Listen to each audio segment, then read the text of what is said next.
And we are live. Hello, everyone. Something came up. That's why I was a little late. And now I'm here. So, we're going to start. I'm going to switch over to the other window. Wrong window. Alright.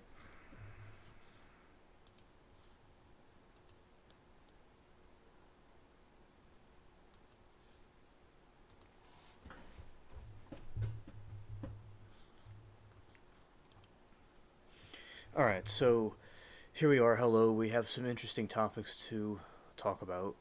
And also, hello, Sandra. And Anthony says, hello again. It's already past his bedtime, and he doesn't know how long he'd stay up. He's alright. Well, thank you for coming, and glad that you have some time to spend with us. And also, Anthony says, I've missed names the last few months. Hide, CLL. And yes, hello, Anthony. And we are going to talk about things about the aliens and the Bermuda Triangle and news and things like that. And I like to start with the game, and we'll do the game for a little while, for a little briefly, and then I will be talking about the topic as I'm doing the game, and then we can go from there. All right. So now what I'm going to do is I'm going to start the game.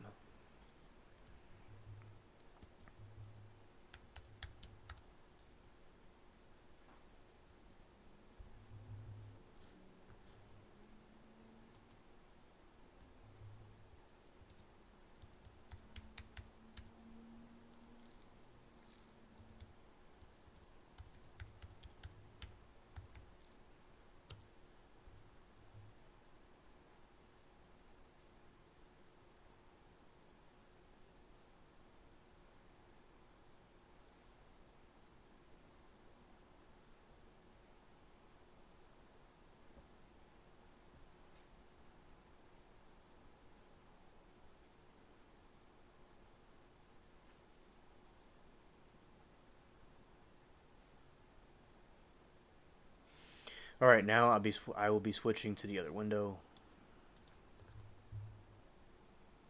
And I forgot to turn this off, and I'll turn it off because I don't want the sound to be there. Okay, I'll go with the screen.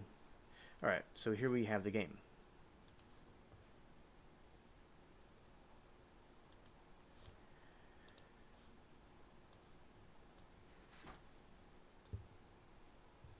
Cat making some noise. Okay. Drink some water.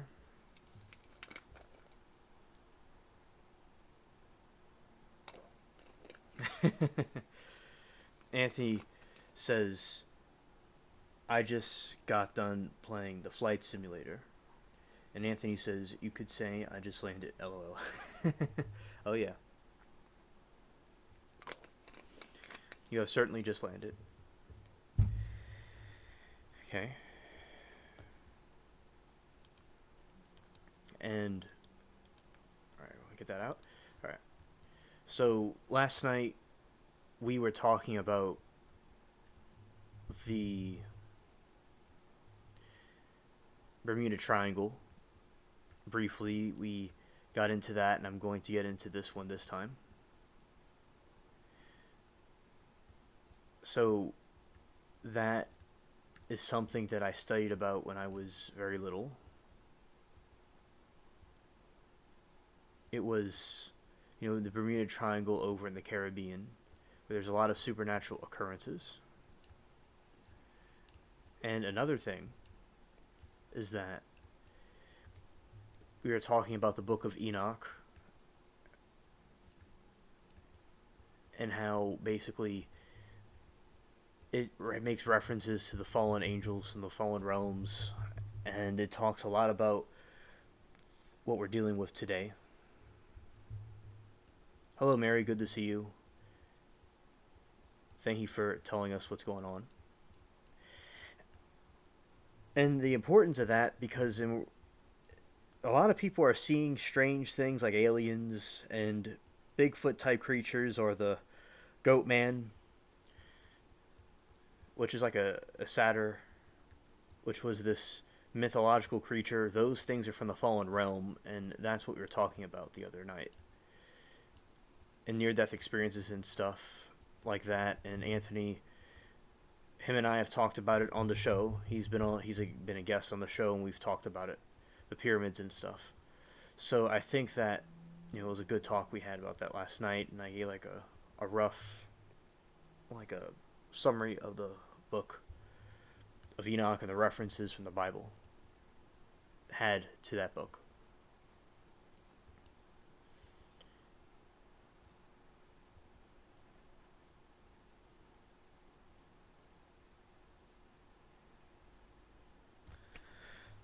Hello, Stranded. It's great to see you. This is a pleasant surprise. She says, stayed up to drop to say hi. Not sure how long can stay awake. Been up since 4:30 a.m. Okay. Well, thank you for letting us know.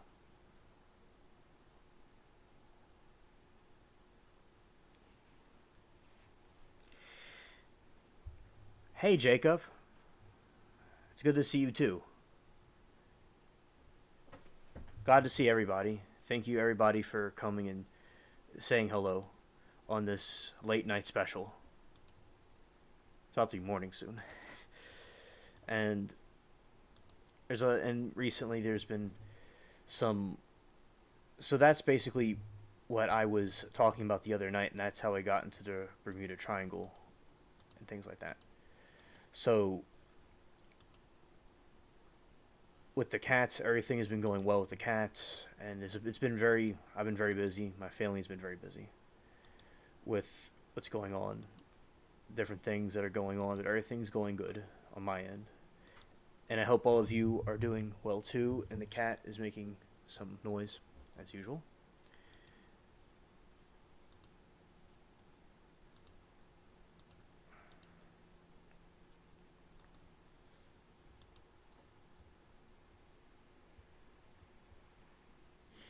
They wish me a fine holiday season as I walk past these different people and things.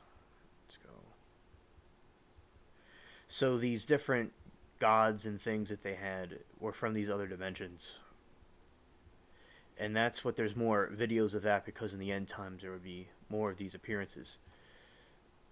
And they, like, people, they're communicating with the aliens, and they're saying, like, Jesus wasn't who he said he was just a nice person. So things like that. So these aliens are from some kind of fallen realm, and like we originally thought that some of the aliens were like evil, just like they're like fallen beings. So that was some interesting things we discussed. Admin, new blog post. The admin did a new blog post. Interesting.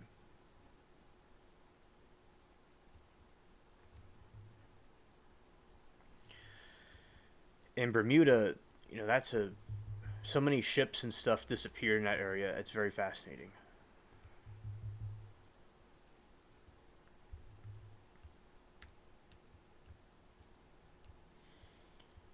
And as you can see, Stranded, I got a new ship.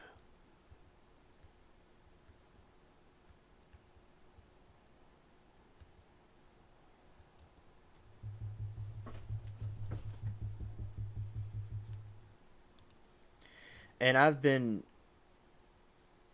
Come on, ship. Okay, there we go. Now it's working.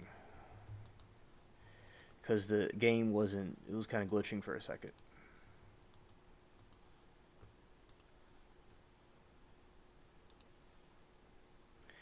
Oh, yes, Stranded. The game has holiday gear. They have different themes for different seasons. And they have the holiday gear for this season. Yes. Alright.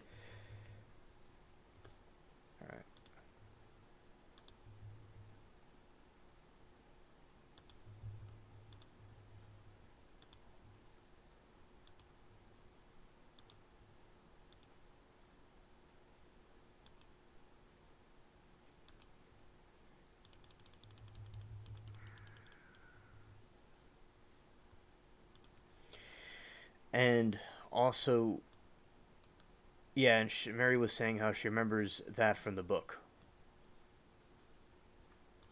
All right.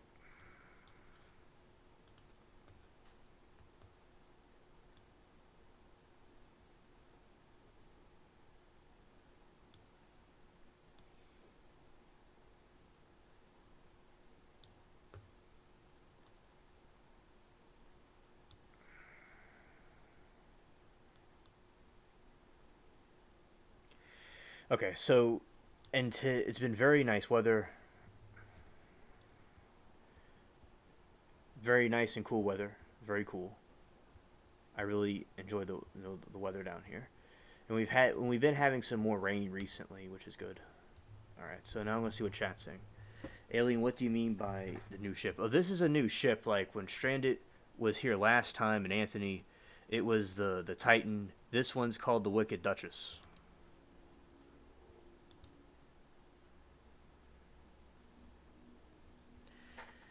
And Anthony says the Triangle has been releasing huge amounts of methane gas that float into the surface, and Shane's ships can sink because of it. Thank you, Anthony, for telling us about that. Because it's to me, it's a mystery about that, and I like to have some answers about what's going on with that ship.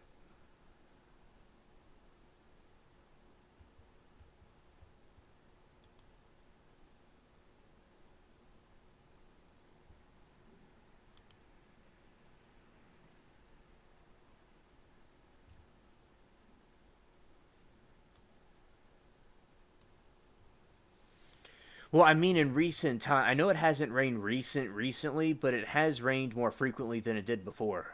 That's how these fronts came through.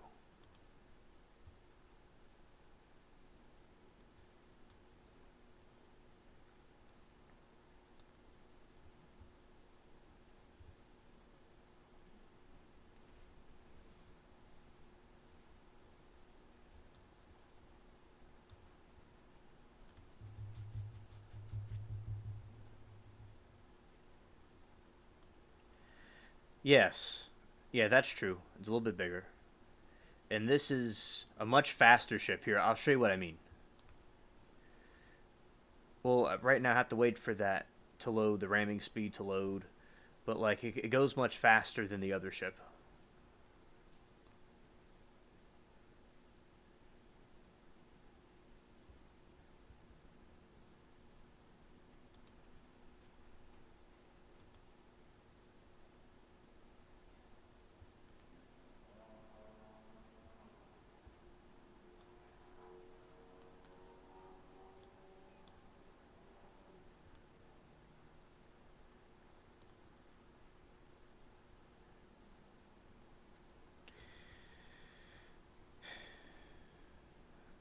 And also regarding alien news, they haven't released any of the information. The government hasn't released any information about what's been going on.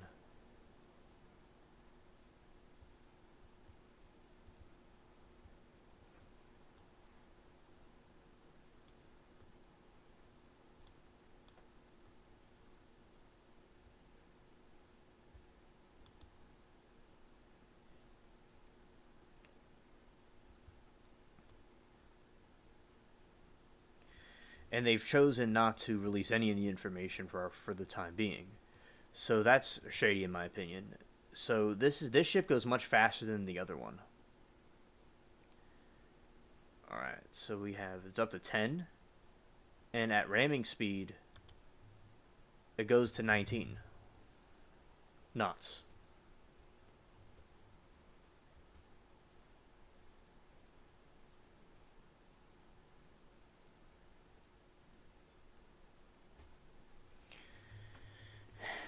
And also with the book, see now when you do that, it makes it 14 knots. All right. So with the book, I was saying that the Book of Enoch. So that was it has references and it explains a lot of these things in detail in the other books that weren't put in the canonical Bible. and it looks like I'm in the middle of nowhere. So I have to go back here and get some skull ship. Oh, and stranded yesterday, I got into a fight with a Blackbeard ship, the Queen Anne's Revenge, I think. Yeah.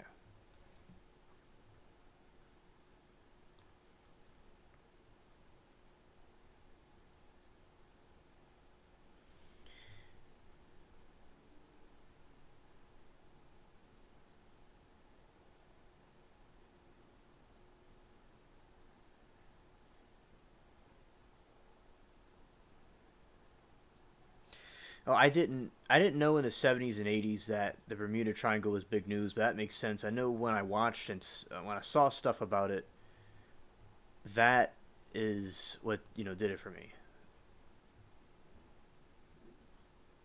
That's what I saw.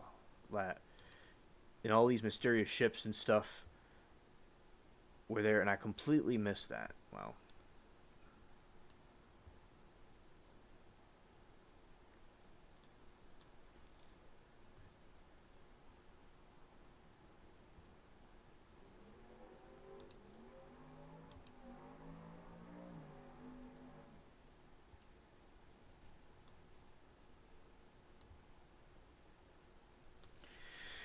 Oh yeah, Stranded. It was a great battle, and this is what happened. My friend that comes on here and helps me take the ships down, Samuel. That's his game name. My name in the game is Edward, and so Samuel, he helped like with that, and like yesterday. So this is what happened.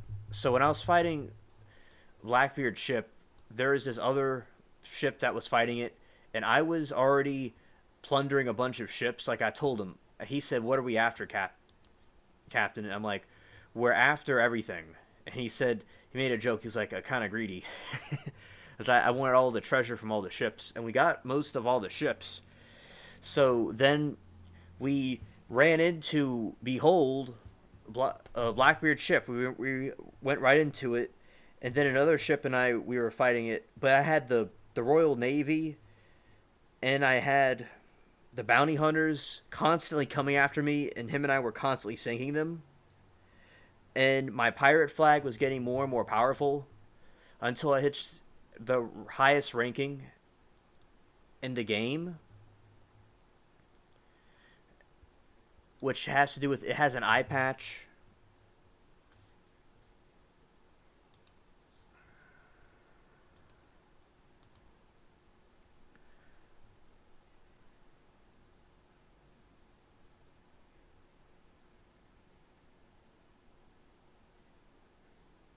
which has an eye patch. Let's see.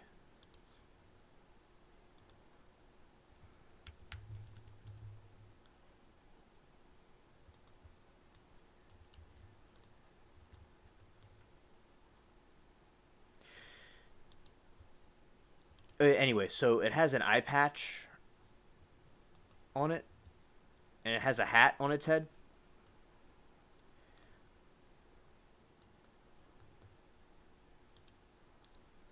That is basically what it does.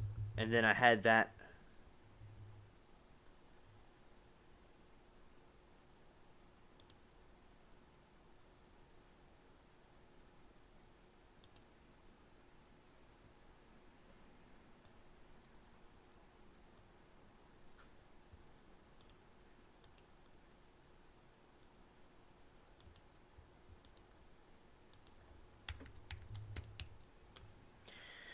Anyway, and I had so stranded. I had all these people. I had all these like ships coming after me constantly.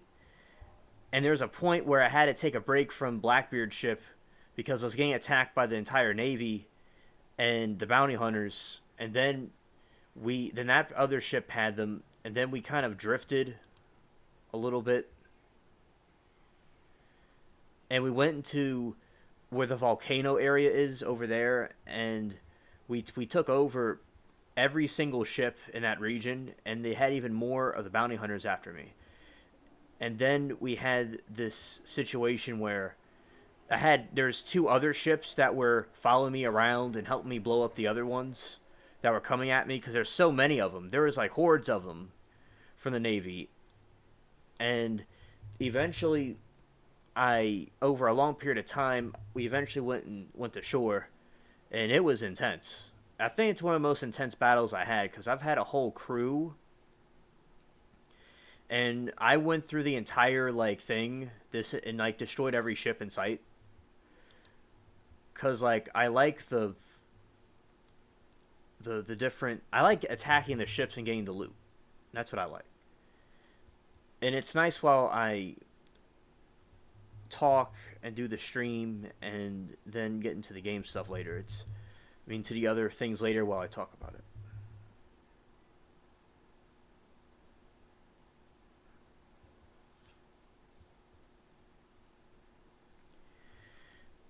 And what is Pirate's favorite letter? I do not know that. That's a good question.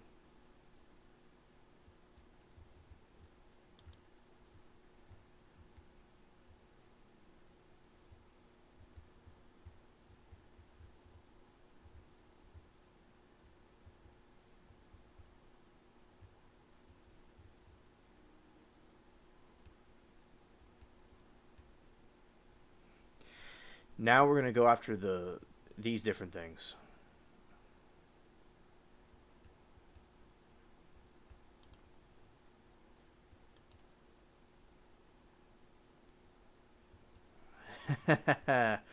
We sunk it again.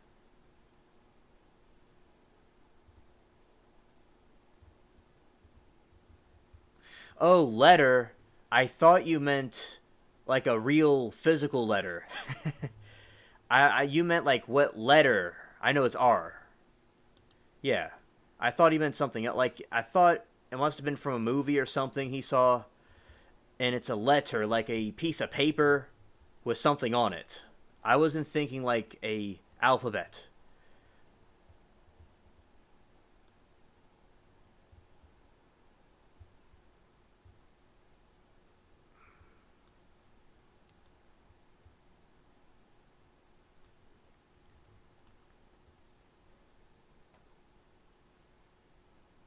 A pirate's favorite alphabet is R, but his favorite letter, I'm like that could be anything. Yeah. But thanks, Anthony. That was funny.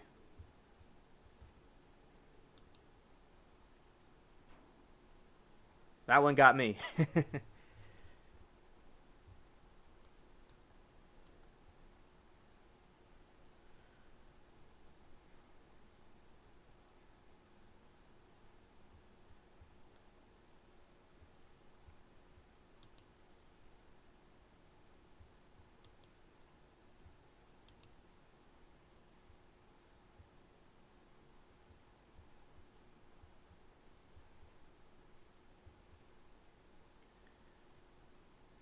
And now we're gonna go get these phantoms.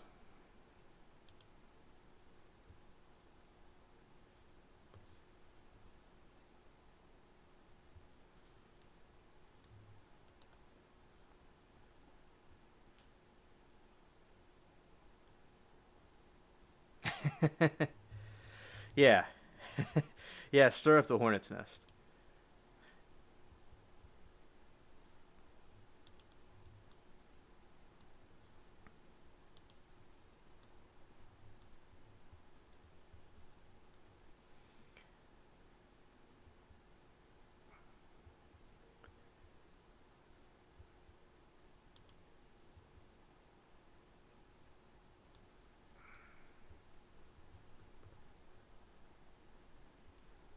No, I know.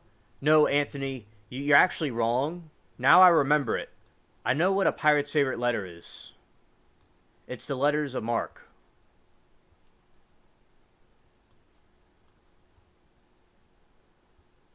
It gives a pirate amnesty, and it pardons them by the king, and they could be a pirate and work for the crown. So that's their favorite letter.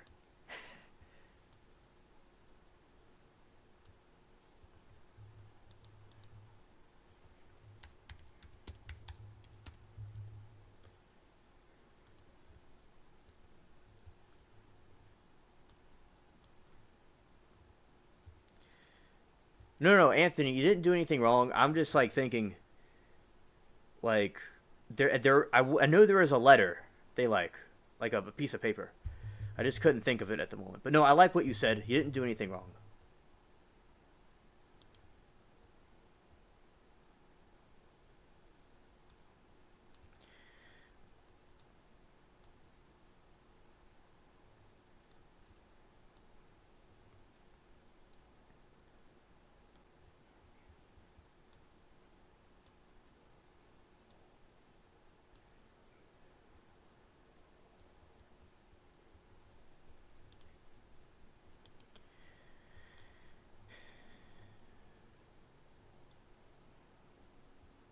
And also, Anthony, I think that when I was a kid, I remember I wore an eye patch over some eye thing, and it was like eyesight stuff. So I was like a real pirate.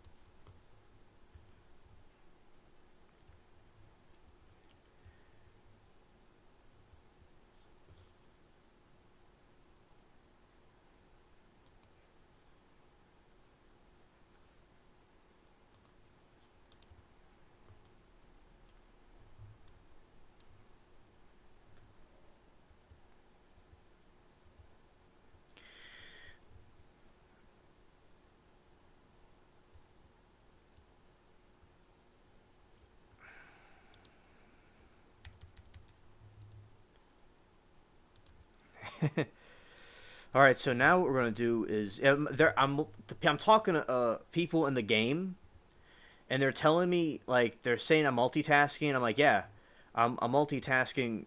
Like I'm streaming this and I'm like talking and all these different things at the same time. And my friend said he'd sync. That's what my friend Sam just said. Whoa, whoa.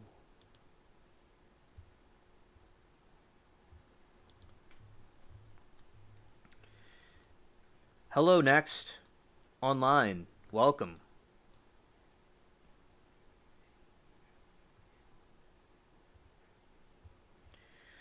I want to make clear though, Anthony. I like the joke you said. You didn't do anything wrong. I wasn't mad at it. I like what you said. Always like having you here. It's really cool when you come because a chat misses you. We like having you on your a great, excellent mod.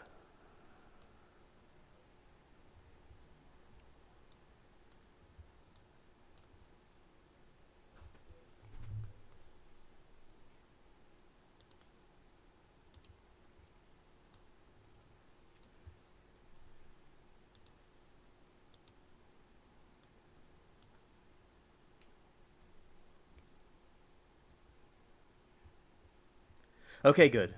All right. We got bounty hunter. Let's sink some. Let's sink this soy hunter.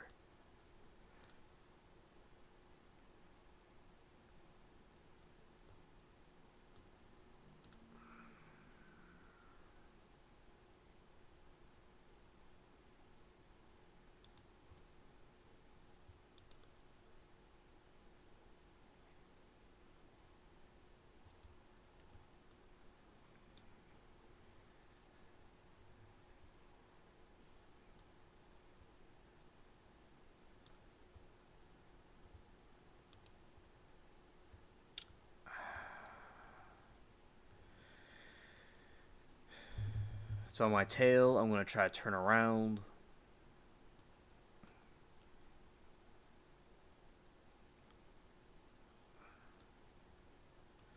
I'm going to get this, and I'll be with in chat. I'm still here. I'm existing. Oh yeah. I'm gonna fire at the other ones too.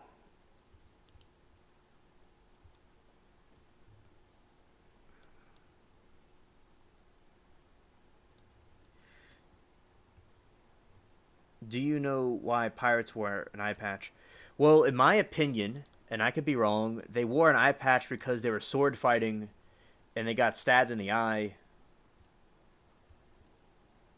and that's why some of them did that.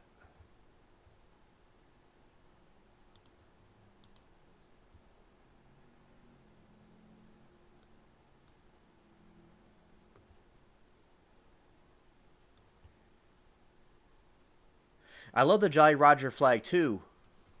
It's great.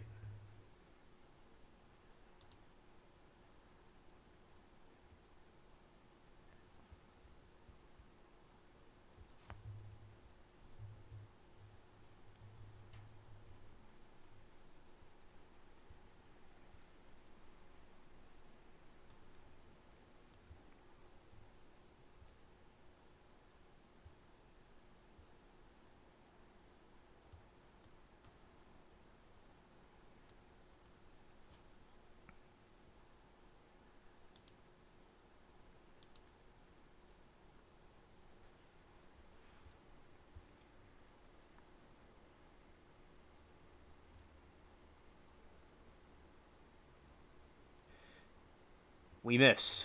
They missed us. Okay, good.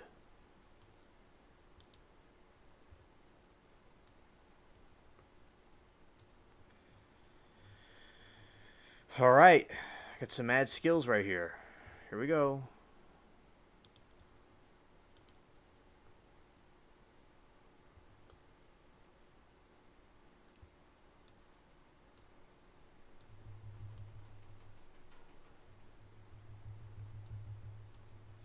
Yeah, that was that's funny.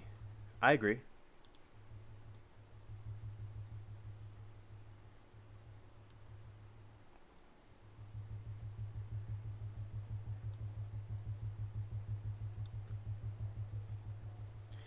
I made a short about the Jolly Roger flag that I have.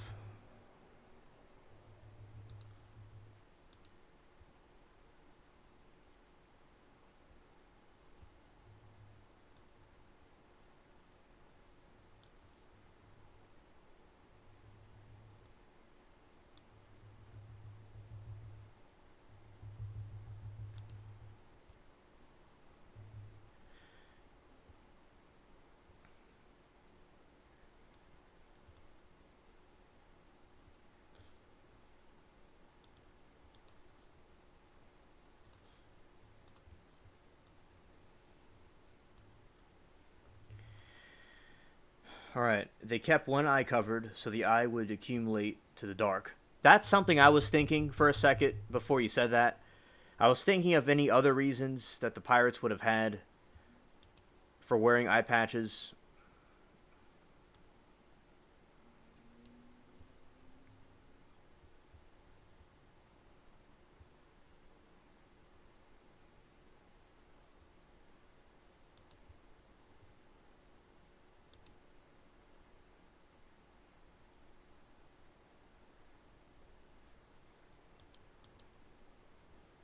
To make a U-turn.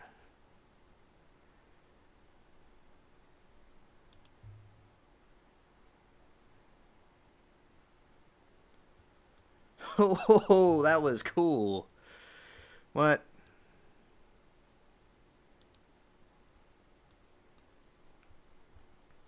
I'll read what you said in a moment, Stranded.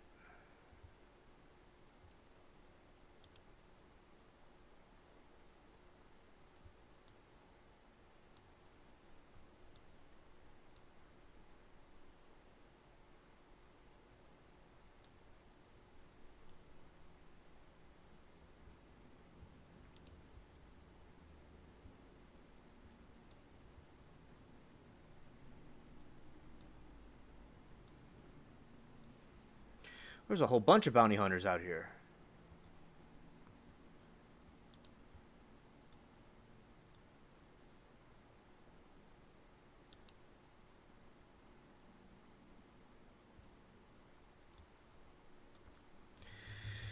All right, we have a moment. So they kept one eye covered so the eye would accumulate to the dark. When they raid towns or ships at night, they would switch the patch to the other eye so they could see better in the dark. Yeah, Stranded. I was thinking that for a second. It was probably something like that. If it wasn't an eye injury, it was probably that. Yeah. Thank you, Stranded, for teaching us about that. I wouldn't have known that on the top of my head. Yeah, like ancient night vision. And Stranded said it also helped them to navigate their ship on cloudy nights or when the moon is dark phases. Yeah. Well, this is where we were talking about nerds last night. Like, actually, when Se was here, he was saying about how he's a nerd.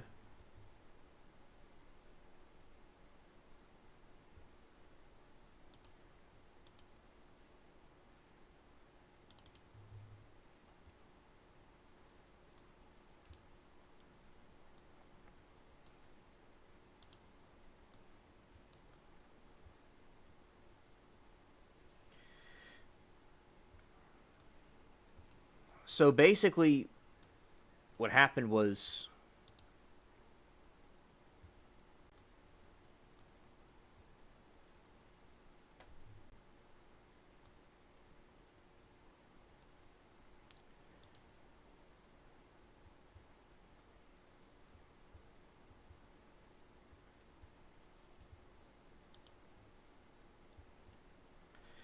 so Se he was saying he was a nerd,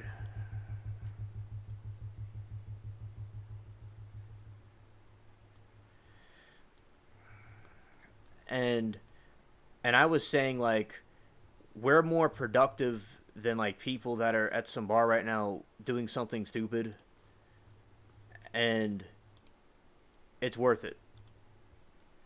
Like they thought like we were nerdy for what we did, and also, but you see, like we change things. We make things different,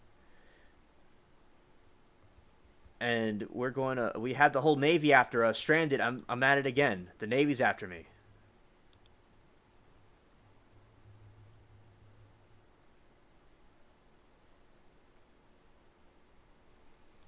Oh yeah, here we go. And also, like my friend at school that liked to talk about aliens and stuff. As you obviously can see, I benefited tremendously from being his friend, and here I am now. Because we we change things. They can't ignore us. We change things. Those people don't change things. And we think differently. That's all.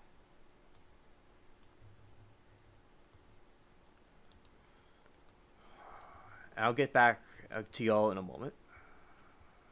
All right.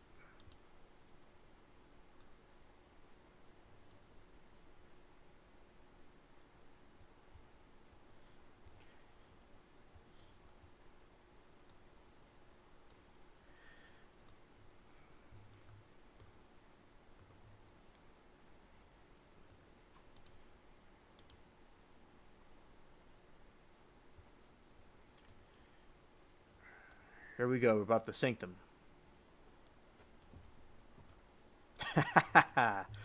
These things are spinning around.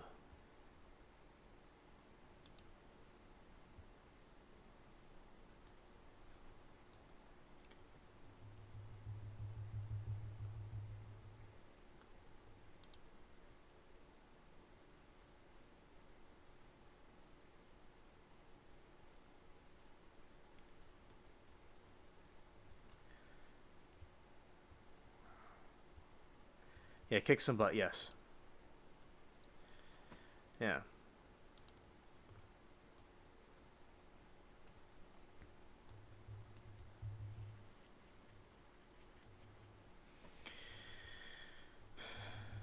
Hello, SC. We were just talking about you, about yesterday, about the nerd stuff. Anthony, he grew up a bit grandparents and learned how to do things in the dark.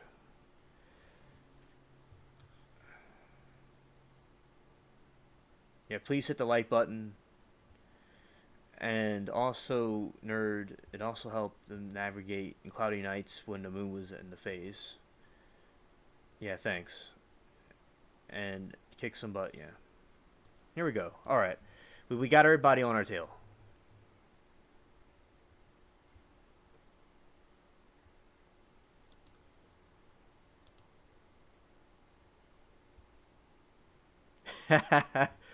Look at these people. Ridiculous. Who do they think they are?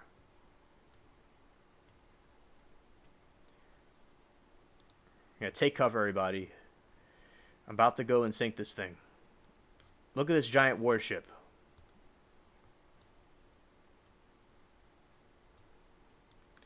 And hello, SE Wolverines, my bro. So anyway, nerds, like, they'll change things. They'll do things differently, and other people don't do things differently. And that's why we're here and we're all discussing this stuff, and the other people aren't.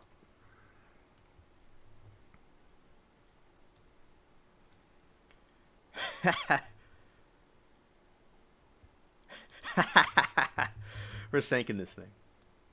Look at that, chat. You see that giant warship? We're sinking it right now. Live on YouTube.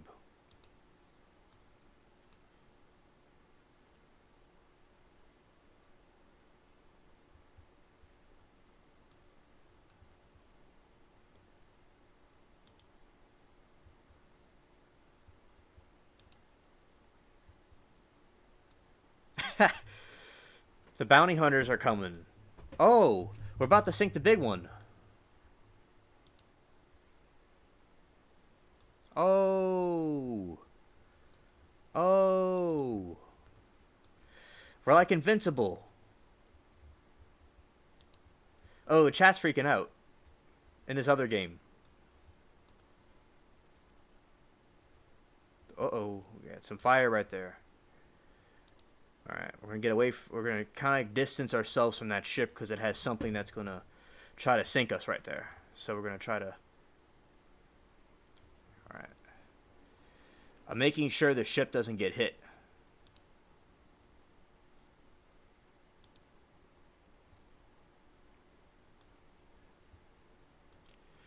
Oh, look, we got more Navy.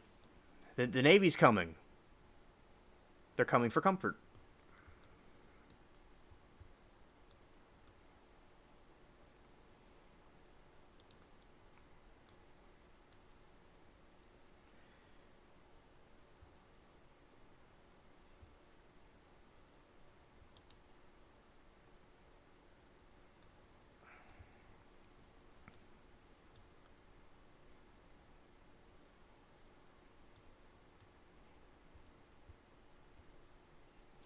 Yeah, Stranded surprised the Greys haven't gotten her yet.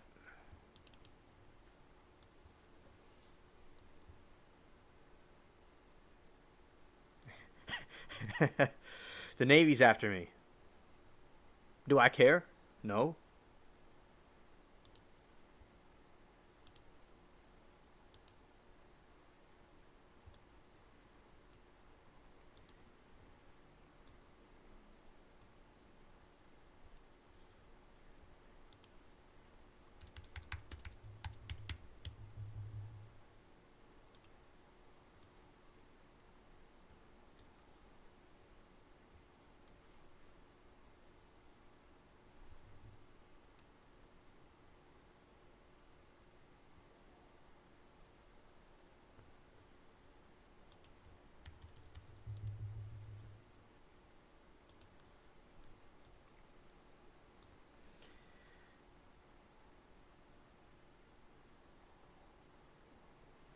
And hello, everybody, the chat.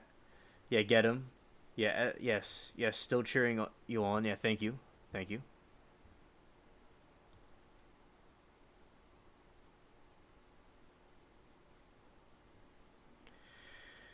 I get closer to the destination of Cuba.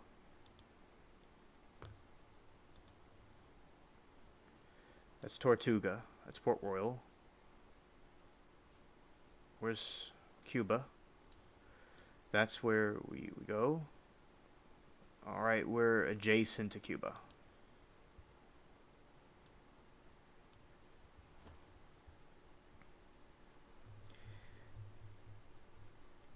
Man, this is insane. Look at this. Like, this other...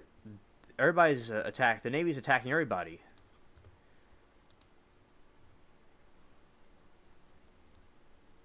We're going a couple more knots, and it looks like I should be adjacent to, yeah, I'm adjacent to Cuba.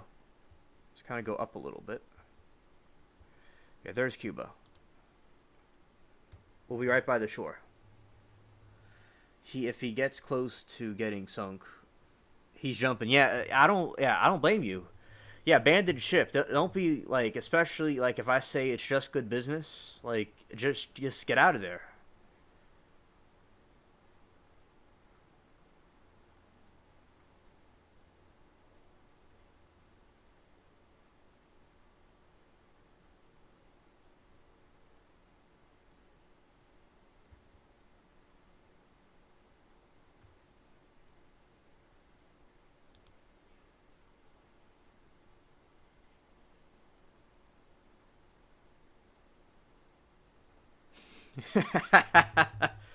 Yeah, caps.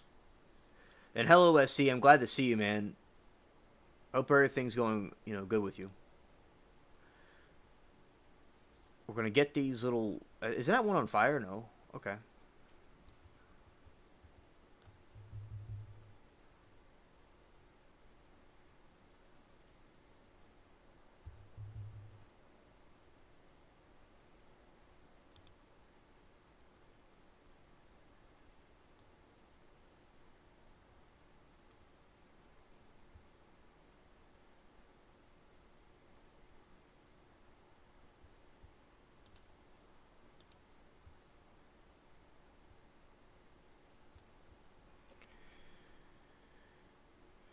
We don't want to be in a trap, so we're gonna go this way. We don't want to be sandwiched in. We're gonna have a drift.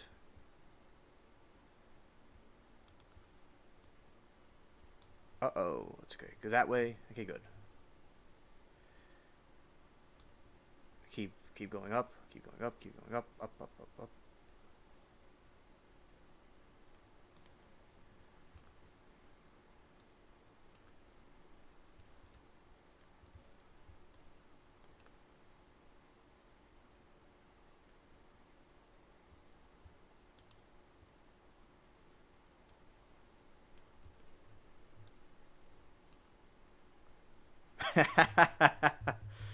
Stupid chips. I was like laughing at them.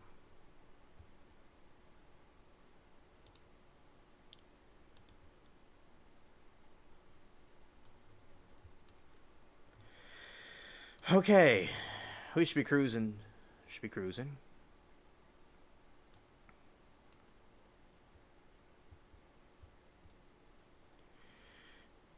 Thanks for the love chat. All right. Here we go.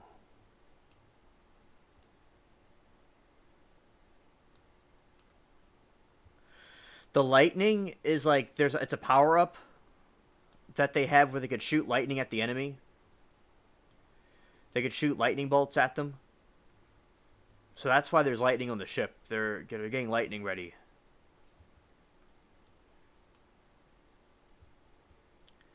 I got so much treasure. Look at that. It's another Navy ship. Oh, we got other people sinking it.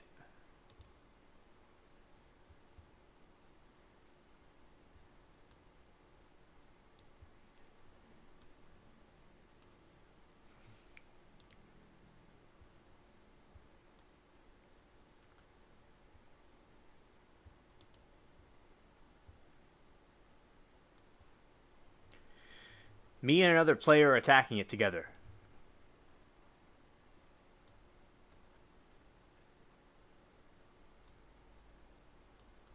Oh, I got banned from Cuba. Chat, I was banned from Cuba.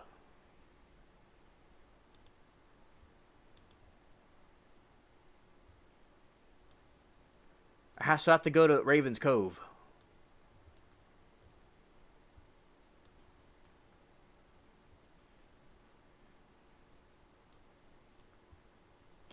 I sunk the Navy.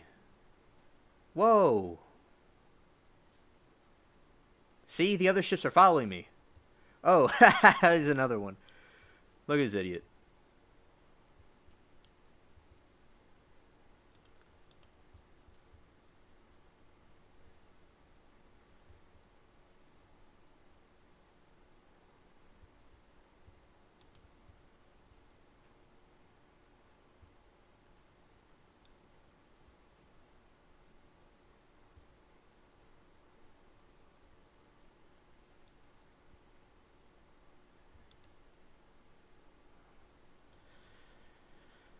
Yeah, you see, these other ships are following me.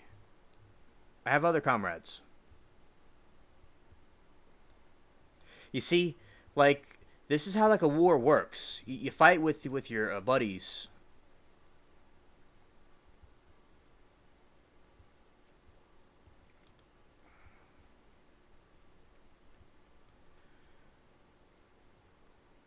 Hey, oh, there's other players coming in here to help.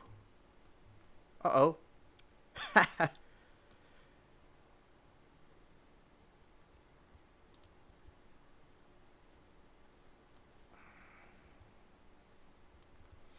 More Navy ships.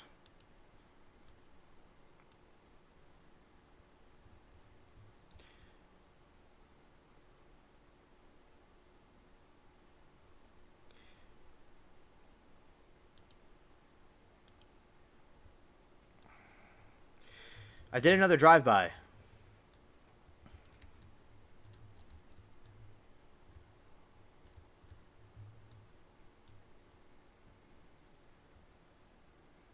Hello, Denisha. The Navy's after me right now. All right, we're gonna go this way. Careful here. They're gonna try to sink me. All right. Here we go.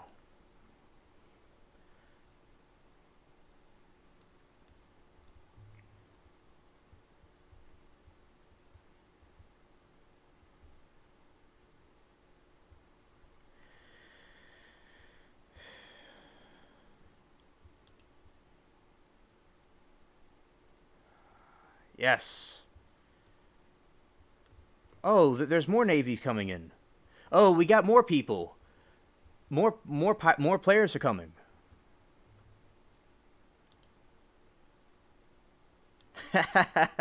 We're all getting them. The Navy's attacking all of us.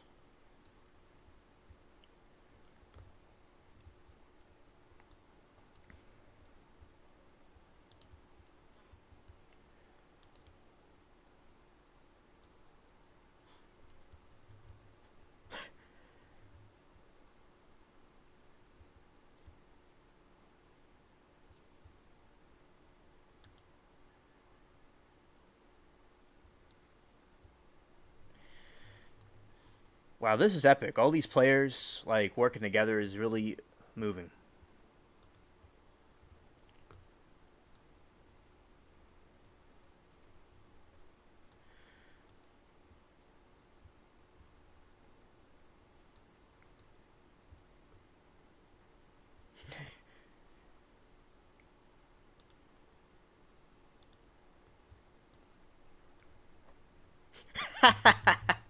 Look at that.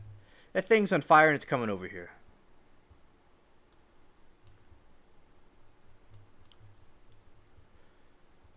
Careful, careful, careful.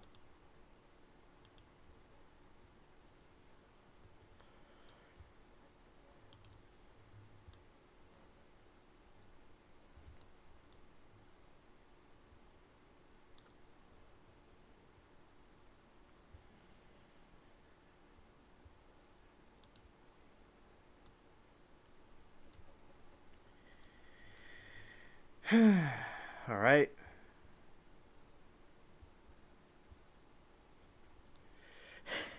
Look at all these people. They all these haters.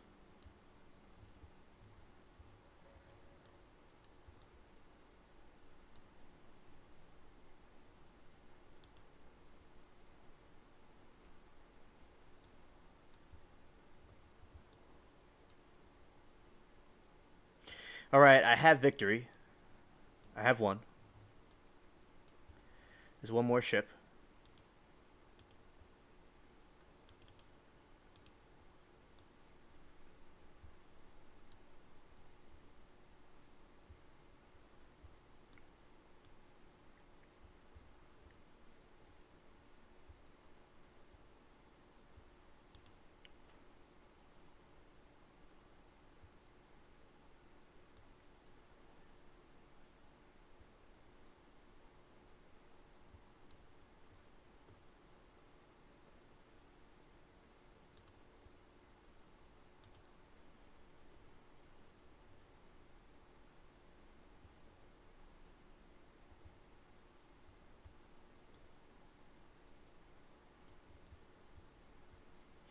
All right, I have one.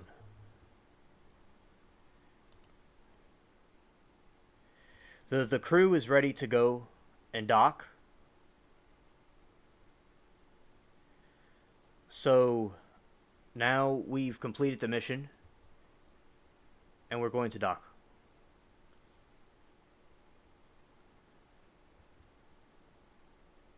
All right. So we're about to arrive at Raven's Cove.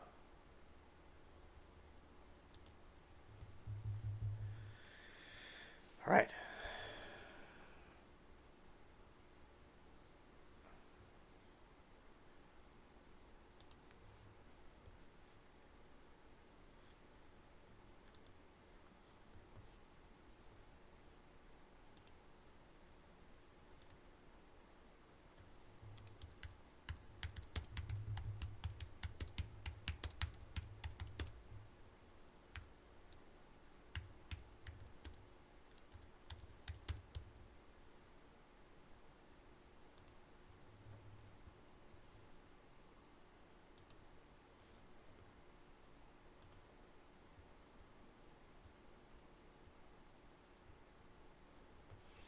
All right, so in the game, I won the battle, and the crew congratulated me.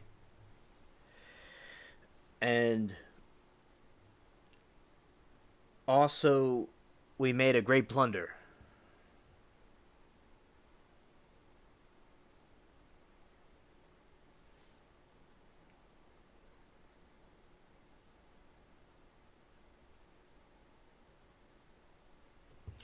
And I'm about to see chat and talk to you all for a moment.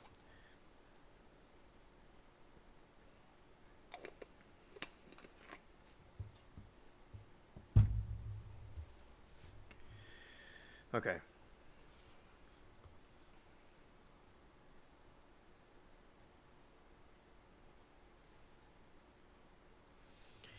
And SC, I don't. Georgia might come on tonight. Yeah, she wants to. She'll see. She's been kind of busy with some things, and she might not come on, but she should. She said, but I told her she could just get some rest if she needs it, and do it the next time. But yeah, she might be coming on. Still, to answer your question.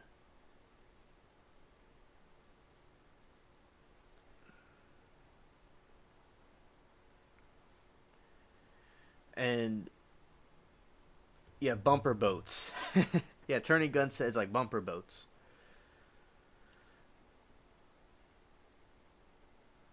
And also,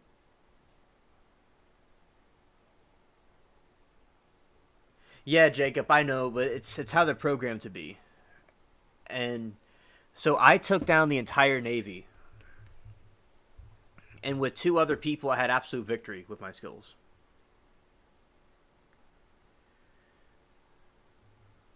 And also, yeah, thinking tactic assets. So Stranded says Anthony asks, I'm wondering too, what's the lightning on the other ships? So there's this thing where they can send lightning bolt, a cannon fire.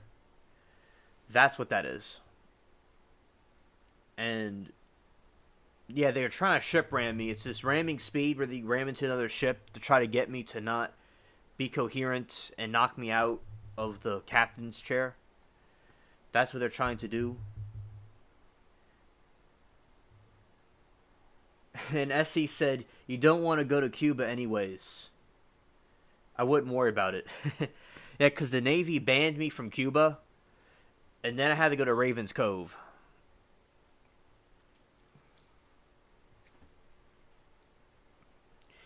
And I was attacking the different ships, and we won. We got enough cargo, and the crew was like, well, "We got to go," and they want to head on out. And I'm like, "All right, we don't need them."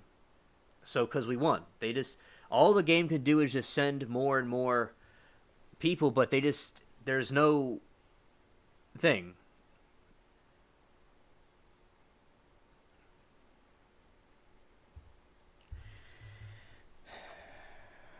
And also, Denisha told me hello.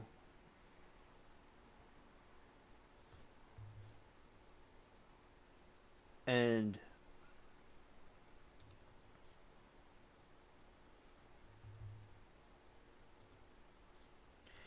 let's see. She says, "Hi, Denisha. Hello." And Cuba, that the state, you could go there. So in the game, it talks about the Caribbean.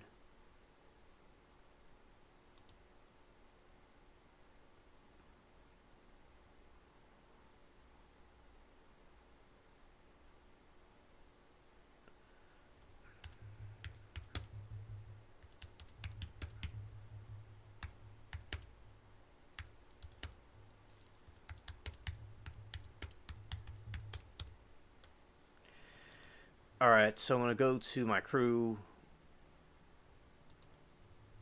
All right, so we have, yeah. So that's basically in the game. There's this place called Cuba, and Denisha's wondering if Anthony's been alright, and seeing how difficult it get and how just a visitor to Cuba.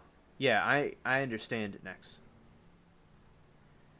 And answer about that, Anthony here, glad.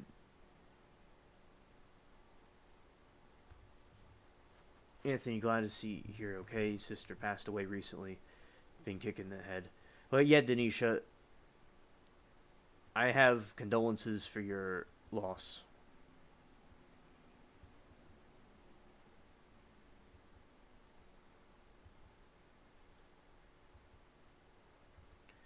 But this is my friend's ship. My friend has a gigantic ship. Well,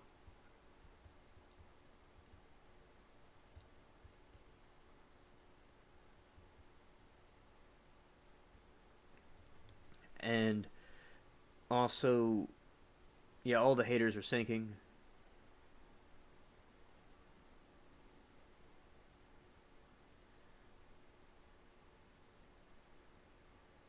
Yeah, thanks, Next. Thanks, Next. Glad that you enjoyed it.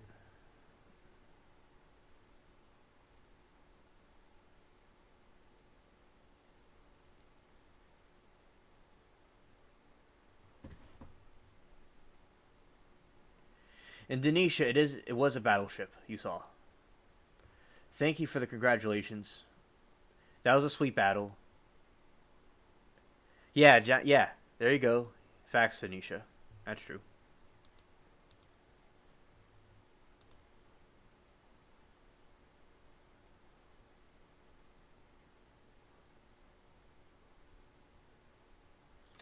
AI ships. I'm not too sure about the AI ships.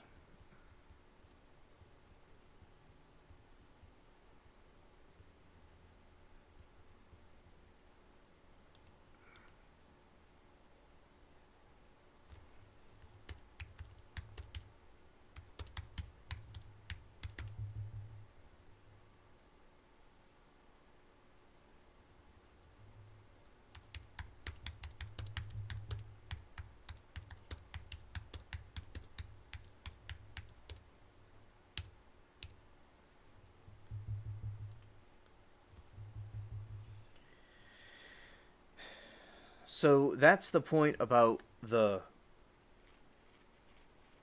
it's the thing about the AI ships. I don't really know much about that at all. And glad that when we had this, and this one was really good live.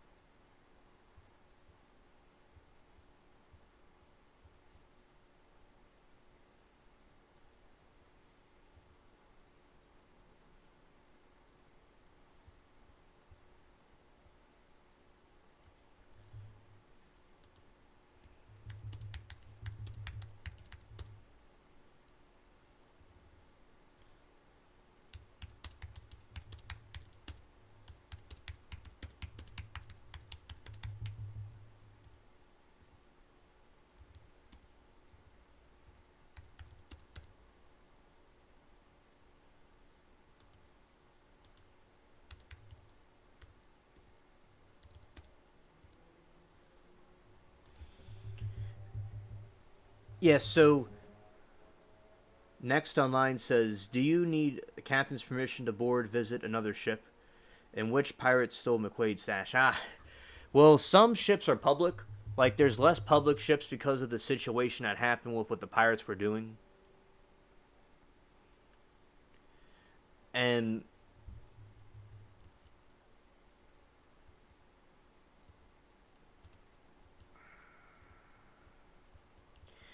basically what happened with that was the one that stole Anthony McQuaid's stash, that one is probably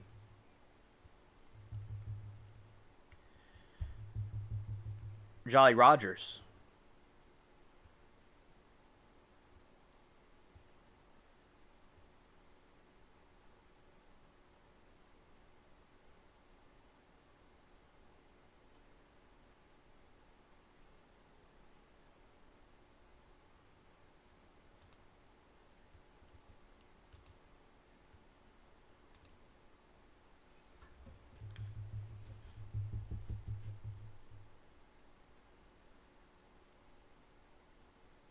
Yes, Stranded, Merry Christmas, and you're heading to bed.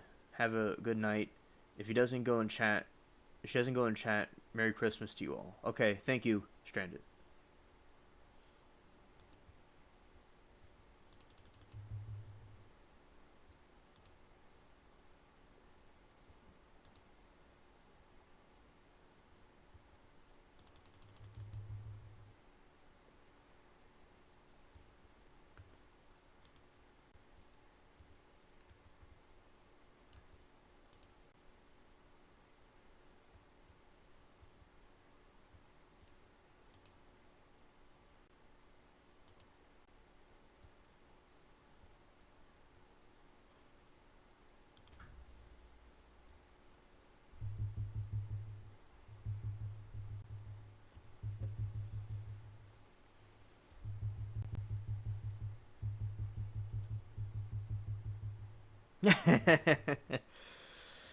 Anthony says Jolly Rogers, oh, Kenny's brother.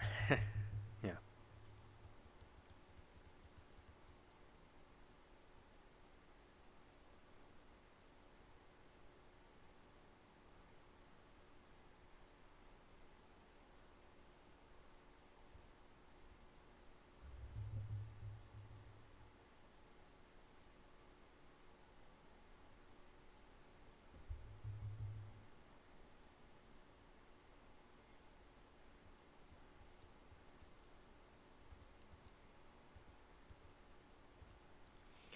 And Stranded also says goodnight to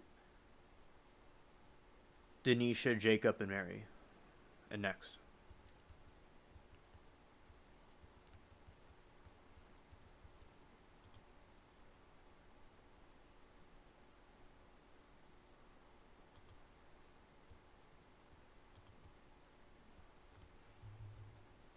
Yeah, good night to you, Stranded. Yeah, do we have to be this close? Well, perhaps we do.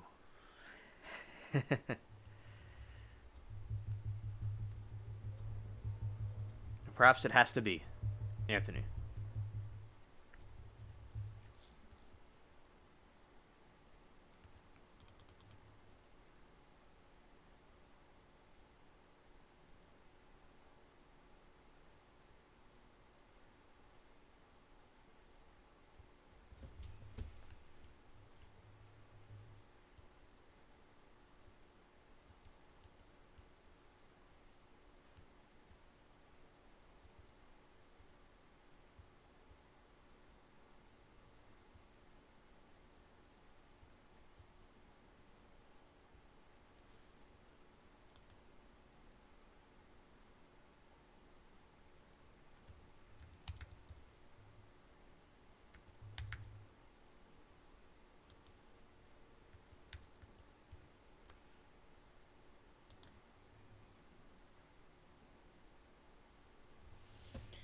Yeah, throwback to Greater Show. Yeah.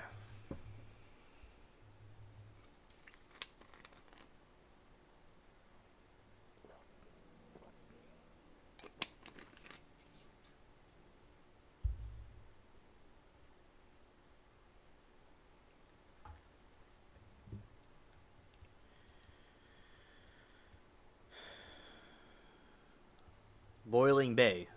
That's what this place is called.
R.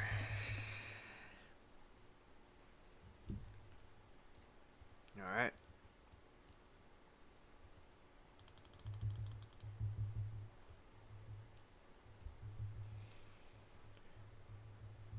It would be nice if we had a Moocade cannon ball to fire at these things.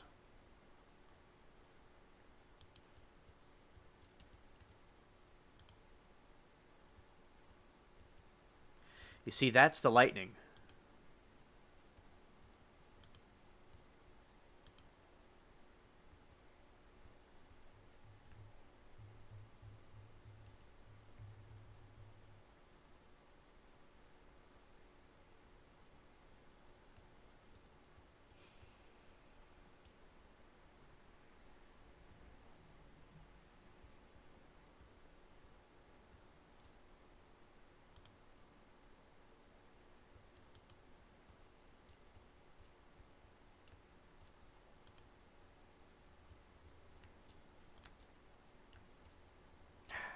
All right.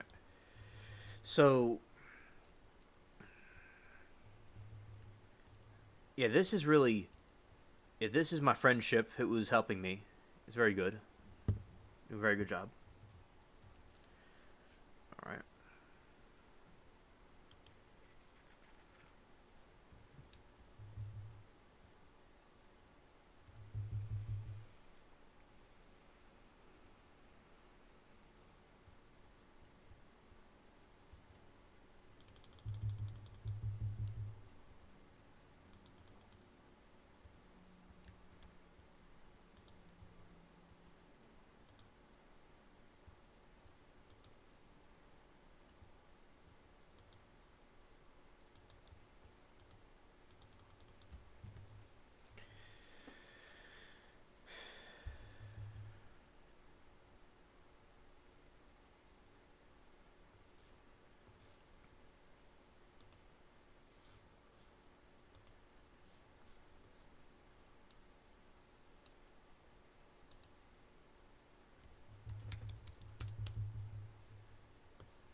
Now we're going after this ship.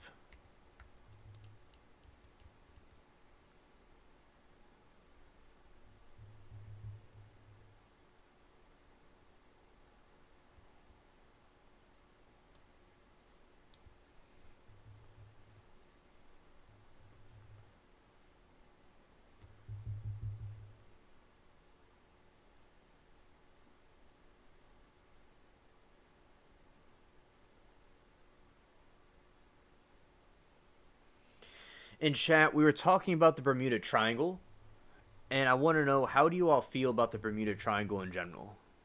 If y'all have any thoughts about it.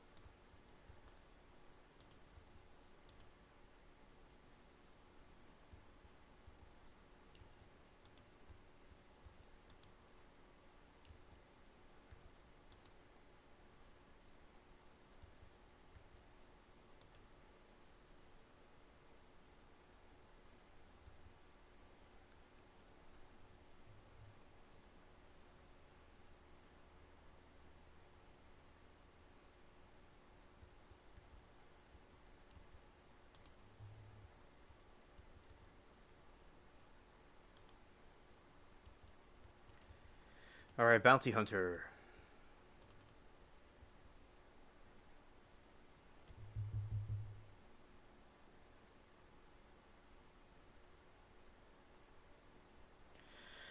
Oh yeah, I do like.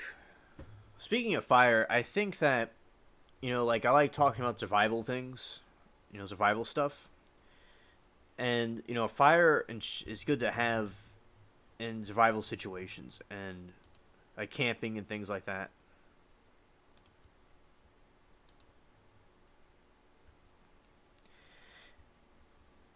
And also, there's many different ways people can do that. I remember I was watching a video and a dude that was in Australia in the outback that was making an estimate of how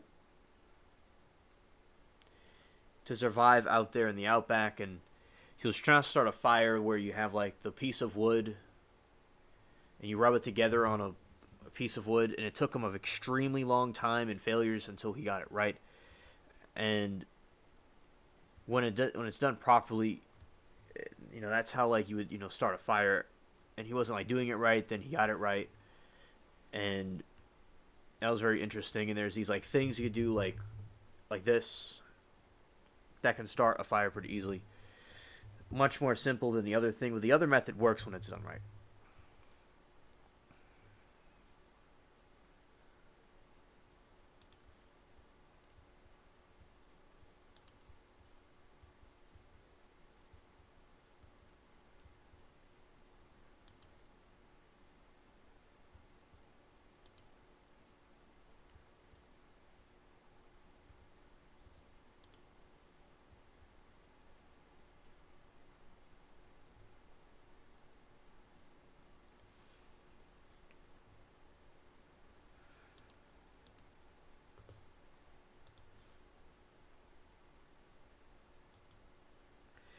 Okay, next says she needs to read up more on the methane info. I agree.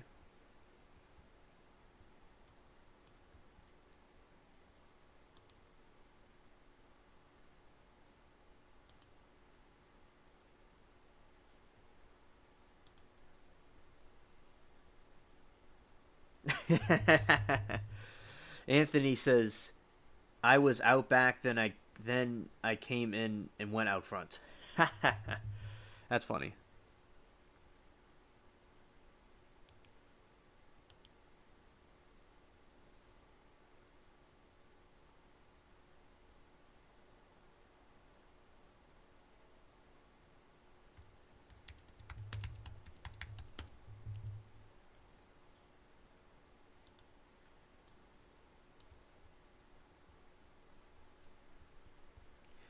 Yeah, I never ate out front either.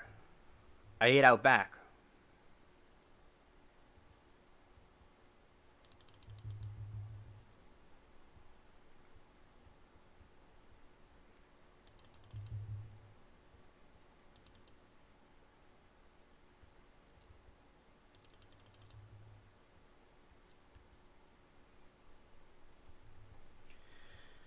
All right, my friend is now a pirate with the skull and crossbones.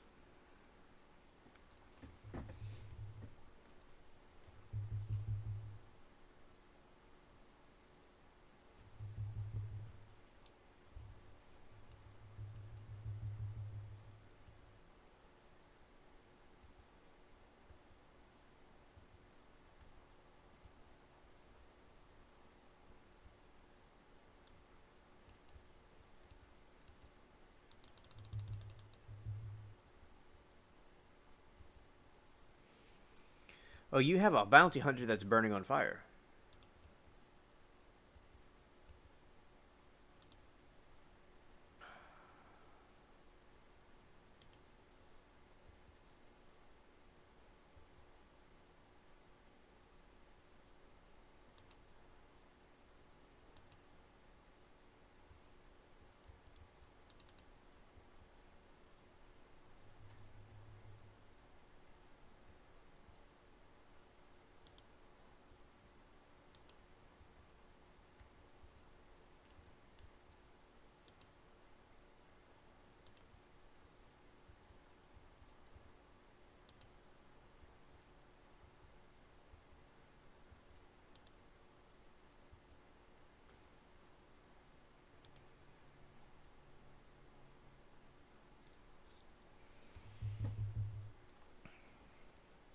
And remember, there is like this thing you can make where the person set these fish traps where they're able to get fish, and that was pretty cool.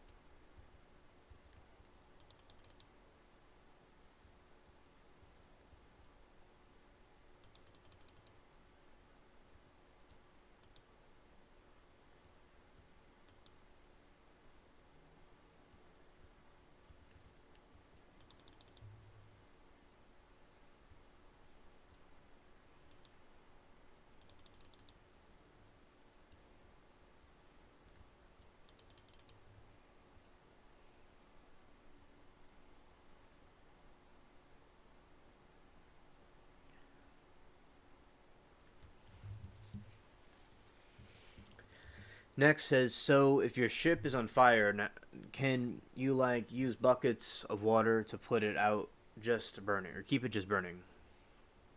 Well, basically with this ship is that, so say like if there's damage, I could go and repair the ship. So yes, there is water buckets you could use to patch the holes. They don't really have like getting a bucket and dumping it out. They have a part of the game where you could go and clean up parts of the ship and like clean up and like not clean up, but like repair parts of the ship.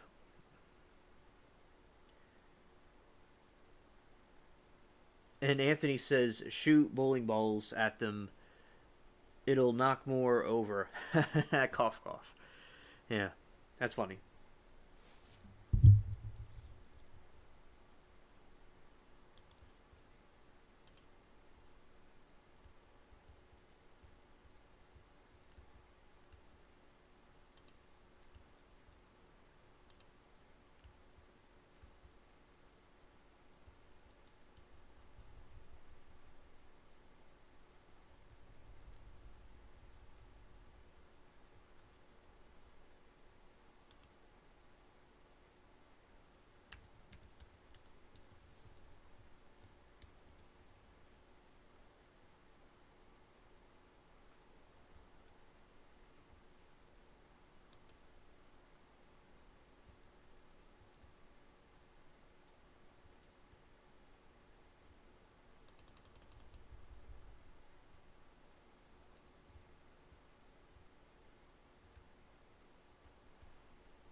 Yeah, the clouds might make it rain. You're right.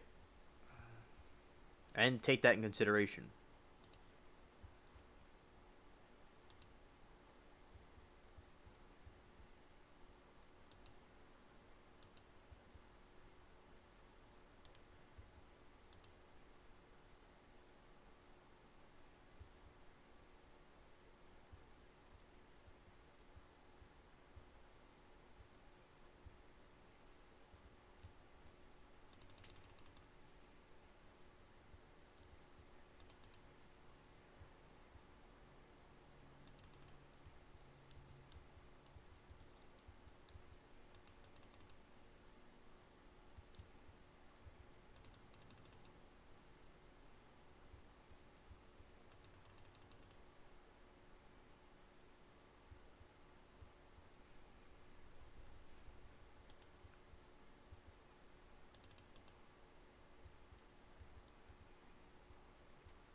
Boiling Bay, no swimming.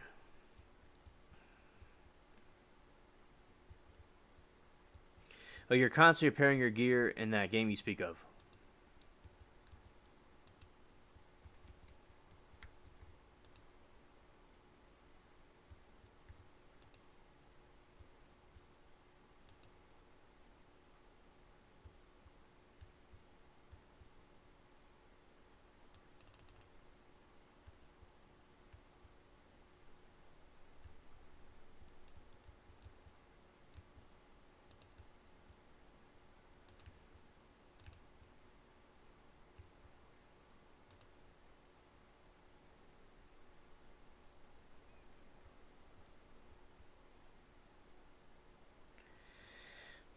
Yeah.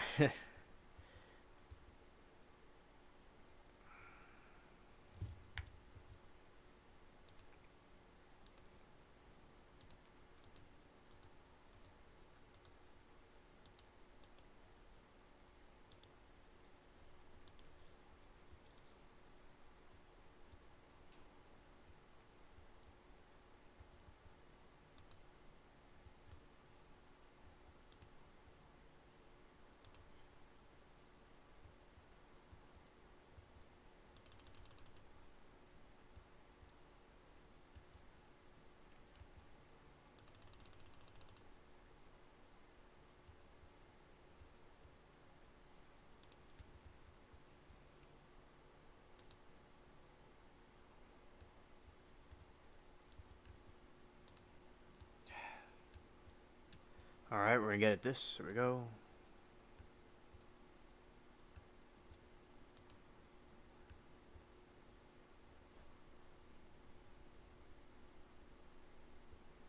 Yeah, milestone, level 19. Right, exactly.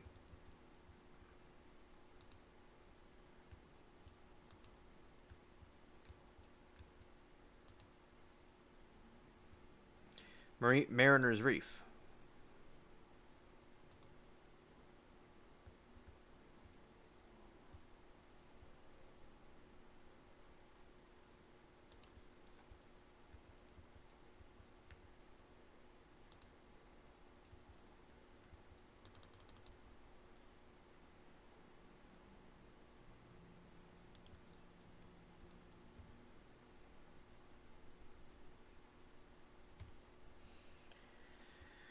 And also, I like, aquatic things and stuff. I remember the reefs are very interesting. In the pirate game, they sunk a reef.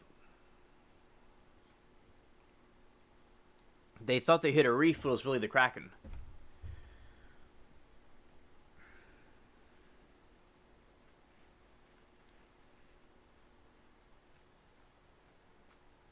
All right.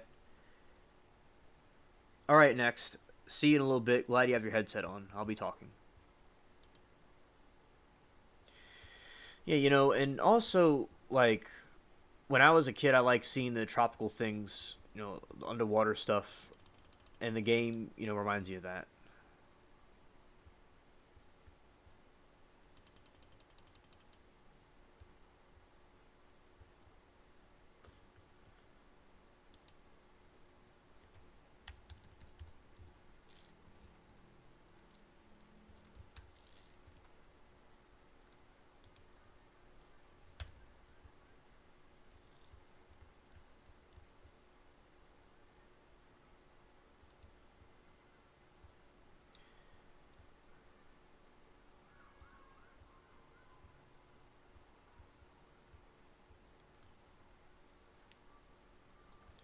That's the moon.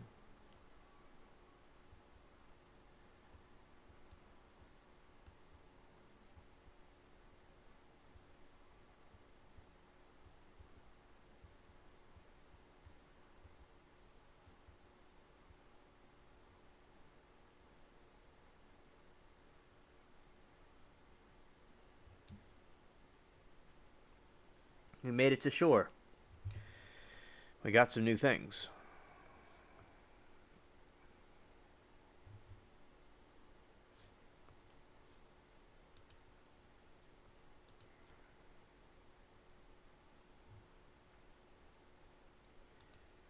All Alright, let's see.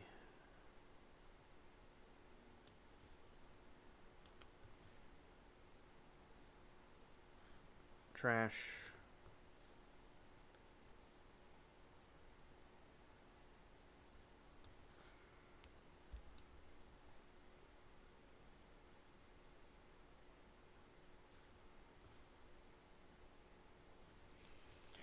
Okay.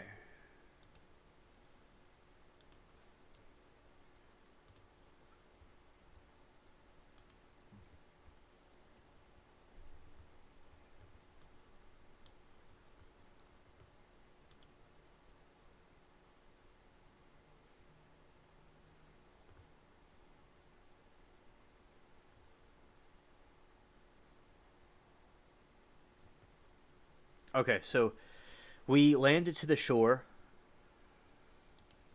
and we had great plunder. Now I'm attacking some of these crab things.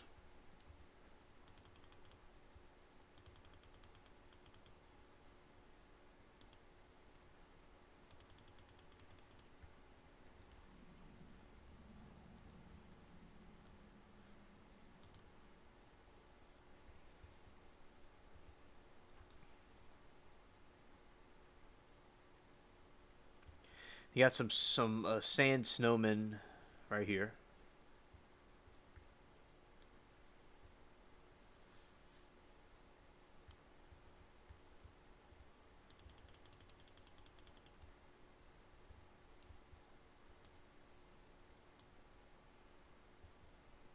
All right, attacking some other enemies.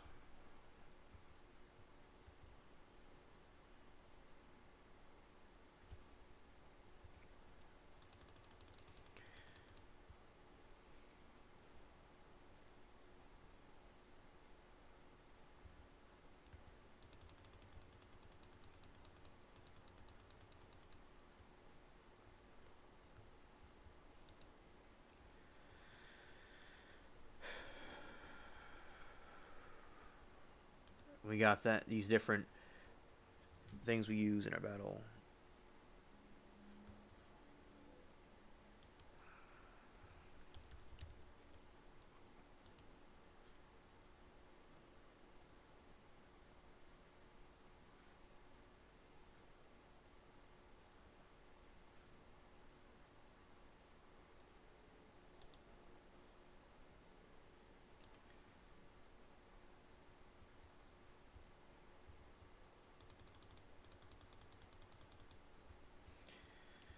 All right, and then we have this over here. Get that.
Now we're on the island, and my friend, he's waiting for one of his other people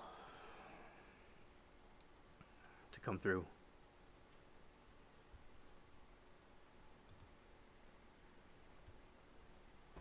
Let's see what her ship looks like. Nice.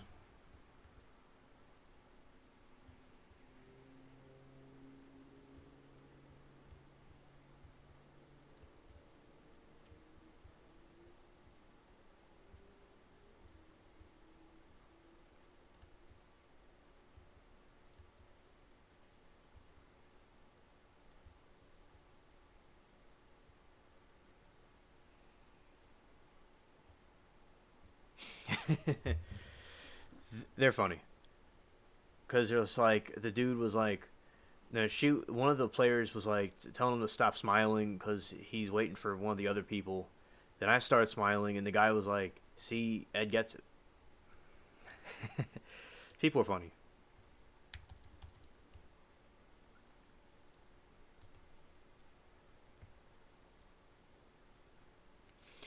So basically, the Bermuda Triangle, which we're going to look at soon, look at some more things about, is very interesting, and also I'll cover over the Book of Enoch like before, so y'all could have like a summary about it too. The group that's here, and we're on this island.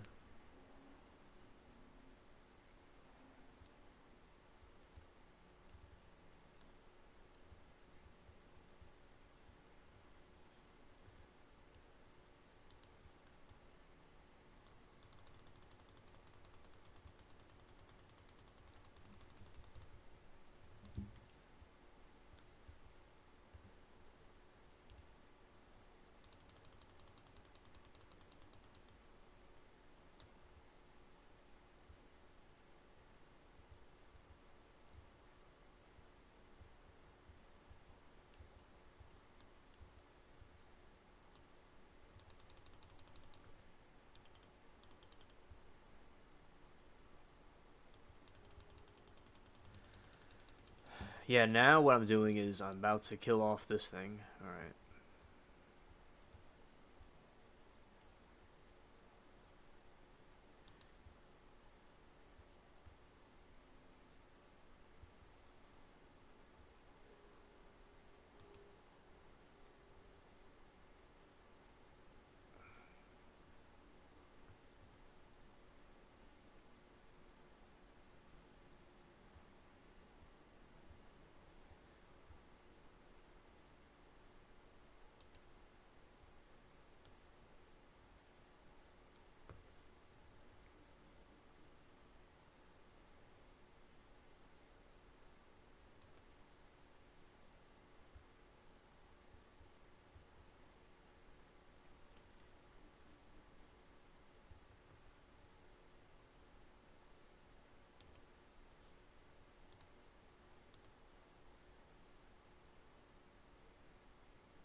Yes, and now we're gonna see how this goes right here.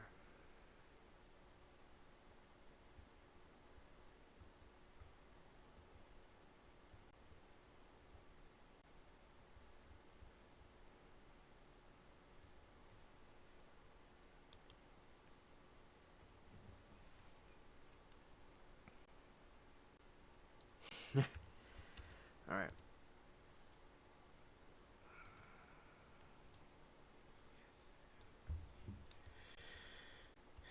And I was talking on another stream that the type of wood that is most frequently used, like in down here in Louisiana, is like cypress wood. That wood is used for because it's rot resistant. So that's why they used it in the old buildings and stuff back in the past for different things. And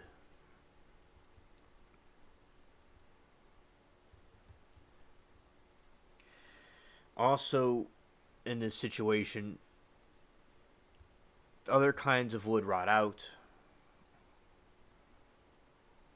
but this type of wood, like it doesn't. Also, oak wood. Oak wood was used on the ships and stuff.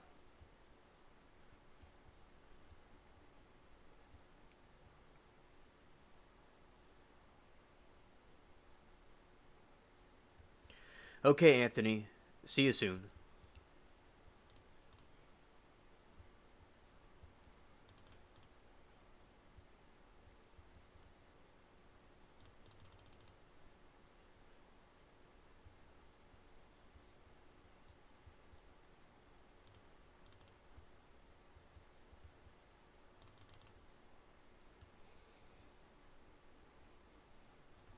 And a good night, Anthony. I'm glad that you came over. And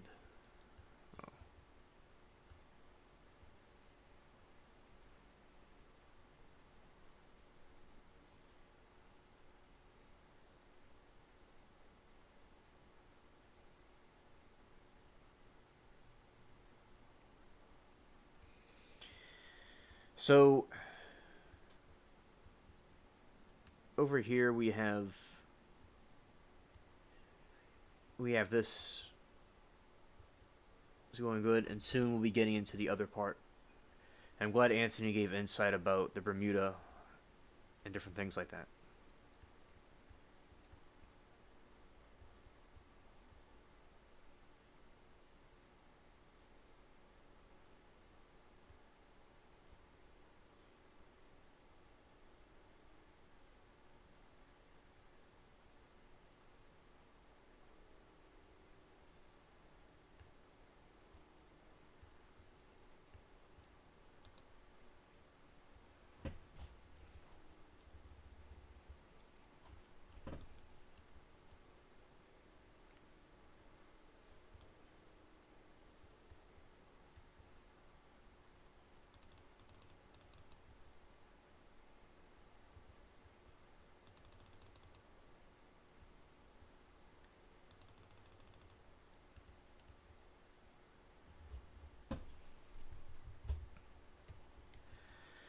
And we are now, because on one of the other friends' ship, Penny, on Penny, this is Penny's ship.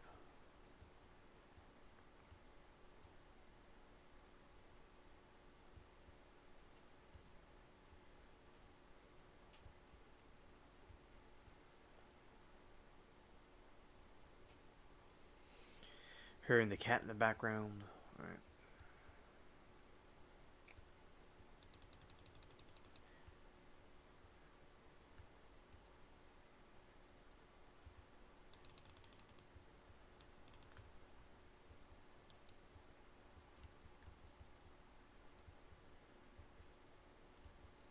It's a nice sailboat.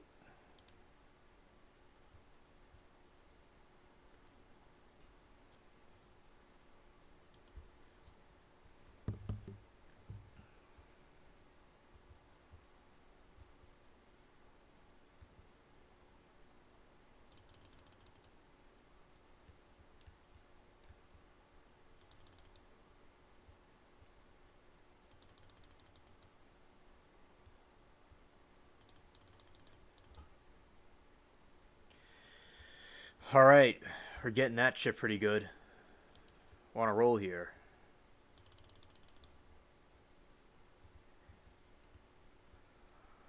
Alright.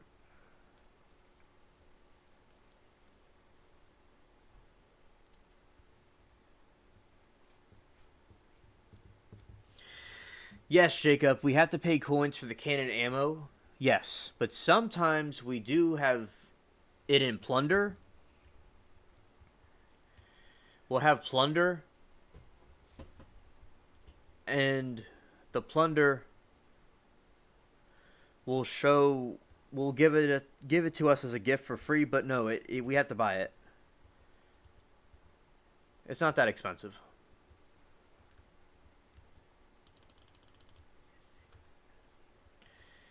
And all right,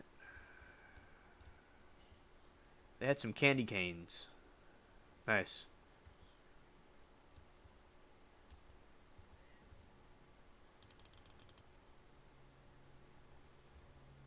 Ooh, I got that one. Good.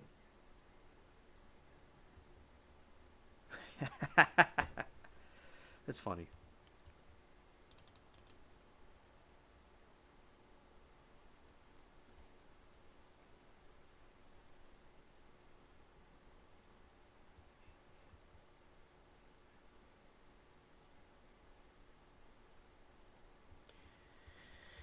And there's some bounty hunters out in the distance.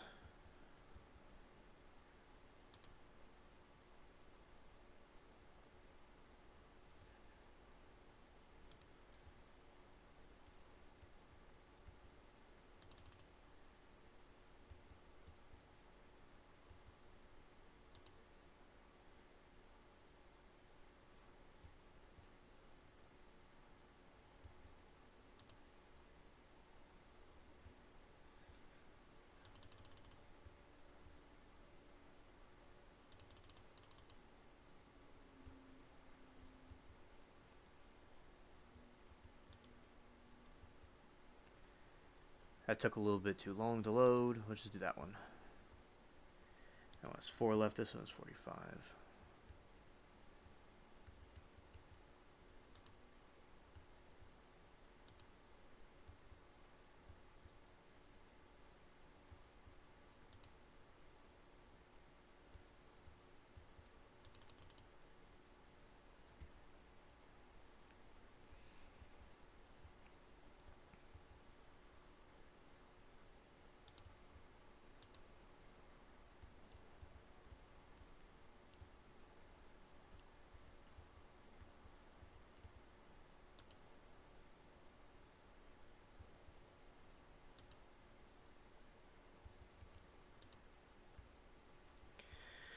Okay, this ship just went right through us. It went right. It went right through us. That's a glitch.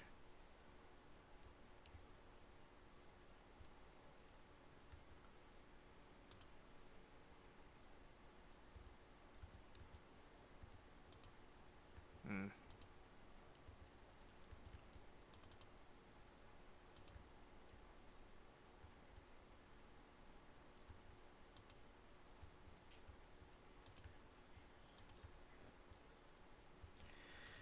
Okay, we have that.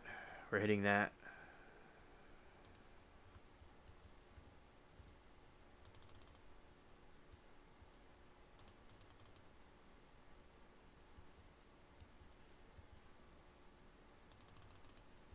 Hmm.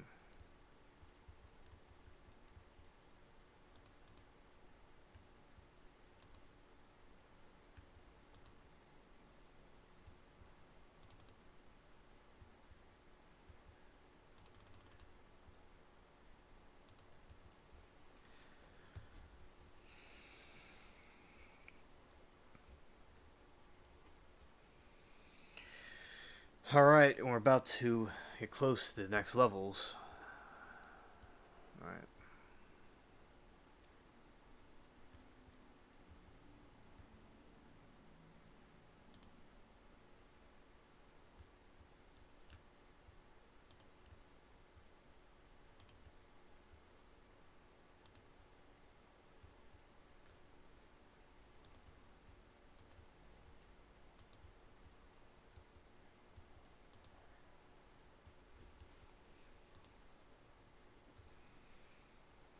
We're opening fire on this.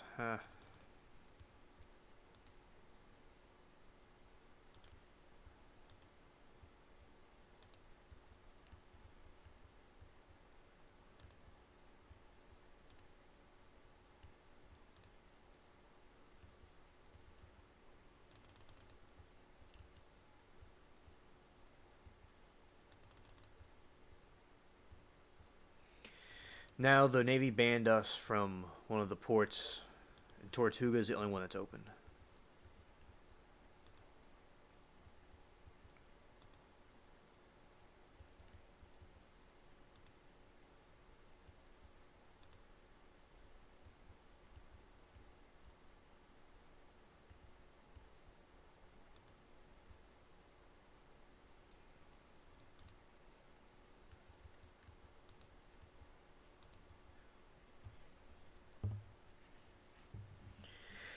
Yeah, next on line missed Anthony's exit.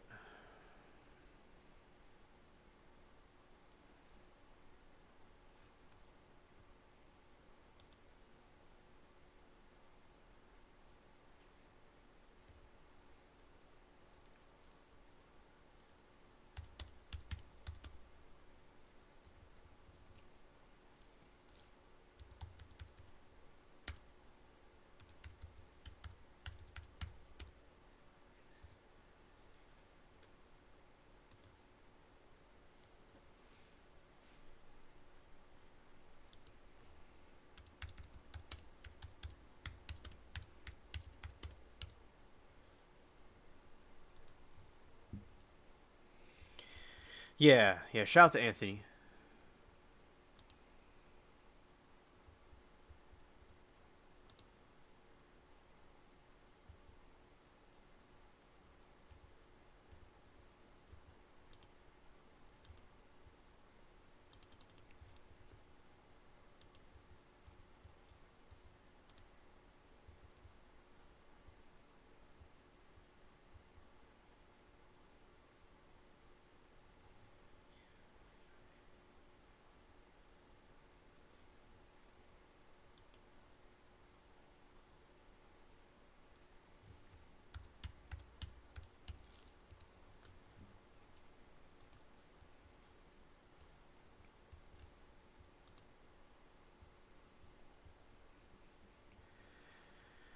Got the Phantom.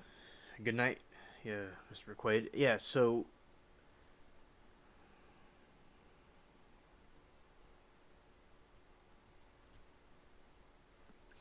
next, tell me about the game that you're playing. You're telling me about. I would like to know more about it.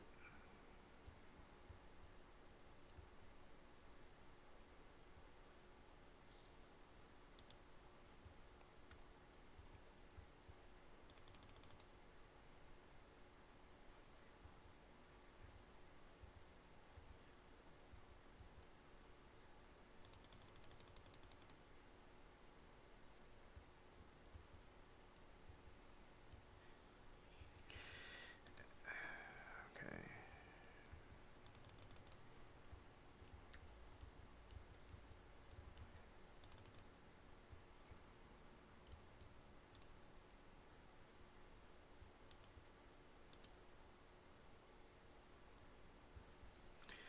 We got them.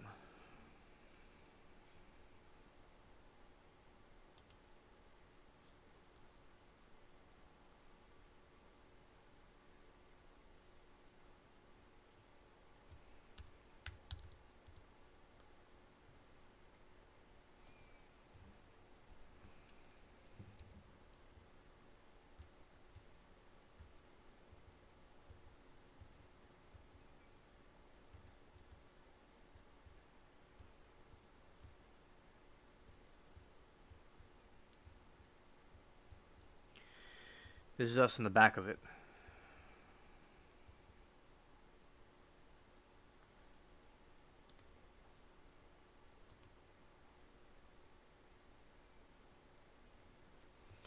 That's Sam right there.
And then we got this. My friendships were really cool.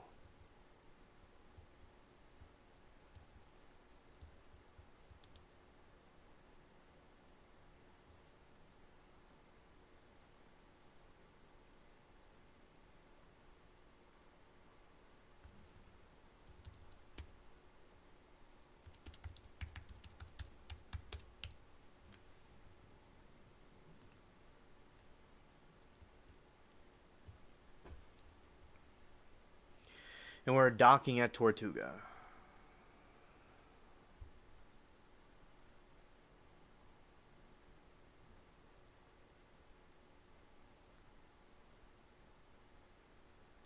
You see, to answer the question of Jacob, see, I got some free fireballs.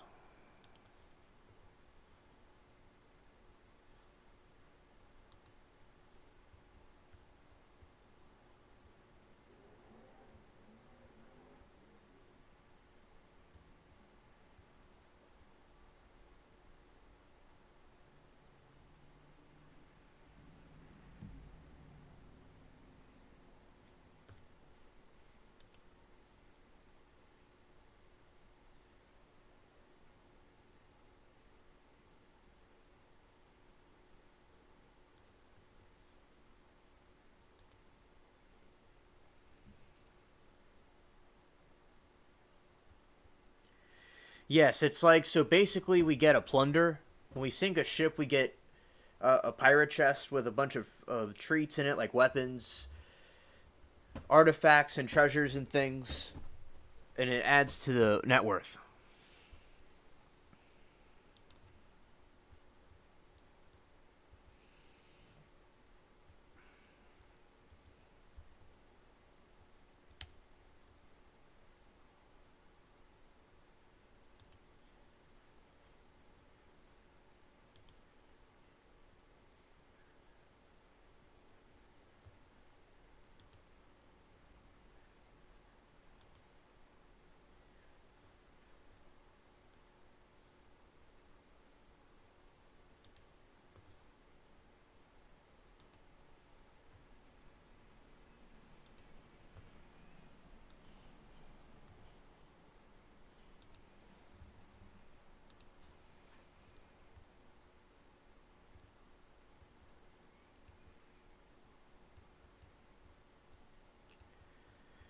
All right, and now we have reached a point where I'm going to continue with the other topics and go from the game to the other thing. Okay. So I'm going to tell them I'm going off. Penny and Sam.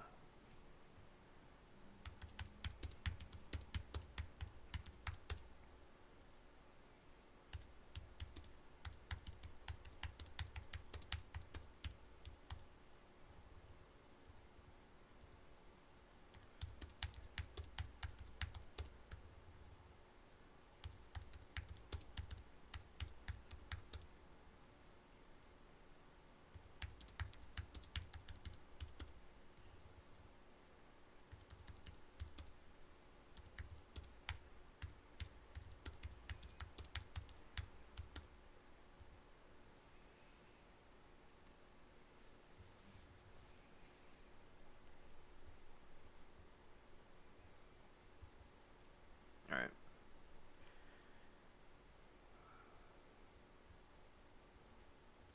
Right, and she said, "Nice meeting."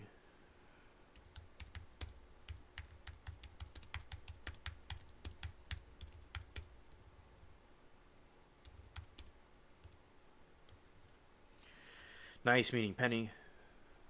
All right.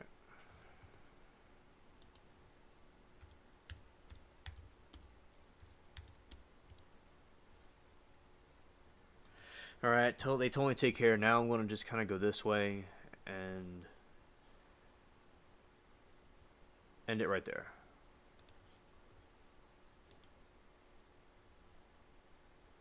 And it's showing a white screen. That's interesting. Okay, so I'm about to switch over.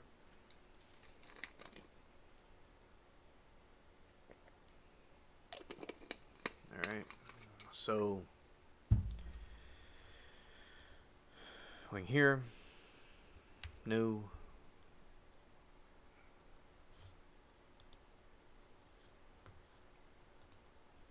Google.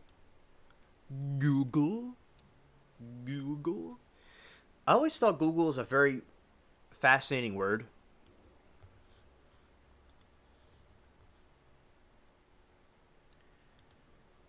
Hello, everyone. Now we're going to go to the next part of the show.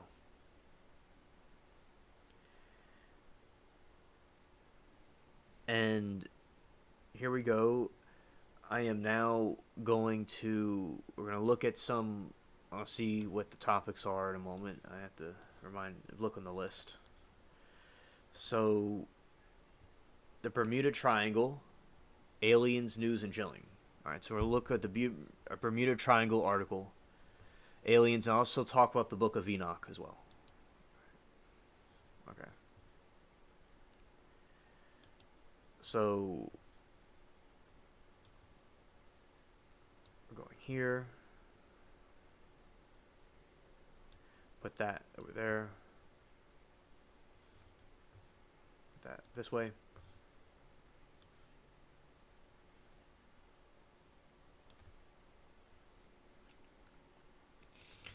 Want to get this.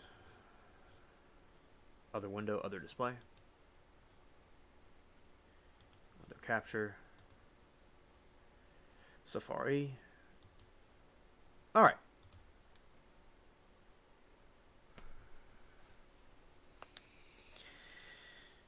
here we go. We're gonna chat back up. We'll leave that right there, as usual. Well,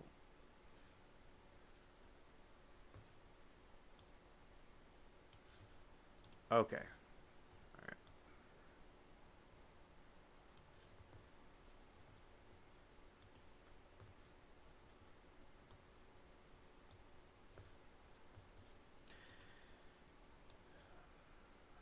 All right. Perfect.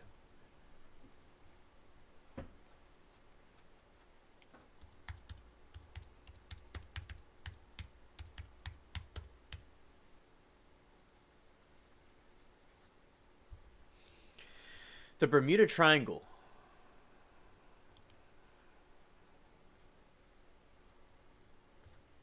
So this is the location. And there's something in Japan called the Dragon's Triangle that's supposed to be in conjunction with this one.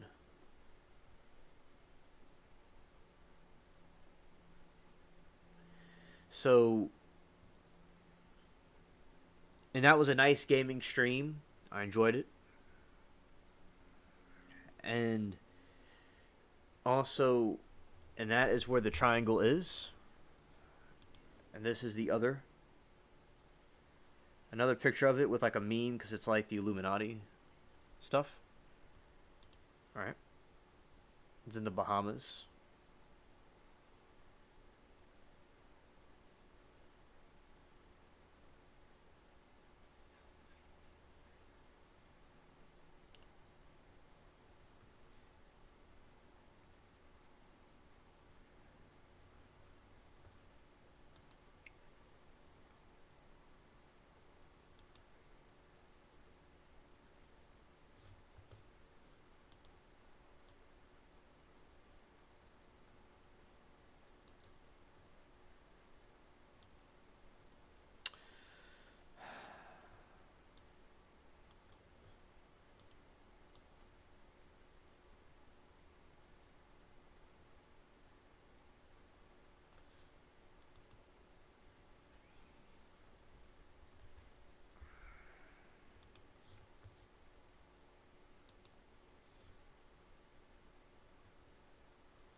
I will answer that question. Alright.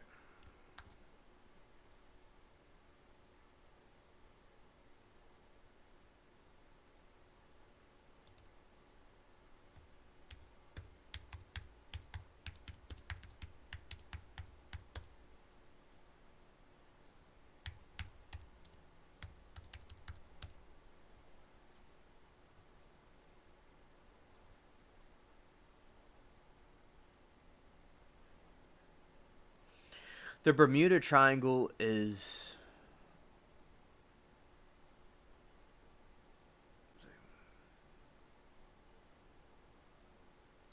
it's like 5 million square miles from Bermuda to Florida to Puerto Rico.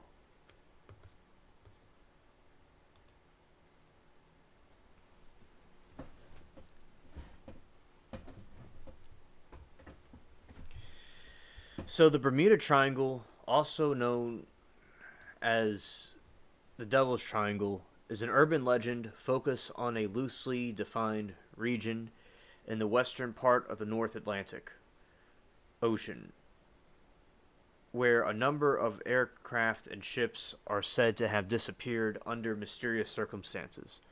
The idea of the area as uniquely prone to disappearance arose in the mid 20th century, but most reputable sources dismiss the idea that there is any mystery.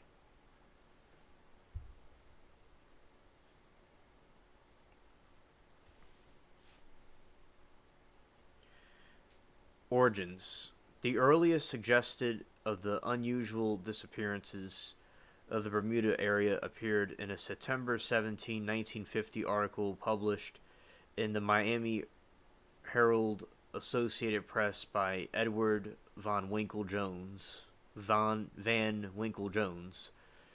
like Winky.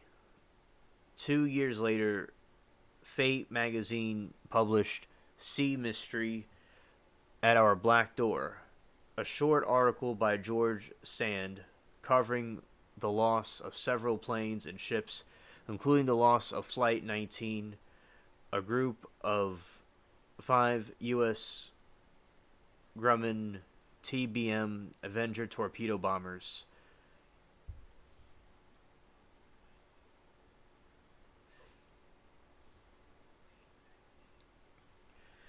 On a training mission, Sand's article was the first to lay the now familiar triangle area where the losses took place as well. The first suggests supernatural elements to the Flight 19 incident. Flight 19 alone would be covered again in the April 1962 issue of American Legion magazine. In it, author Alan W. Urquhart wrote that the flight leader had been heard saying, "We are entering Whitewater. Nothing seems right.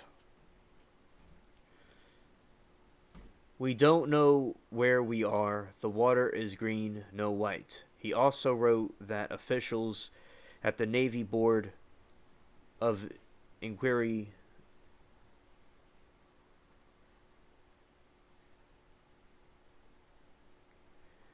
Nothing seems right. We don't know where we are. The water is green, no white. So I'm going to say it again. So wrote that the flight leader had been heard saying, "We are entering." Hey, hold on a second. Hold on a second. This thing's slipping. All right. All right.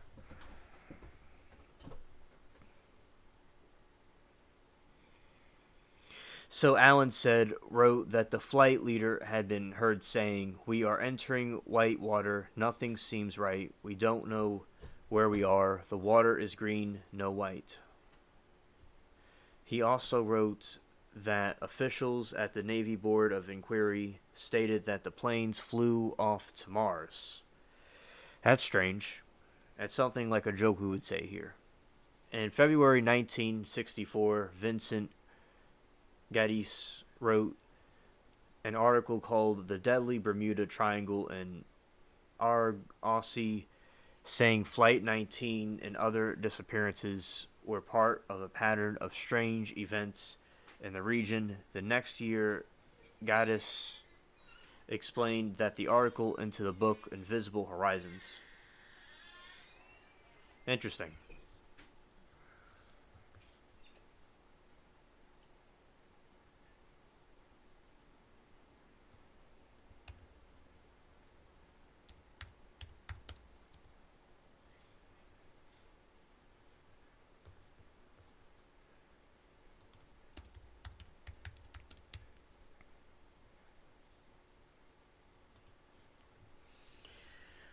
Yeah, I know next. I agree. I've not heard of this either.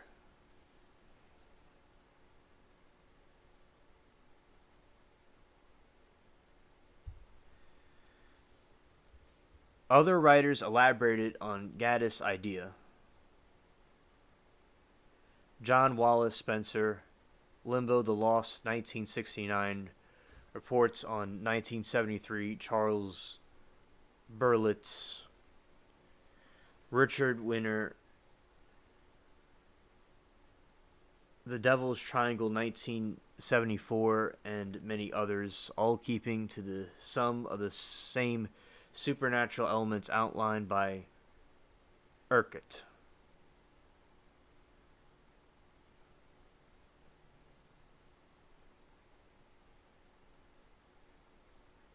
Okay, next I will. I will.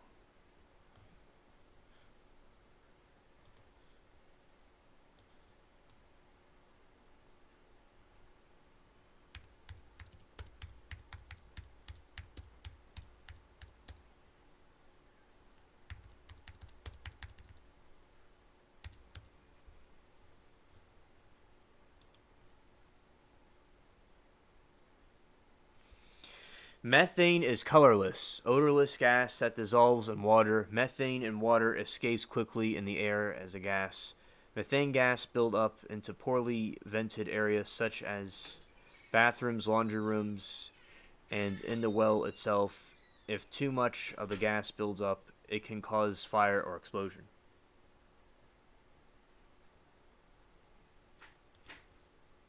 What does methane look like in water? The water may appear bubbles, milky, frothy, and have a bluish tint. Yes. So so to answer your question, it's going to look like it has a bluish tint. Milky, frothy, or have a a bluish tint. Right, exactly. Next, I agree.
Okay, Jacob, I'll look up Navy Board of Inquiry. Sure.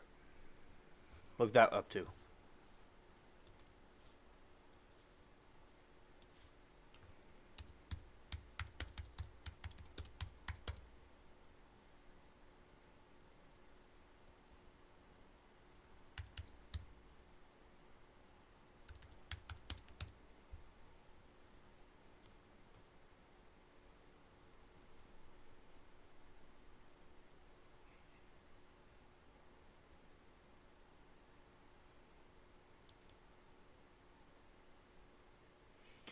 Once show cause paperwork has been issued, the Navy will hold the Board of Inquiry within 90 days. Navy region commander in the geographic area where the officer is stationed will hold the BOI. The BOI is composed of 3 officers, all senior, so the officer being required to show cause of retention.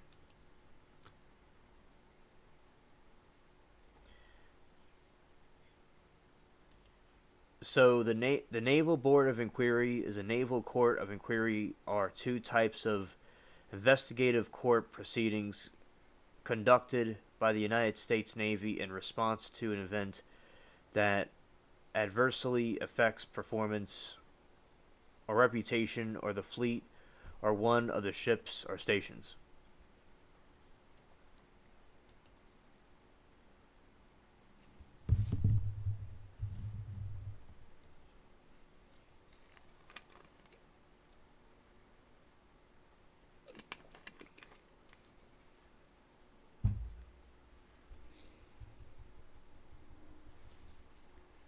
I looked that one up, Mary.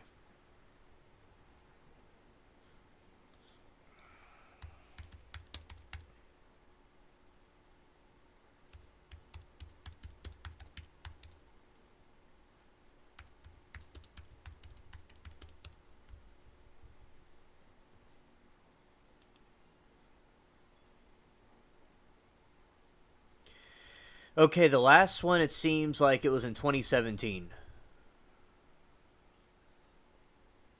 2015 also. These are all the incidents, by the way. All this are all the incidents that happened there. In 2005. All right. Continuing reading.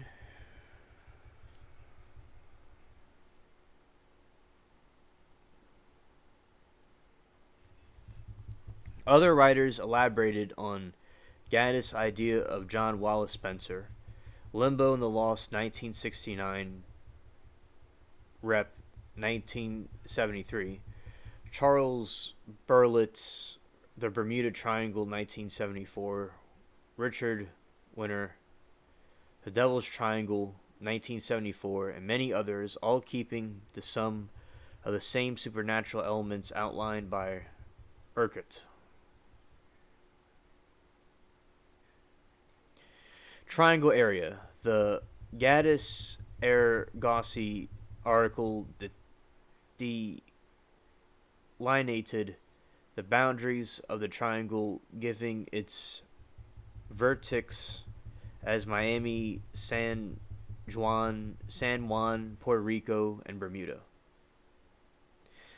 Subsequent writers did not necessarily follow this definition. Some writers gave different boundaries and vertex to the triangle, with the total area varying from 1.3 to 3.9 million km squared. Indeed, some writers even stretch it as far as the Irish coast. Consequently, the determination of which accidents occurred inside the triangle depends on which writer reported them.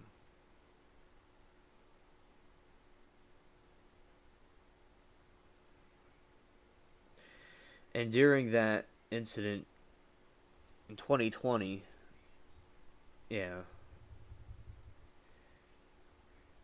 people were not able to vacation in the Caribbean, so no planes really heading there, just saying, Mary.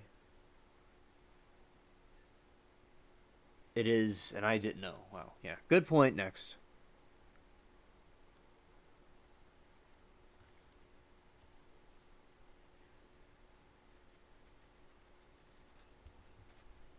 Larry Crochet. Larry Crochet, another Bermuda Triangle mystery solved in 1975, argued that many claims of Gaddis and subsequent writers were exaggerated, dubious, or unreliable. Crochet's research revealed a number of inaccuracies and inconsistencies between Berlitz's accounts and statements from the eyewitnesses, participants, and other involved in the initial incidents. Crochet noted cases where pertinent information went unreported, such as the disappearance of round-the-world yachtsman Donald Crowhurst, which Berlitz had presented as a mystery despite clear evidence to the contrary.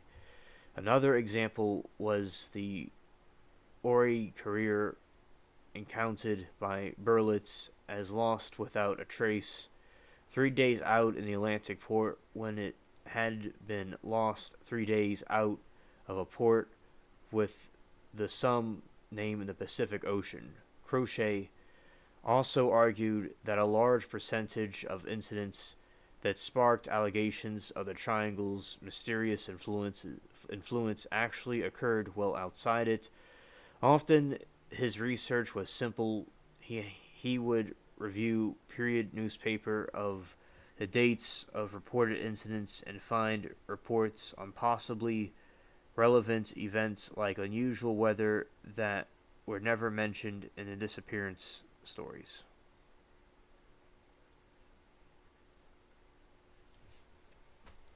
So we have some critics about the situation. When we have all these sightings of these strange disappearances, we have our dude Larry that comes up in here and tells us what's going on.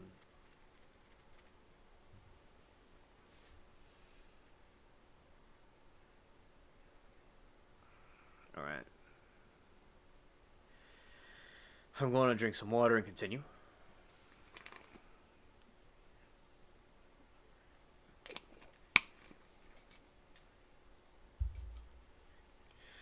Crochet concluded that the number of ships and aircraft reported missing in the area was not significantly greater, proportionately speaking, than in any other part of the ocean.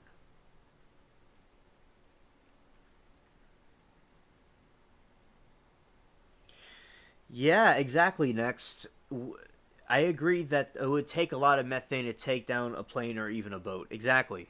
Exactly. I do think, in my opinion, there's something supernatural about it. And there's also in Japan, there's the Dragon's Triangle. But I could be wrong. I could be wrong. The number of ships and aircraft reported missing in the area was not significantly greater, proportionally speaking, than in any other part of the ocean. Well, in my opinion, I think that if that was true, this region wouldn't have such an emphasis on it. And it's like, perhaps with other sinkings and plane crashes, we can say what happened, in my opinion, but I could be wrong. In this situation, it's a known area that has something weird happens. If it's methane, if it's a magnetic fields there, or something supernatural, or some other factor that we are not taking into consideration, I really do feel that it is unique, even if the number of ships is not greatly significant, but there's still something happening down there because we don't know what's causing it to happen. So, kind of a strawman argument, in my opinion, but taken, it's put on the record. It's on the record. All of this is on the record, what Cruchet said. In an area frequented by tropical cyclones, the number of disappearances that did occur were for the most part neither disproportionate, unlikely, nor mysterious. Well, the thing about that, it's like the tropical cyclones were not necessarily the cause for these storms. The tropical cyclones were not the reason for the sinkings or the plane crashes. I highly doubt people, now the sailboats, especially in the olden days, that's an exception, but why would people fly a plane to a tropical cyclone and they only come out during certain seasons? So, especially, it's like, look over here. Let's take it into consideration. We have July, that's hurricane season, but we also have December, that's not hurricane season. January's not hurricane season. December's not hurricane season. July's not hurricane season. June is. Another July. Okay. And February's not hurricane season. May isn't hurricane season. So it's like debunked. These sinkings happened when the tropical cyclones are not in season. There's only a certain season when they happen, and if it was a tropical cyclone, there wouldn't be a Bermuda Triangle conspiracy theory. Yeah, and also nowadays we know about cyclones because of weather tech. Exactly. And furthermore, Berlitz and other writers would often fail to mention such storms or even represent the disappearances as having happened in calm conditions when meteorological records clearly contradict this. And as I said, they would have mentioned that as a cause, and they wouldn't be making a deal out of it. If we knew the cause of it, in my opinion, we wouldn't have this conspiracy theory. There's just, because a conspiracy theory happens if they're true or not, because there's an alleged unknown variable that is just unexplained, or it's like, say, if I'm like,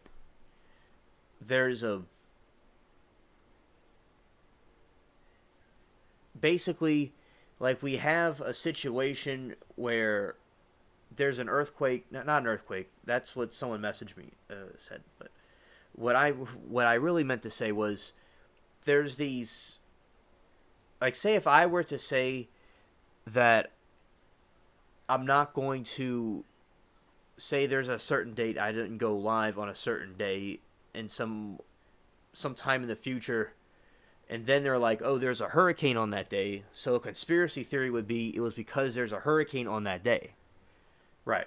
Now, I would tell you all if some hurricane was going to happen or some kind of incident where I'm not live. Say with they're going to repair the floor in the house over there. So say I wouldn't be live right away because of that. Say I would tell you all, but we have a situation where with the conspiracies that occur happen because some variable in nature happens that we can't explain, and they're not telling us the main story. Like, say, and I'm like, oh, it wasn't because of the hurricane, but it really was because of the hurricane, and I come up with some false story about it. That's what a lot of these people do, and I think a lot of these people that try to debunk the conspiracies are also trying to hide or suppress what's really happening. If there is some nuclear thing, if it's some supernatural thing that we know they're trying to hide because Congress, like Schumer, and the government and the different politicians were saying how they're not releasing the information about the aliens unjustly, which, you know, I agree with him on that one, and Republicans and Democrats both agree on that. And look, I understand there's a very important inflation and other things that are going on, okay? I agree. I'm with you all on that. I take political and news things extremely seriously. And also distractions. But I will say that we cannot completely ignore these supernatural occurrences and why they're hiding it, because I think it's linked together with other stuff. So, I think that it's that this conspiracy, any conspiracy theory, as I said, even if it's wrong, even if it could be debunked in a heartbeat, some variable was not right for them to not accept the main narrative. Nothing wrong with being refuted, though, because conspiracy theories can be wrong, and quite a few are wrong. Quite a few are, and there are conspiracy theories that are correct. So, but as I go and say my opinion about the points about why the Bermuda Triangle is just nothing, that is my answer to you all about the conspiracy.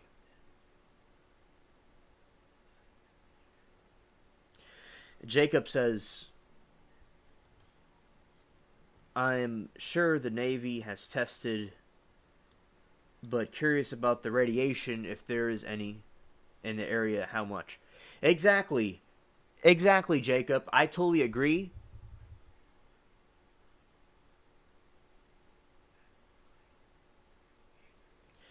And also, I will say that the Bermuda Triangle, it says in this list that there was, in the 40s and the 50s, there was incidences, but in 1925, before the nuclear radiation was tested, before that was a thing.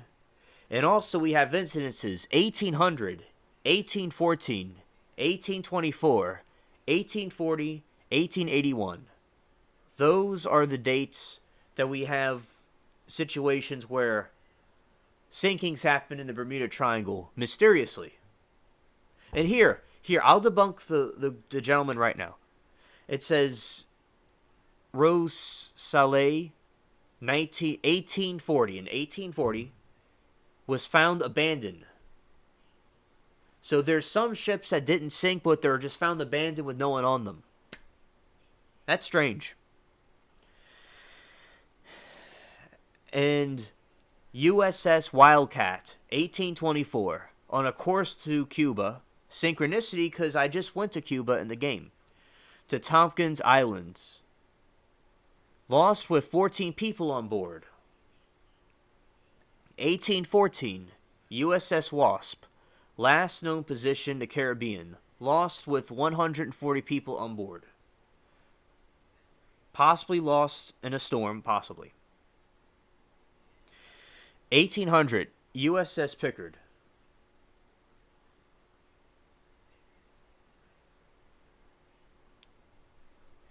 Delaware lost with 91 people on board, possibly lost in gale. So, we have some situations with storms, but why would you have no one on the ship? It didn't. So you see the straw man here. A straw man argument is if it's like if I build up a straw man. A SpongeBob did an episode about this, and I beat it up, and I said I'm tough, and I could beat up. Look, I could beat up people, but yeah, I didn't really beat up anything. I beat up a straw man, and it doesn't. It's not real. It's not fighting like a real person, and that is what I've discovered with this. Is that a lot of these people that try to do these things have these, what do you call it? It's on the tip of my tongue. Basically, they try to go and strawman these things, and that's how you could find it. So, also what our friend Anthony was saying about the sinking, about methane, not all of the Bermuda Triangle incidences were because of a sinking or a crash. They just found a ship with no one on it, like an abduction or something happened. Remember that, chat. You gotta look at the fine print and the details. And that's how this argument can be defended. Also, gaslighting, yes, next, and chasing a red herring thing, yes, all that stuff.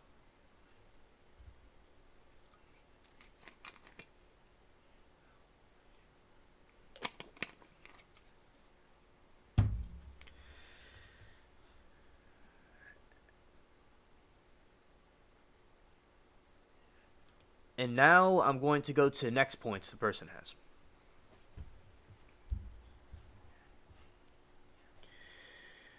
The numbers themselves had been exaggerated by sloppy research. A boat's disappearance, for example, would be reported, but is eventually, if belittled, returned to port may not have been. You see, that is another thing.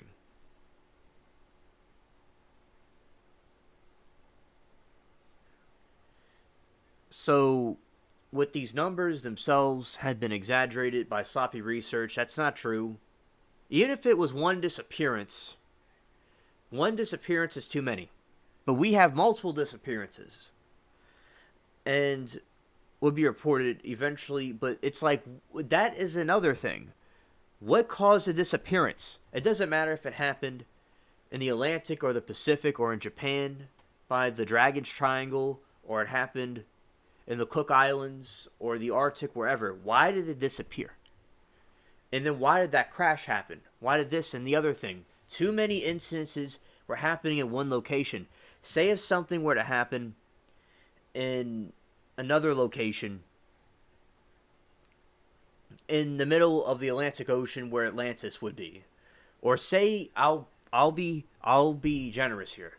Let's just say some other part of the Atlantic or the Indian Ocean, somewhere where it has no significant paranormal activity. Why is there a bunch of sinkings and crashes and disappearances happening in one area? Now, you could have, in one isolated incident, at one location, yes, in the ocean you're going to have multiple occurrences like this happening. Okay? Okay? But that happens, but why is it all happening here with paranormal leadings? Exactly, next. Exactly. Nothing against this gentleman at all. I don't know if it's controlled opposition to try to get us to not think there's something bad happening there, or they really believe that, because I think they have agents, in my opinion, or people that could be unknowingly being used for that, or just people that are skeptical, because I think they're skeptical, and every opinion's going to have a counter opinion. So, but I don't know. It seems like they're trying to not. They don't want us to believe that there's something going on over there. That's the point I'm getting from this. Why don't they want us to believe there's something going on? All right.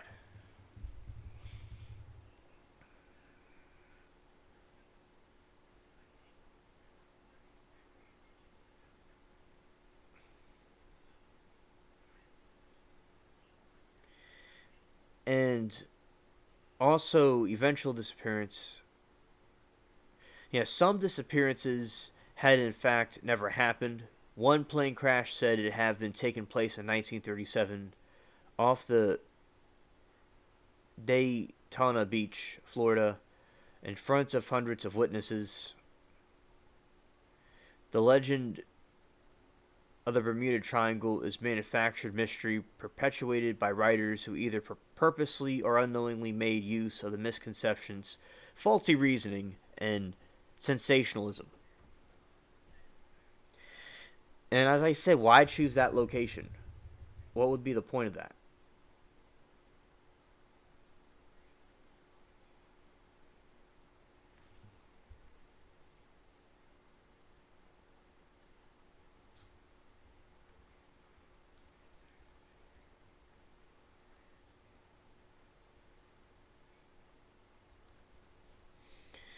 When the British Channel 4 television program The Bermuda Triangle 1992 was being produced by John Simmons of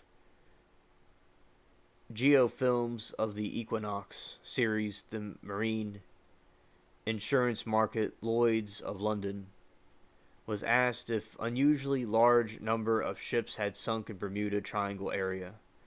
Lloyd's determined that large numbers of ships had not sunk there.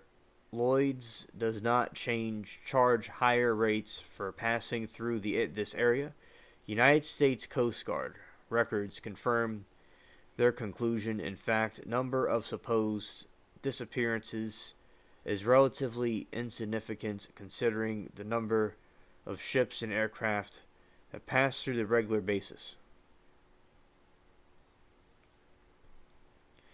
The Coast Guard is officially skeptical of the triangle, noting that the collect and publish through their inquiries much documentation contradicting many of the incidences written about the triangle authors, in such incident involving 1972 explosion and sinking of the tanker VA Fog.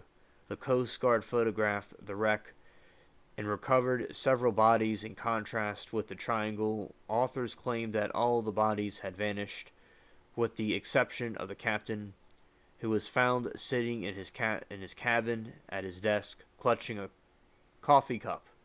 In addition, Fog sank off the coast of Texas, nowhere near the commonly accepted boundaries of the triangle, but possibly had drifted from the triangle into that area.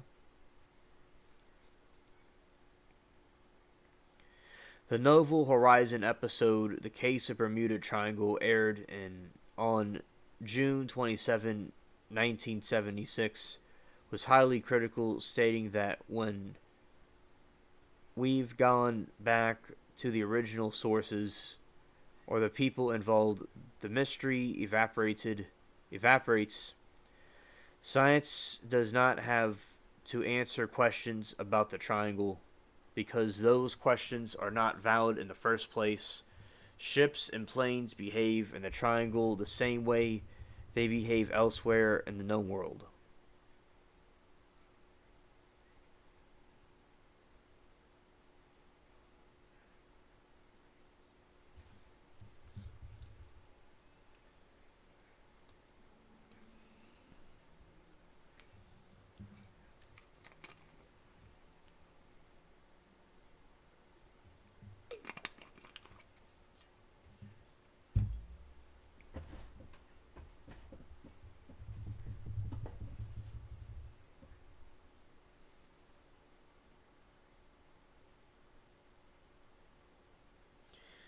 Jacob says the Gov has restrictions, though it's kind of like the Arctic. Yes, I agree.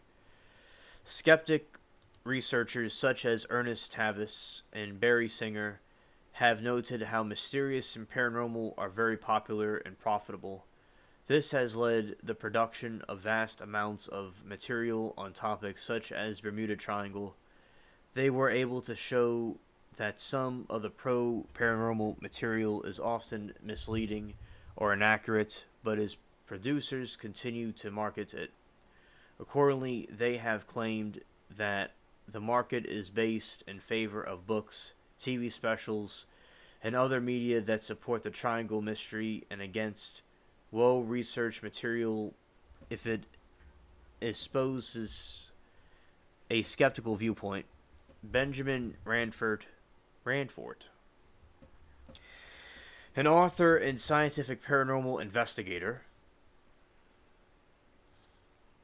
noted in an interview on the Bermuda Triangle that it could be very difficult to locating an aircraft lost at sea due to the vast search area. And although the disappearance might be mysterious, that did not make it paranormal or unexplainable. Ranford further noted the importance of double checking information as mystery surrounding Bermuda Triangle had been created by people who had neglected to do so.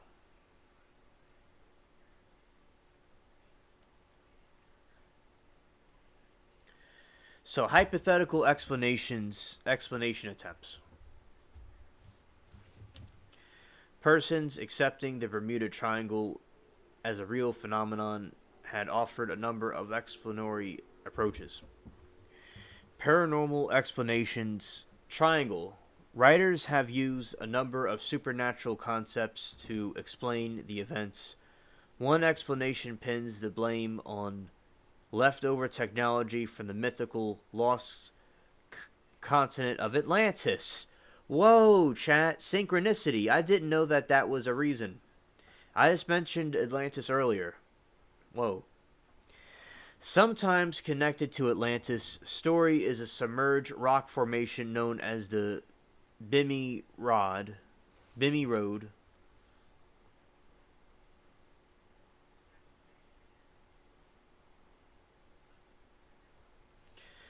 Off the island of Bimini in the Bahamas,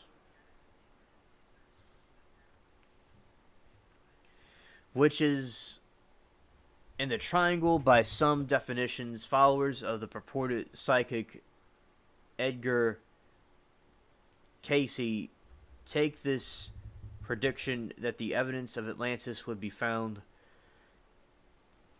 in 1968 as referring to the discovery of Bimini Road. Believers describe the formation as a road, wall, or other structure, but Bimini Road is of natural origin, they say.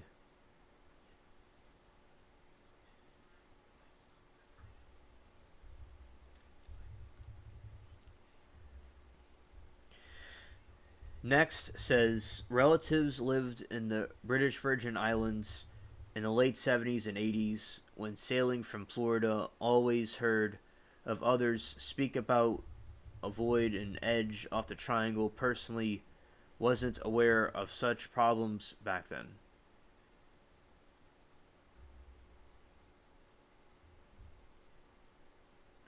Oh yeah. Oh yeah, exactly. Yeah, next. Exactly. It would be a concern to them because there's something nefarious going on over there. That's why I told you. It's like, it doesn't matter if there's some random spot in the middle of the Atlantic or Pacific Ocean where there's a bunch of crashes and disappearances in one little tiny spot. It doesn't matter. You know, it's not like if you have a sinking here and there that happened. It's all this stuff happening in this one spot.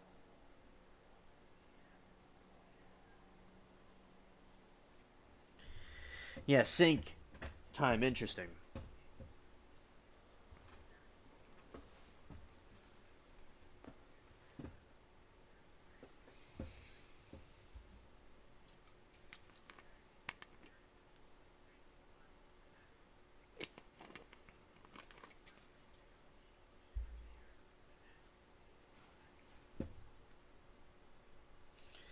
But yes, turning guns. He says, yeah, I agree. It was built before the flood.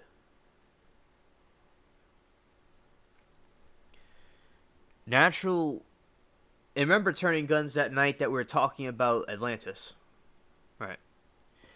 Natural explanations. Compass variations. Now, I forgot to read another paragraph. Okay.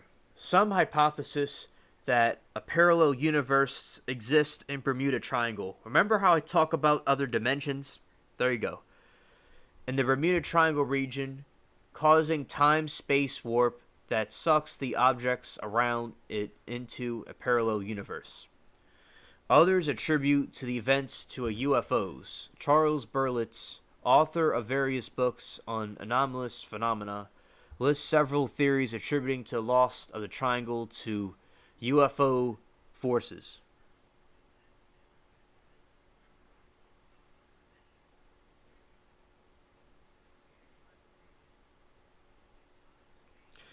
Oh, next, I was saying, yes, Atlantis, and I wrote another stream a couple of times ago. Turning Guns was like Turning Guns and Amanda were there. So basically, what happened was, and also Delight was there briefly, but then she had to do something. So him and I were talking about Atlantis, and that was one of the things we saw about Atlantis, that the city, that it was created before the flood. That's what Turning Guns was saying. And I'm saying is that I was mentioning Atlantis, and this is allegedly connected to Atlantis. That is very fascinating.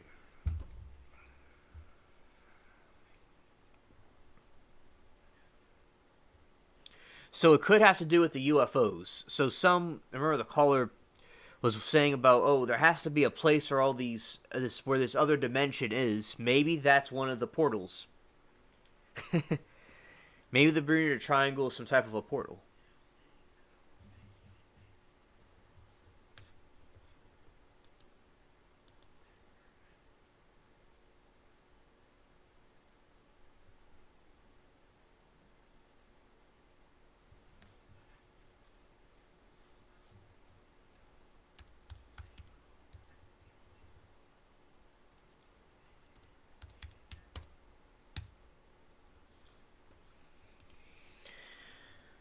All right. Compass variations. Compass problems are one of the cited phrases in many triangle incidences. While some have theorized that unusual local magnetic anomalies may exist in the area, such as anomalous, have not been found, compasses have natural magnetic variations in relation to the magnetic poles, a fact which navigators have known for centuries. Magnetic compass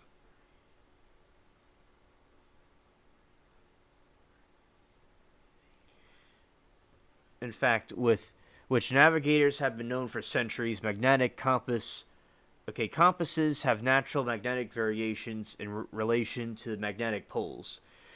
Interesting. It has to do with I said before about magnetics. I said compass problems are one of the cited phrases in many triangle incidences. While some have theorized that unusual local magnetic anomalies may exist in the area, such as anomalous, have not been found, compasses have natural magnetic variations in relation to the magnetic poles, a fact which navigators have known for centuries. Magnetic compass, north, and geographic true north are exactly the same, one of the small number of places, for example, as of 2000. In the United States, only those places are a line running from Wisconsin to the Gulf of Mexico, but the public may not be as informed and think that there is something mysterious about the compass changing across an area as large as a triangle, which it naturally will.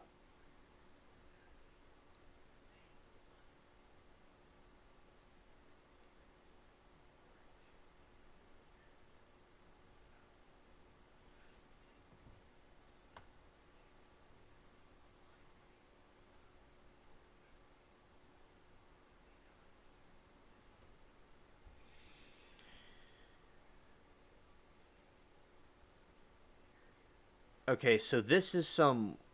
I'll move it over a little bit. You can see it.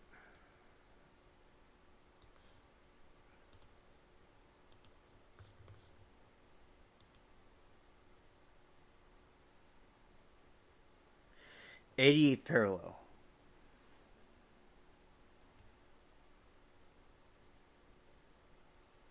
Hey, Turning Guns, good to see you. Yeah, it goes right over the Japanese waters. That's why they have the Dragon's Triangle. Alright, so we have the Gulf Stream.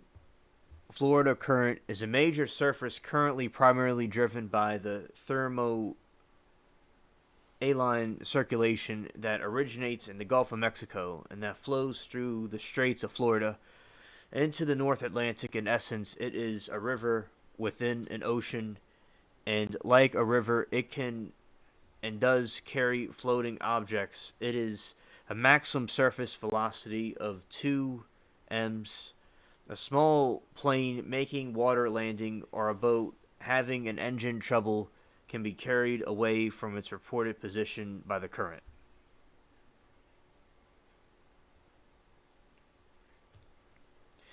Human error. One of the most cited explanations in official inquiries also to the loss of the aircraft or vessel is human error. Human suborns may have caused businessman Harvey Conover to lose his sailing yacht Revconic as he sailed into the teeth of the storm south of Florida on July 1st, 1958.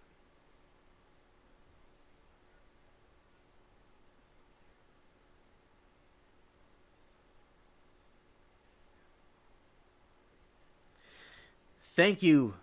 Next, thank you for that. I appreciate that. Naruto's means whirlpools.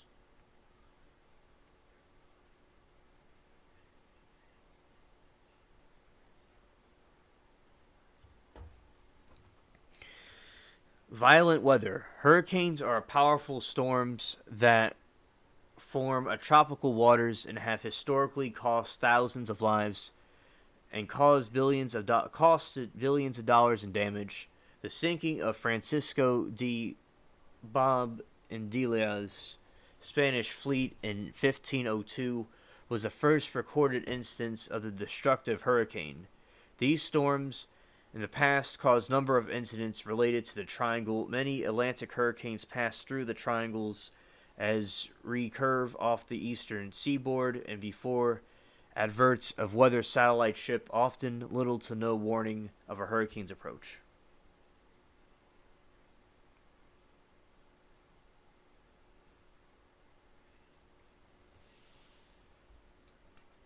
And we have another straw man.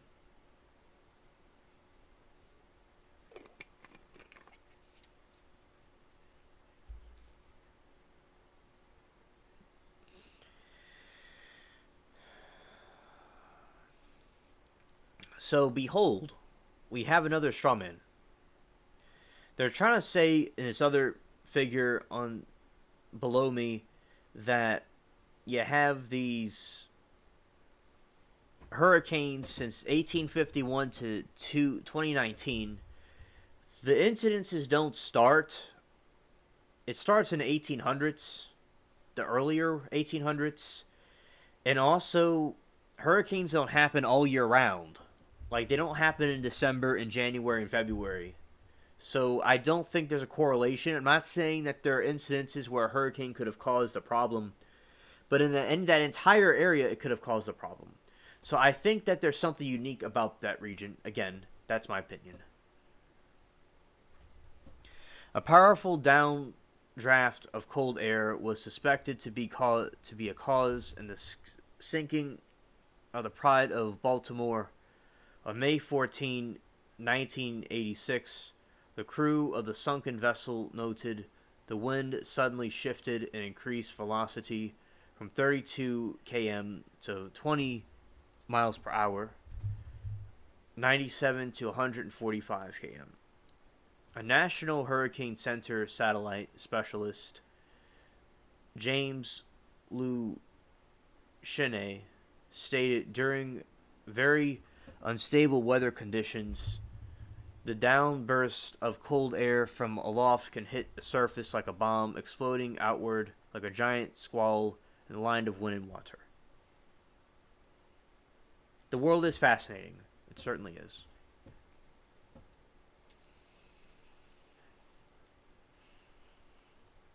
Now we're getting into methane.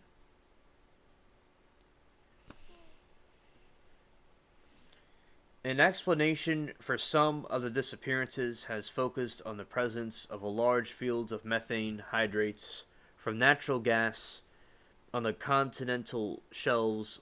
Laboratory experiments carried out in Australia have proven that bubbles can indeed sink a scale of model ship by decreasing the density of the water, and any wreckage would be deposited on the ocean floor or rapidly disappeared by the Gulf Stream.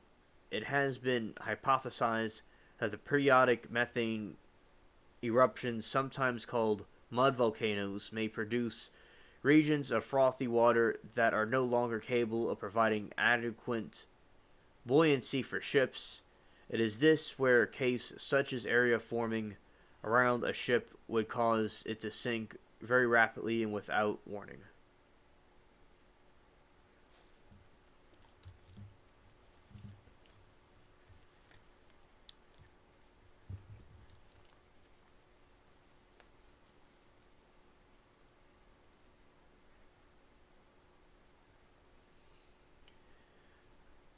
Publications by the SUGS describe large stores of undersea hydrates worldwide, including Blake Ridge area off the coast of southeastern United States.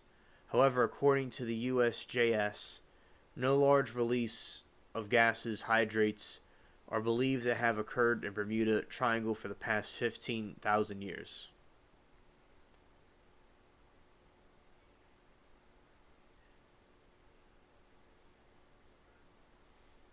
I will. I will next.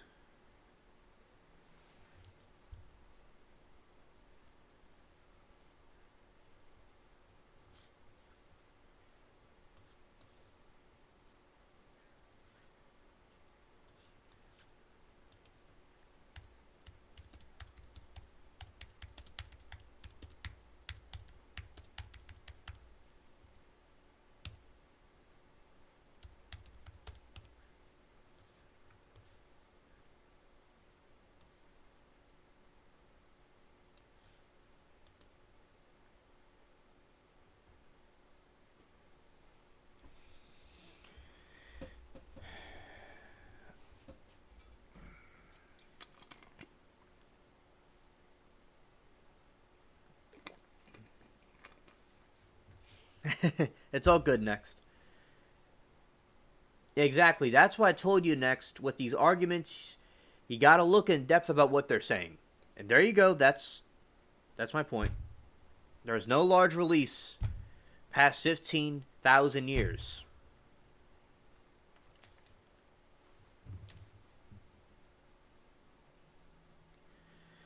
HMS Atlantia.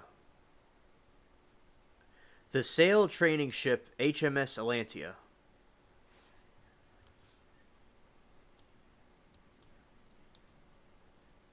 Make this a little smaller.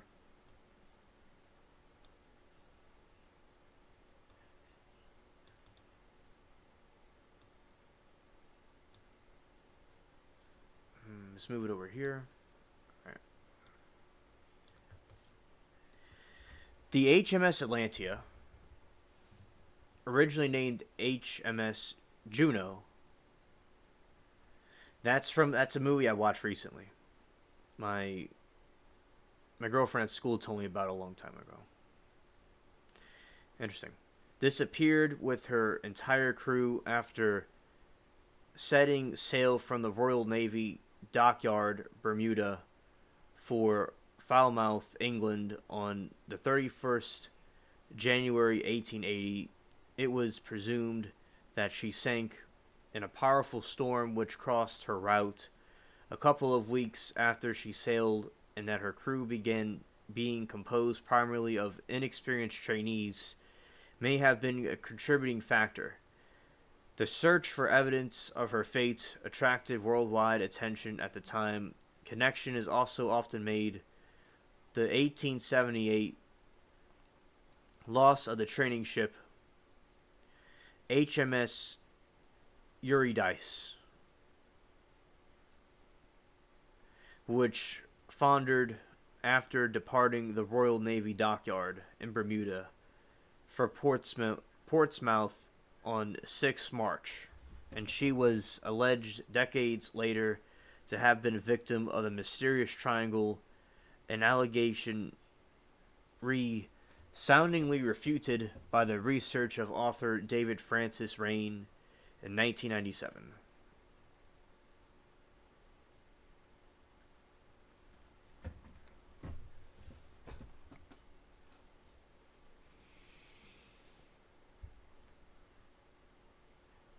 Alright, so we have that ship, that mystery.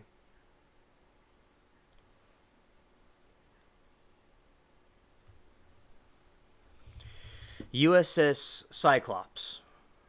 The incident resulting in the single largest loss of life in the history of the US Navy, not related to combat, occurred when the Collier Cyclops, carrying a full load of magnesium ore,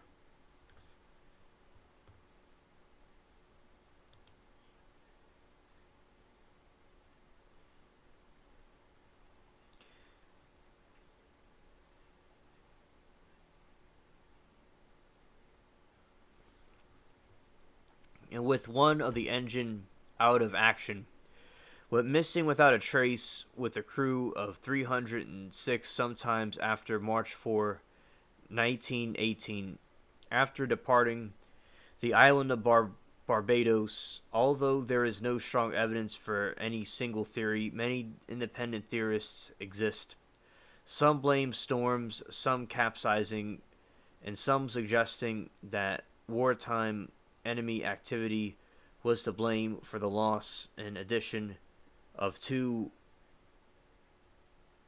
Cyclops' sister ships, Perteos and Nereus, were subsequently lost in North America during the Second World War. Both ships were transported heavy loads of metallic or ore, similar to which was loaded on the Cyclops during her fatal voyage. In all 3 cases, structural failures due to overloading with a much denser cargo than designed is considered the most likely cause of the sinking.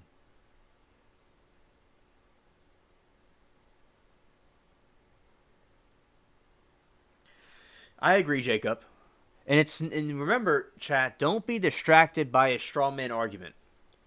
Don't go and be like, oh, the pilots, planes crash all the time. It's like, why is it happening frequently in this specific region?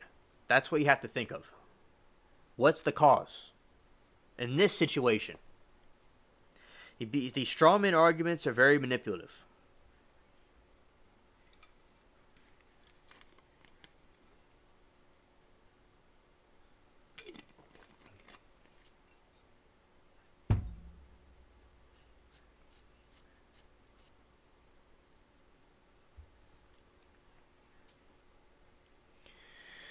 Carroll A. Deering, a 5-mast schooner built in the 1919, was found hard aground and abandoned at Diamond Shoals near Cape Hatteras, North Carolina. On January 31st, 1921, FBI investigation into the Deering scrutinized, then ruled out multiple theories as to why and how the ship was abandoned, including piracy, domestic communist sabotage, and involvement of rum runners.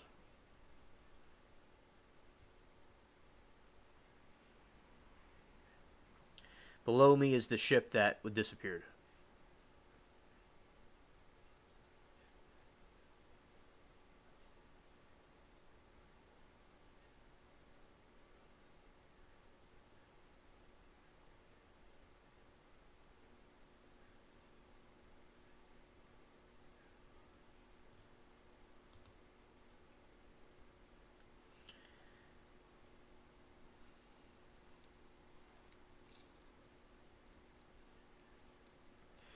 Rum running, or bootlegging, is the illegal business of smuggling alcoholic beverages.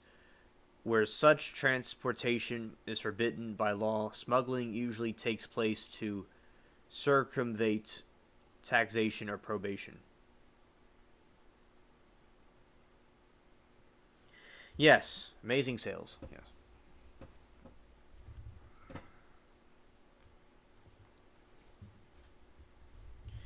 Flight 19 was a training flight of 5 TBM Avenger torpedo bombers that disappeared on December 5th, 1945.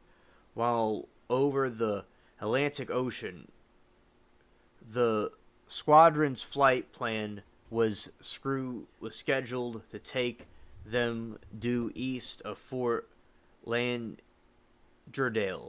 for 141 miles, north for 73 miles, and then back over a final 140-mile leg to complete the exercise.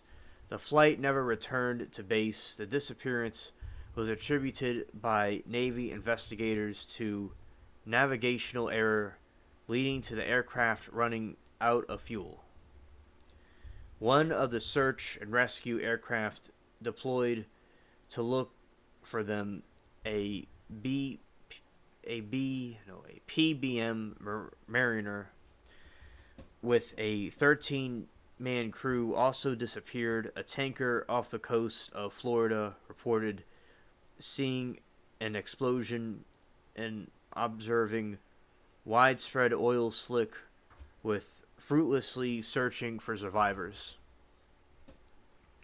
Weather was becoming stormy by the end of the incident. According to the contemporaneous sources, the Mariner had a history of explosions due to vapor leaks when heavily loaded with fuel, as it might have been for a potentially long search and rescue operation.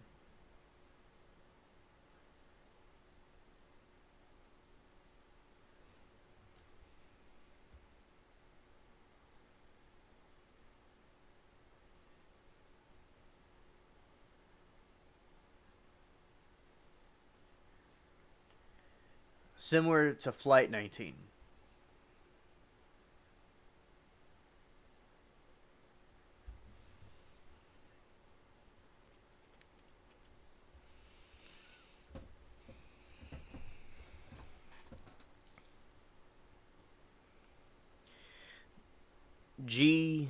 GAHNP Star Tiger disappeared on January 30, 1948 on a flight from the Azores of Bermuda.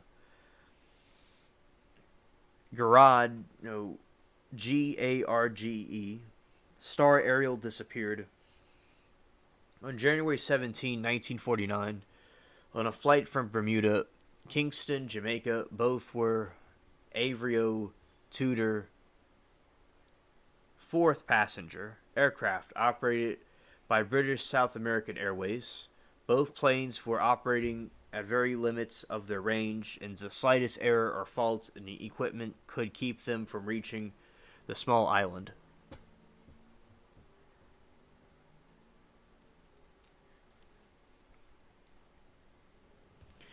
Douglas DC-3. On December 28, 1948, a Douglas DC-3 aircraft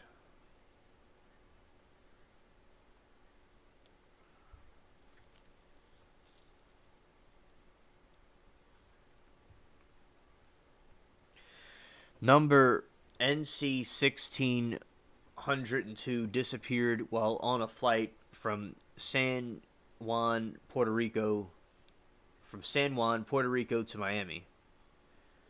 No trace of the aircraft or the 32 people on board was ever found. A Civil Aeronautics Board of Investigation found there was insufficient information available on which to determine probable cause of the disappearance.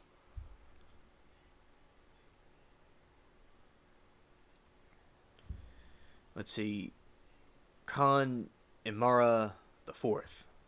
A pleasure yacht was found adrift in the Atlantic south of Bermuda on September 1955. It is usually stated in the stories Berlitz Winter liner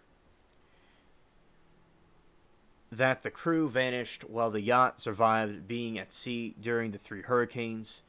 The 1955 Atlantic hurricane season showed Hurricane Lone passing nearby between 14 to 18 September, with Bermuda being affected by winds of almost gale force. In his second book on Bermuda Triangle, Winter quoted that a letter he had received from Mr. J.E., Chancellor of Barbados, on the morning of September 22. Connemara the Fourth was lying to heavy mooring of the open roadside of Carousel Bay because of the approaching hurricane.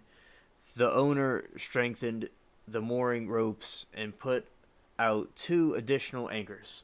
There was little else he could do, as the exposed mooring was the only available anchorage in the Charles Bay.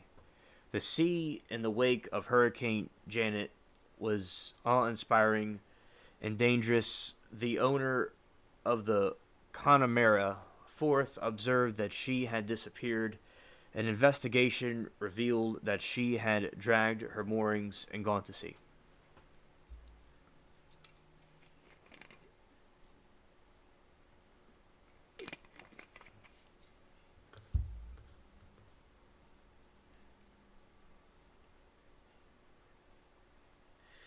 There's something called the Nevada Triangle. The Sierra Nevada is a mountain range in western United States between Central Valley, California, and the Great Basin. The vast majority of the range lies state of California, although Carson Range Spur lies primarily in Nevada. Devil's Sea. The Devil's Sea, also known as the Devil's Triangle. The Dragon's Triangle, the Formosa Triangle, and the Pacific Bermuda Triangle is a region of the Pacific of Tokyo. In south of Tokyo, the Devil's Sea is sometimes considered as a paranormal location, though veracity. All right.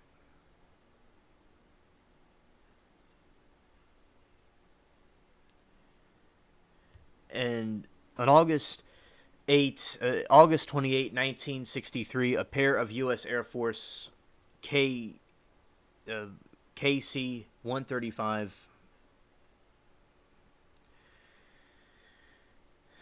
Star Tanker aircraft collided and crashed into the Atlantic 300 miles, 480 kilometers west of Bermuda. Some writers say that while the 2 aircraft did collide, there were 2 distinct crash sites separated by over 160 miles of water. However, Cruche's research showed that the unclassified version of the Air Force investigation report revealed that the debris field identified as the second crash site was examined, searched, and found mass seaweed and driftwood tangled in an old buoy.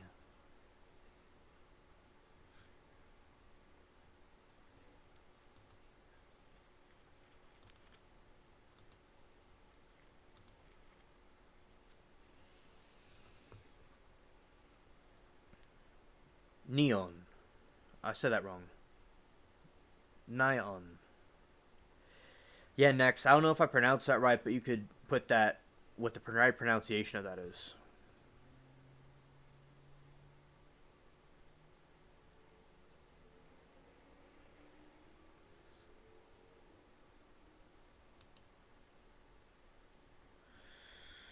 Okay, we're done with that. Driftwood. And, alright.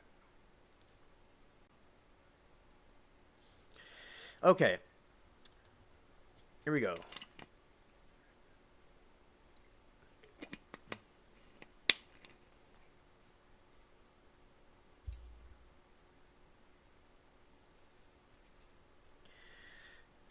Thank you, next. I didn't know that.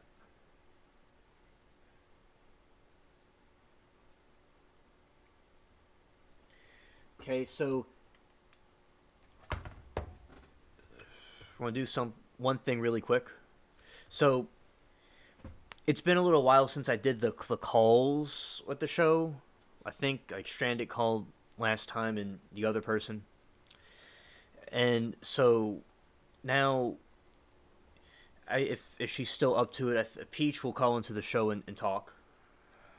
And also, I don't know completely if you all will be able to hear it, which I think you all will be because y'all were hearing some of the game when Mary heard some of the game. So I am going to, we'll test this out if she's still up to it, and let me know if you could still hear it because I don't have the software I usually use because they said you needed the software, which I don't really think I do need it. It was a free software that transmits the sound from this to the stream, but I think it works without it, and I was right because the game was playing and y'all heard it. So I'm gonna see if we could try this out. Y'all let me know what's going on. And okay, so Keenhone, honey. All right, so let's see. All right.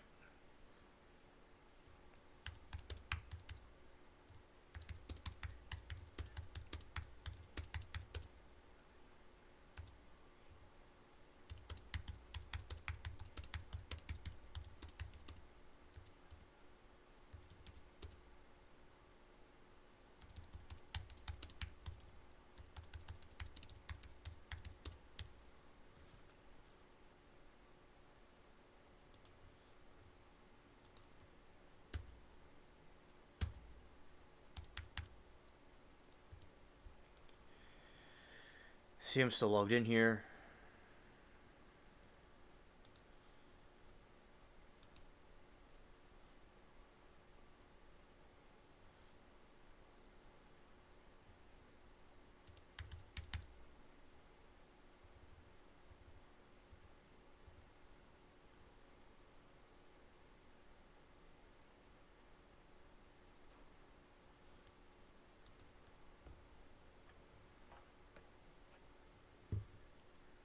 Okay, it logged me out again.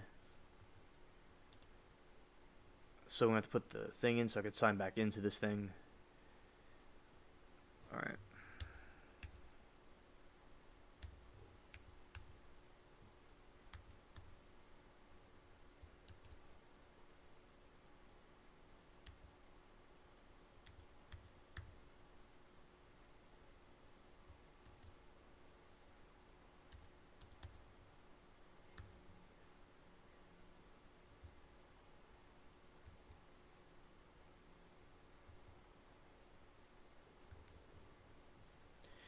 Make sure this password matches.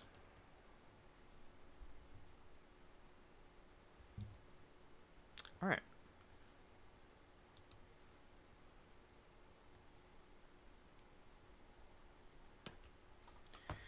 I'm logged back into this thing.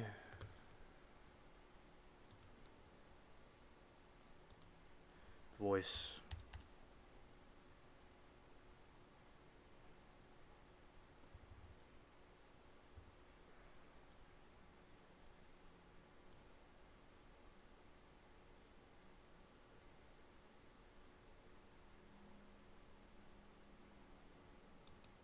Okay.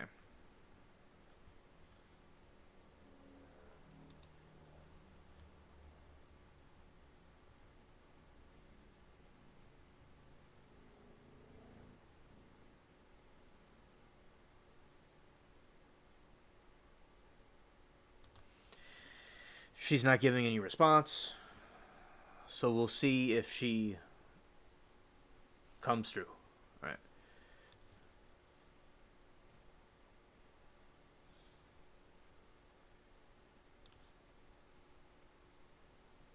And because it's like now I'm going to show. So while I see what happens with that, let's go to the Devil's Triangle.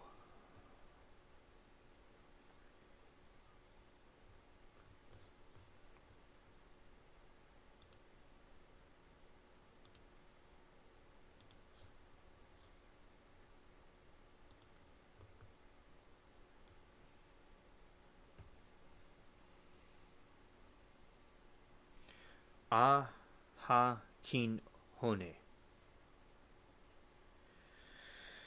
The Devil's Sea, in Japanese, Ma nu Umi, also known as the Devil's Triangle, is a dragon's triangle in the Formosa Triangle in the Pacific Bermuda Triangle. It is a region of the Pacific south of Tokyo. The Devil's Sea is sometimes considered as a paranormal location. Through the veracity of these claims have been questioned.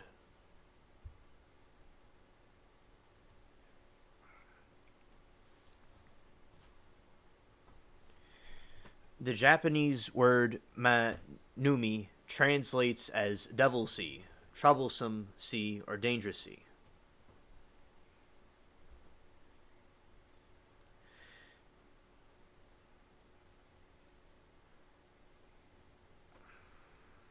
Has been widely used to describe dangerous marine locations around the world. This means that there are many locations that the Japanese call manumi.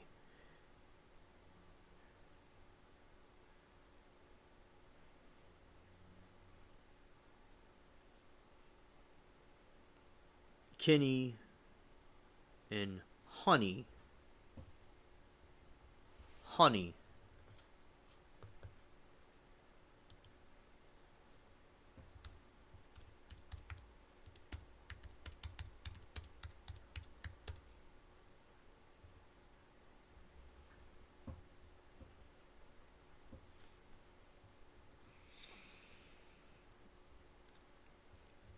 And locations in Japan. In August of 1945, Mit Ish Ubishi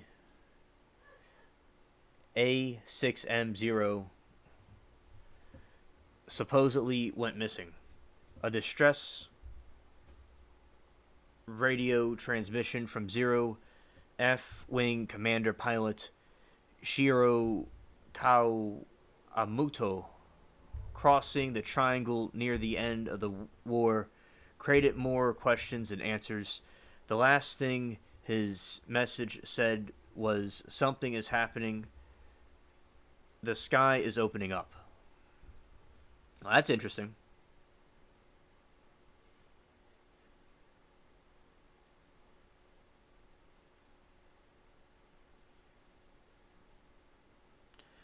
Nomi. Okay.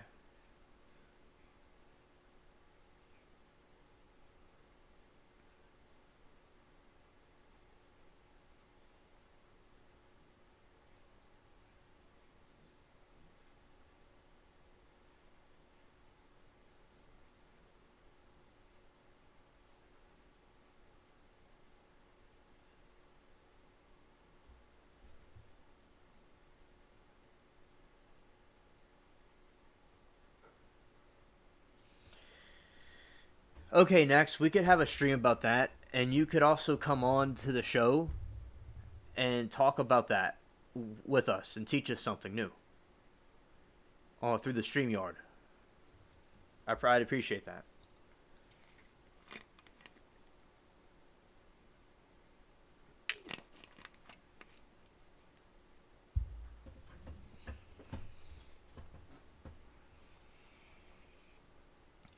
So this man, they're saying that this is in conjunction and adjacent to the other triangle in Bermuda.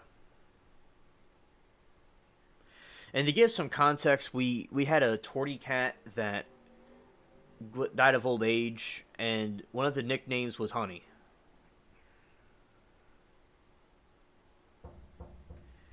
Yeah, next is causing my brain to think a little harder than it's supposed to.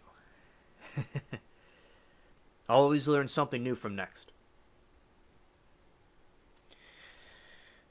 On January 1955, Japanese ship Shinyo Maru no number 10 lost radio contact near Mikurajima.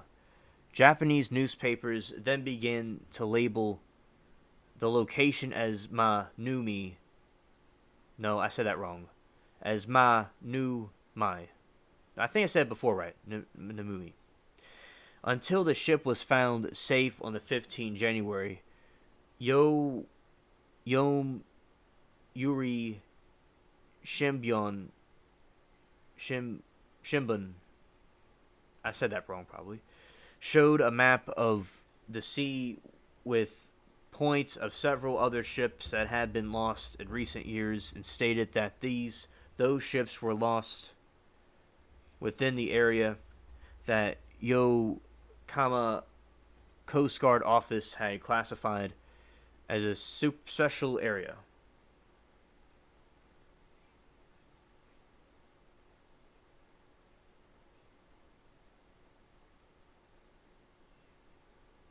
Okay, Mary, I understand. She was sick, but she was very old, though. But yeah, you're right, Mary. She was very sick. Wasn't denying she was sick, but she was older. But I know she could have lived a little bit longer. You're right. Yeah, so the cat died because of a terrible sickness, but it was also older in age.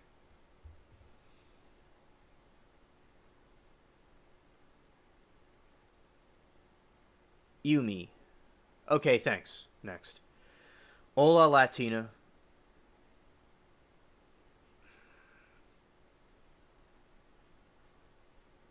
Yeah, Tories are sweet, but Tories also have attitude.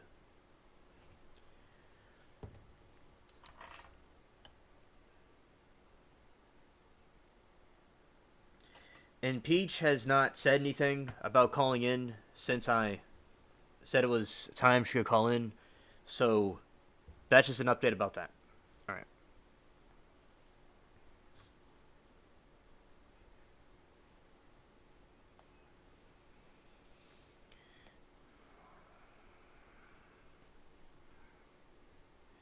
On the 4th of January 1955, Japanese ship Shinyo Maru. Yeah, I said that already. Okay, so next part. The U.S. The New York Times introduced this incident with a term, the Devil's Sea, where 9 ships had been lost in perfect weather. Yo Yom Irui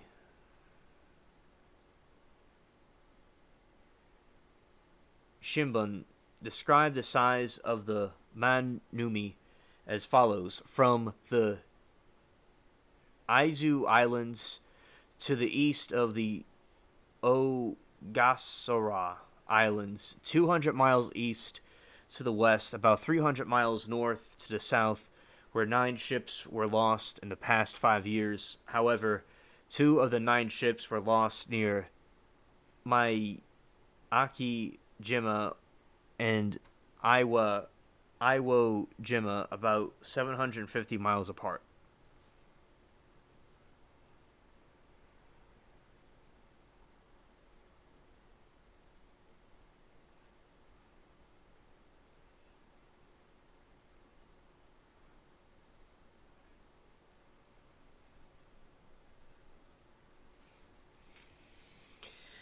So that's that. I don't know. Like, well, they show a diagram below me. That's the range of the Devil's Triangle.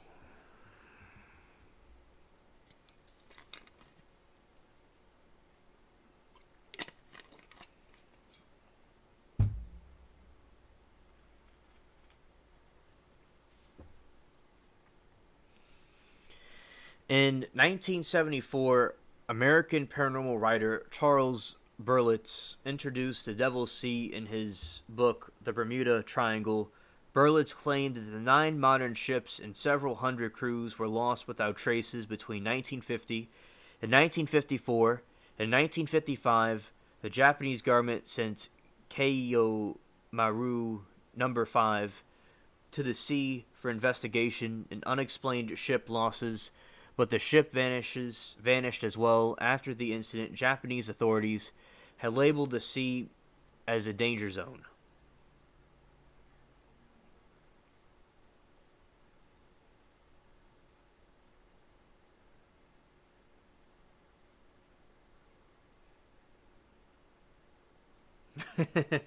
Yeah, Mary.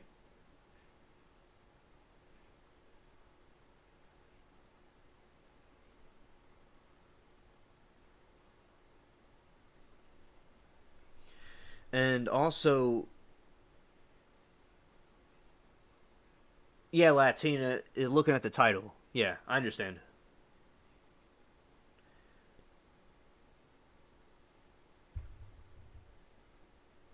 Alright. See these islands.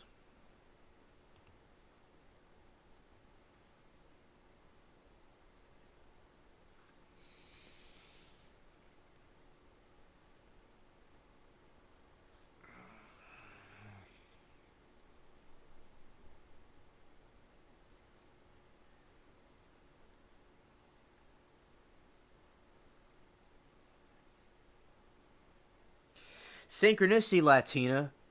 I like the Addams Family movie. And so does Mary.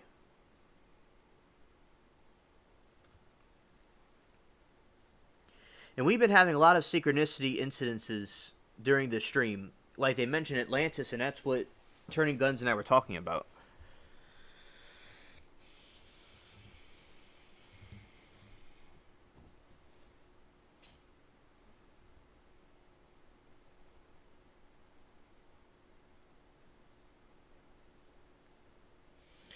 In 1975, American author Larry Couchet published the Bermuda Triangle Mystery Solved, debunking the Devil's Sea legend. Couchet sent letters to government offices which were related to the sea, but nobody knew about the Devil's Sea or such a danger area. The actual danger zone where the Maritime Safety Agency of Japan warned not to approach was only 10 miles to Mei Ujin-shu.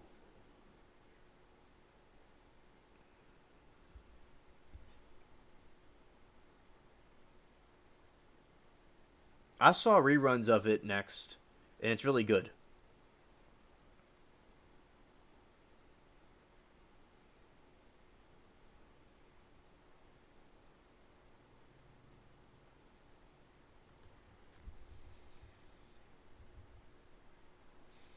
The Ko Maru number 5 was sent to, I just said that, for investigating activity of an undersea volcano and lost in 1952.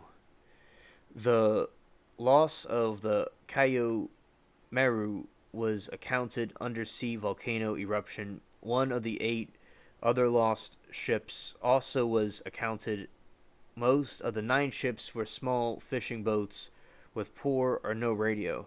The weather was not perfect.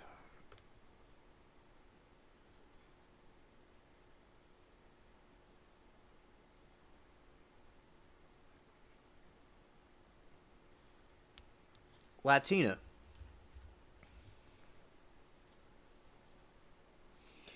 Latina says last week she mentioned that Eager Casey.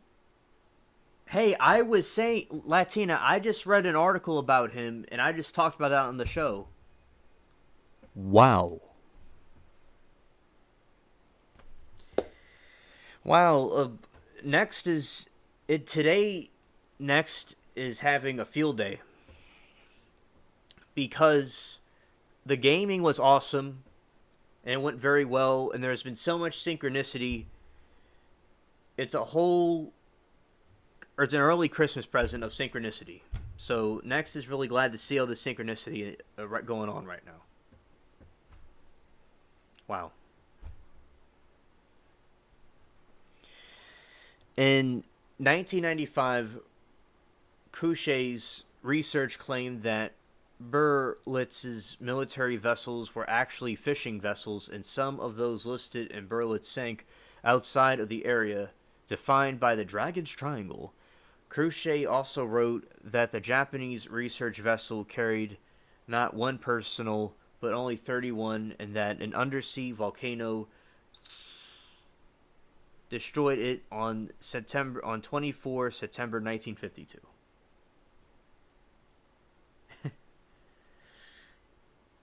Yeah, Mary, exactly.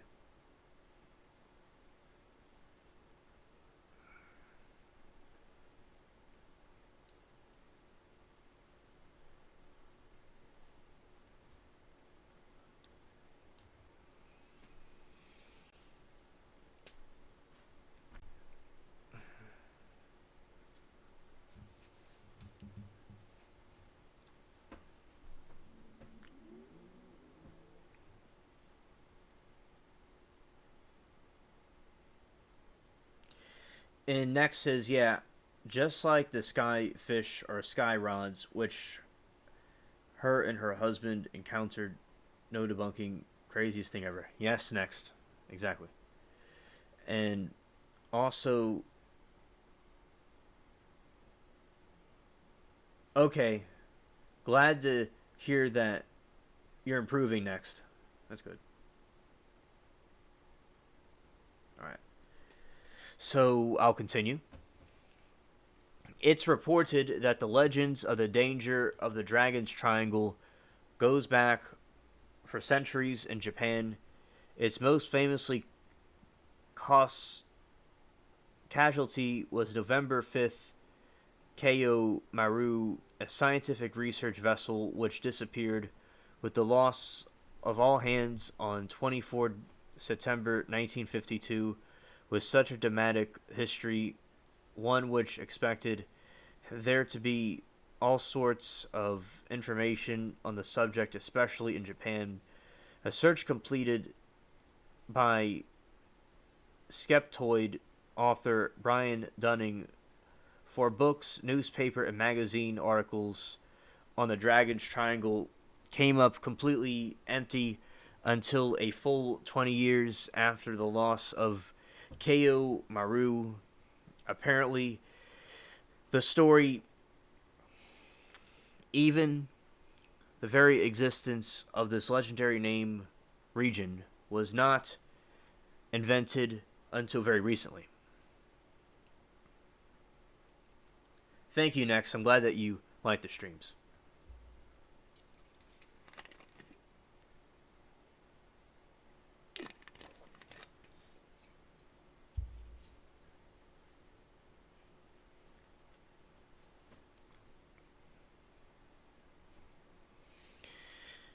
Research also explores natural environmental changes as the cause of such controversial anomalies in the Dragon's Triangle. One of these explanations is the vast field of methane hydrates present on the bottom of the ocean in the Dragon's Triangle area. Methane. Hey, this is another instance of methane, they're saying, in this area. Methane clathrates, methane hydrant gas, will explode when it rises above 18 Celsius. Methane hydrate gases are described as ice-like deposits that break off from the bottom of the rise, forming bubbles on the surface of the water.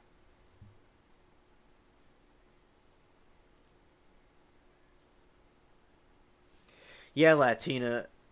Yeah, Latina says that is kind of wild that I almost never watch movies, and Wednesday said that about the Bermuda Triangle. Yeah. Scared?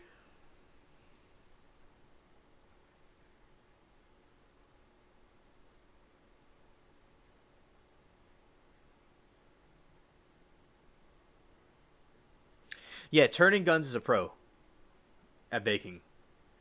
If I ever need like a 5-star chef, Turning Guns is going to get called up.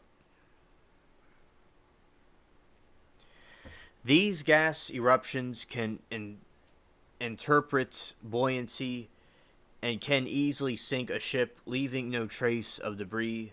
Another explanation for this paranormal activity could be undersea volcanoes that are very common in this area. It is quite characteristic for small islands in the Dragon's Triangle to frequently disappear and new islands appear due to both volcanoes and seismic activity. Because of the location of the Dragon's Triangle is not plotted on any official world map, the area perimeter vary from one another to another author.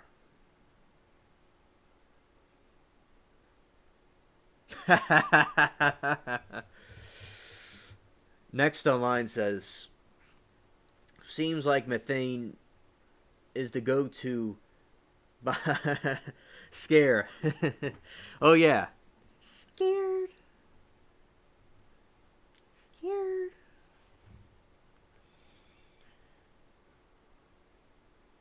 Here we go again. The culprit. These gas eruptions can interrupt buoyancy and can easily sink a ship, leaving no trace of debris. Another explanation for this paranormal activity could be the undersea volcanoes that are common in the area. It is quite characteristic for small islands in the Dragon's Triangle to frequently disappear and new islands appear due to both volcanoes and seismic activity. Because of location, the Dragon's Triangle is not plotted on any official world map. The area premiered to vary from one author to another author.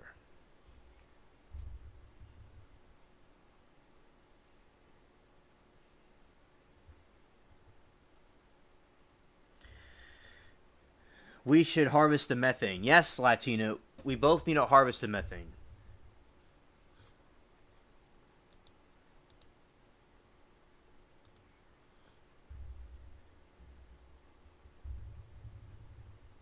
Facts. Explanation.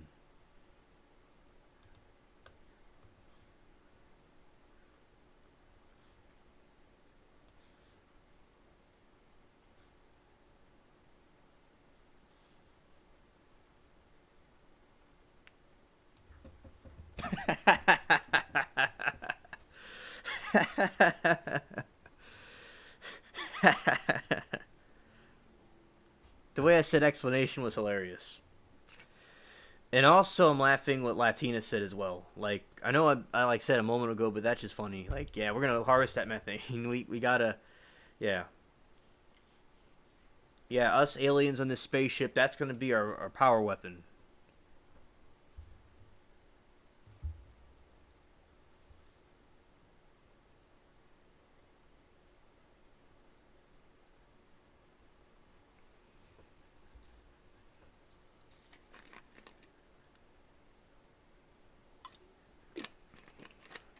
Now that I think about it, I was laughing similar to Vincent Price laughed. That's what it sounded like. That's pretty good. I did go with that one. Yeah, Latino. Yeah, facts. I'm like a shape-shifting alien.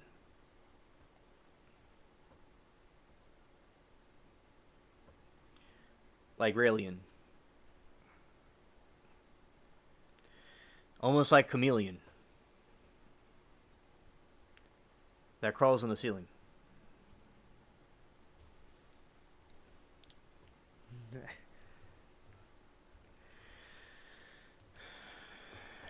And let's see.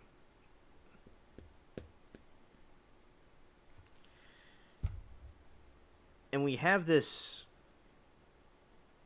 going on over here with the. Well, let's see. I want to check something. I can see it. Oh, who cares? This is short and sweet. Then I'll get into the other thing I want to say. Yeah. Driftwood is a wood that has been washed onto a shore or a beach of a sea, lake, or river by action of winds, tides, or waves. In some waterfront areas, driftwood is a major nuisance. However, the driftwood provides shelter and food for birds, fish, and other aquatic species as it floats in the ocean. Gribbles, shipworms, and bacteria decompose the wood and gradually turn into the nutrients that are reintroduced to the food we eat. Sometimes the particularly decomposed wood washes ashore where it also shelters birds, plants, and other species. Driftwood can become the foundation for sand dunes.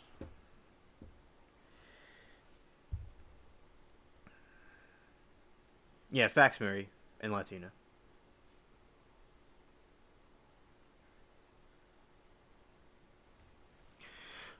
Most driftwood is the remains of trees in whole or part that have been washed on the ocean due to flooding, high winds, or other natural occurrences. As for results of logging, there is a subsequent driftwood known as drift lumber.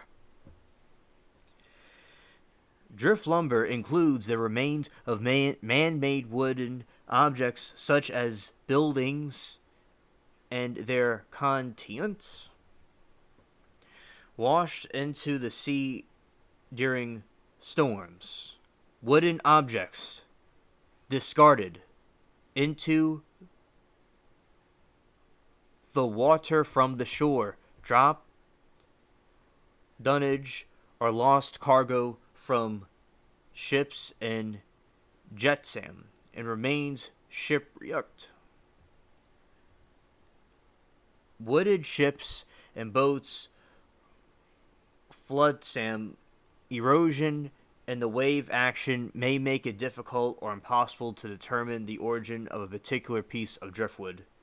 Driftwood can be used as part of decorative furniture or other art forms, and is popular element into the scenery of fish tanks.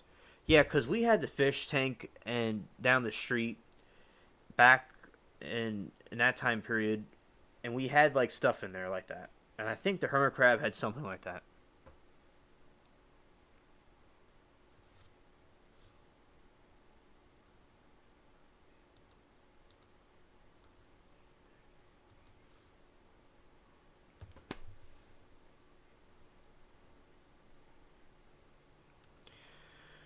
According to Norse mythology, synchronicity, because I was talking to next about Norse mythology. According to Norse mythology, the first humans to ask Embla were formed out of two pieces of driftwood. Ask and Embla. So this reminds of Adam and Eve. Isn't that interesting? According to Norse mythology, the first humans, Ask a man, Embla a woman, sounds like Adam and Eve, were formed out of pieces of driftwood.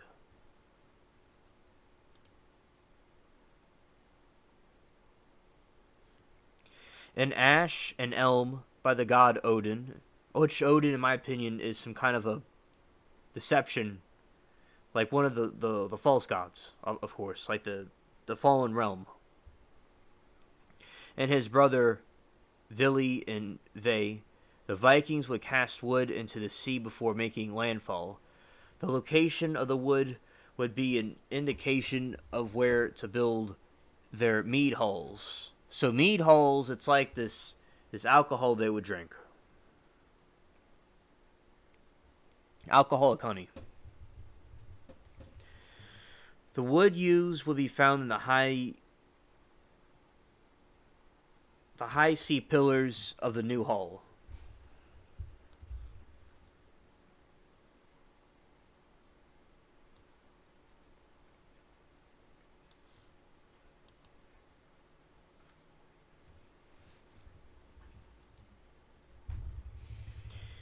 Driftwood carried by Arctic rivers was the main or sometimes only source of wood for some Inuit and other Arctic populations living north of the tree line, until they came into regular contact with European traders.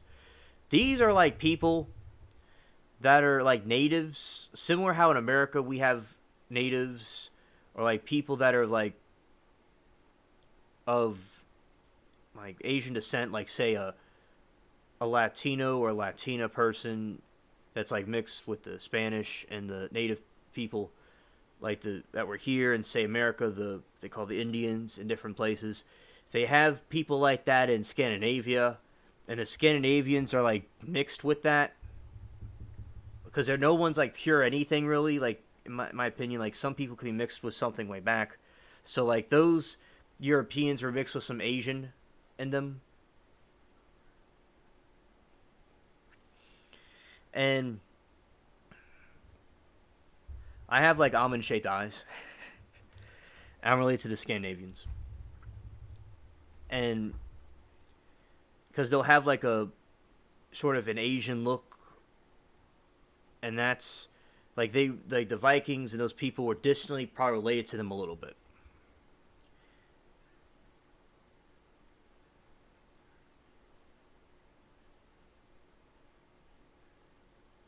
And also, yeah, next they're making a false man and woman. So the fallen angels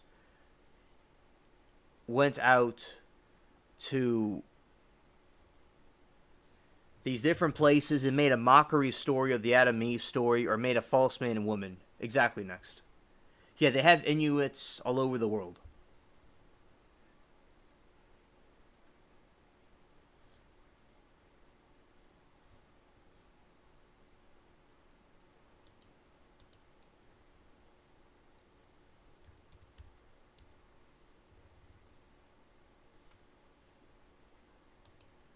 Yes, Latina Siberians are the same people.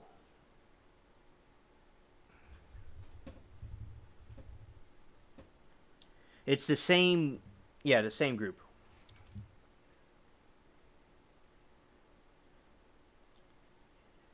In traditional Inuits boats, such as the kayak, were fish fissioned from driftwood frames covered in skins. The Inuit classified driftwood into the 7 different types, each possessing its own unique material, visual properties. Driftwood can be used to make bowls of it, and was straight grained and in the reasonably good condition.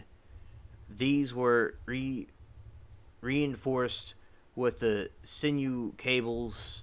The Inuit even made arrows from driftwood.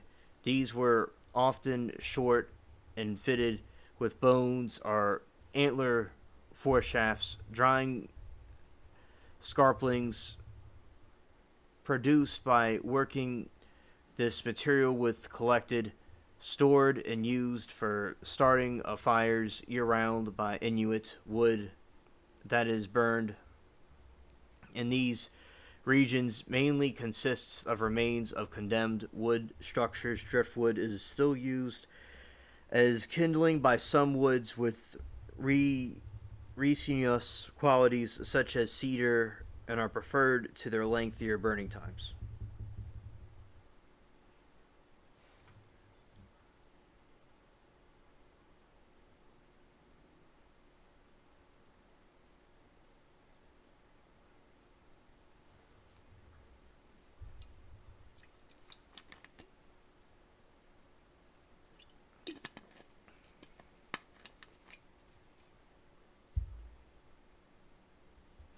Like they'll have like broader cheekbones. Like a lot of Nordic people, they'll have like broader cheekbones and like eyes like mine, the way my eyes are shaped.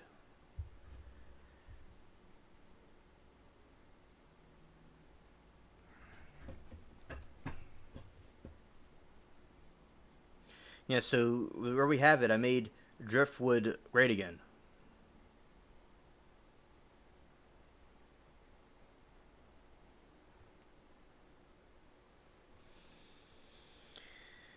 The Old Man of Lake in Crater, Oregon is full size. Yeah, I think I said that. Reserve time.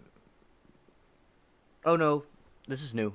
The Old Man of the Lake in Crater Lake, Oregon is a full size tree that has been bopping vertically in the lake for more than a century. Due to the cold water of the lake, the tree has been well preserved.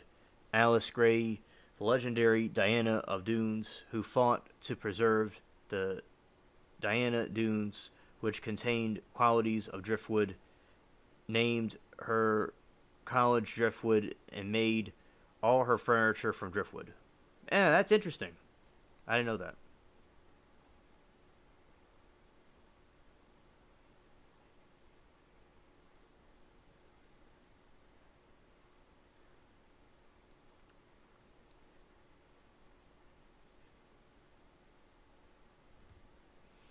At my school, there was a girl from Norway, and she had some kind of Asian look to her, and that's like where it comes from.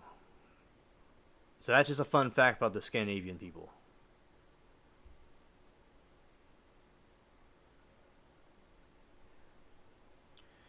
The EPA includes driftwood in its list of items you should never burn in your wood burning appliance because it will release toxic chemicals when burned. The government of British Columbia also advised against burning driftwood as a dioxins may be released from the reaction of chloride ions when the material is smoked.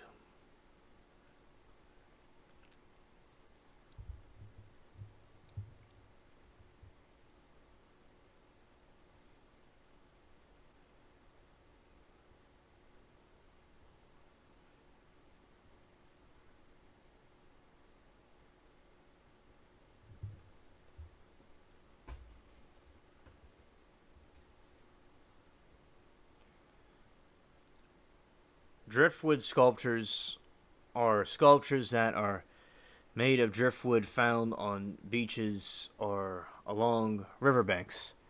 At Kullaberg, Sweden, Lars Vilks created a driftwood artwork in the year 1980. This sculpture and two others led to the declaration of Ladonia as independent nation. Sculptures were created on the Emerville, California mudflat and marsh area of San Francisco Bay in the late 1960s. The Ashton Awards for Substantial Energy, sometimes called the Green Oscars, are sculpted out of driftwood. Artist Deborah Butterfield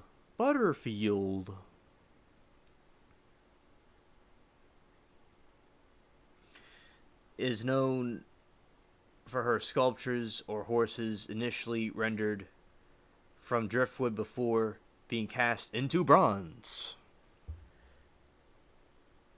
In January, the annual Driftwood and Sand Festival is held in Hawk Ithaca, New Zealand. Next is there to get some good food from Turning Guns. Jealous. I'm jealous.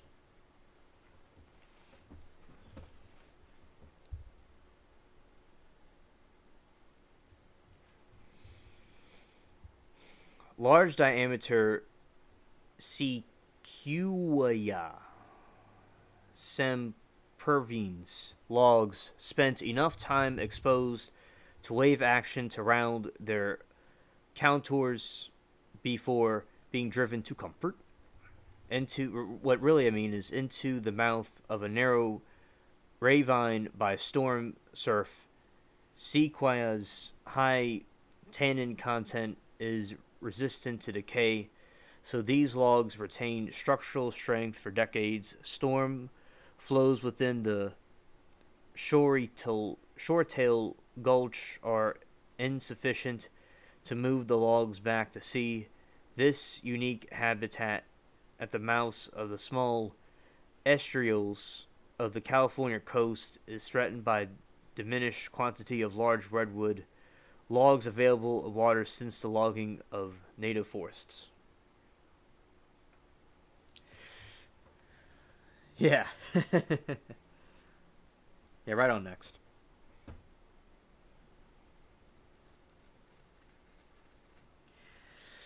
Decline. With the advent of industrial logging, particles, the global quantities of driftwood has declined. Early accounts indicate that driftwood was once more plentiful. Early photographs of the Pacific coast reveal greater amounts of driftwood in the beaches than present day. Likewise, when the traveling in Dixon entrance in the late 1800s, George A. Dorsey recorded that many beaches were piled with drift, often to a height of 60 feet or more. Melting polar ice may also contribute to the decline of Siberian driftwood in the Atlantic, as seen as ice enabled driftwood to travel greater distance without becoming waterlogged.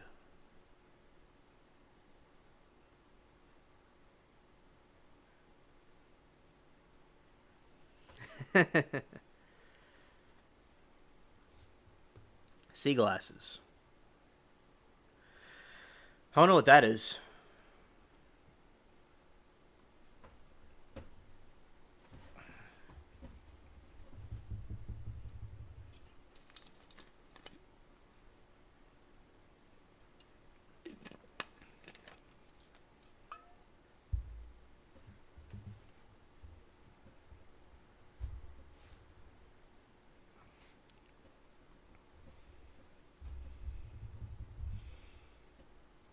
Sea glass are naturally weathered pieces of glass which often have appearance of tumbled stones. Sea glass is physically and chemically weathered glass found on beaches along bodies of salt water. These weathering processes produce natural frosted glass. Sea glass is used for decoration, most commonly in jewelry. Beach glass comes from fresh water and is often less forested in appearance than sea glass. Sea glass takes 20 to 40 years and sometimes as much as 100 to 200 years to acquire its characteristic texture and shape. It is also colloquially referred to as drift glass from longshore drift process that forms the smooth edges. In particular, in practice, the two terms are used interchangeably.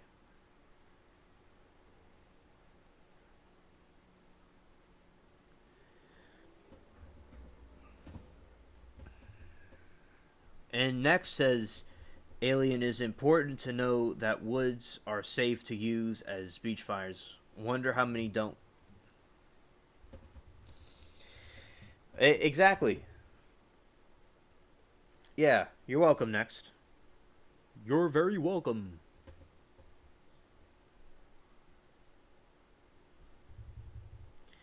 Next says, recall dad making dishes. Everyone stay out of the kitchen while dad is scared. I never knew about this.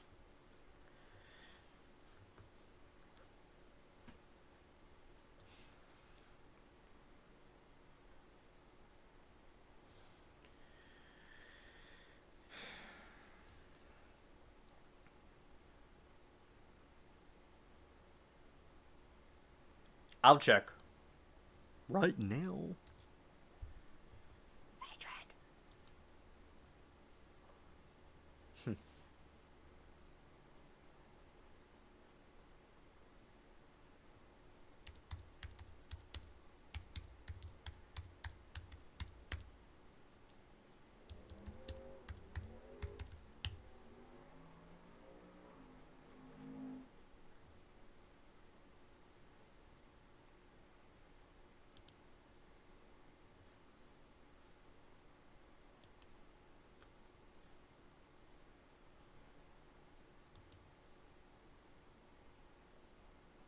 Yep.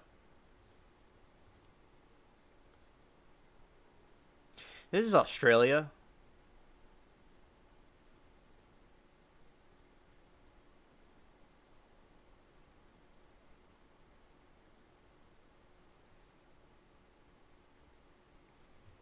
That's really cool. Yeah, and Fort Comfort and Fort Bragg.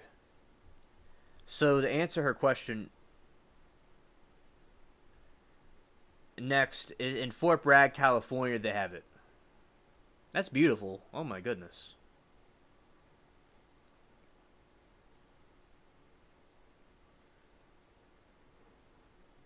That's really nice.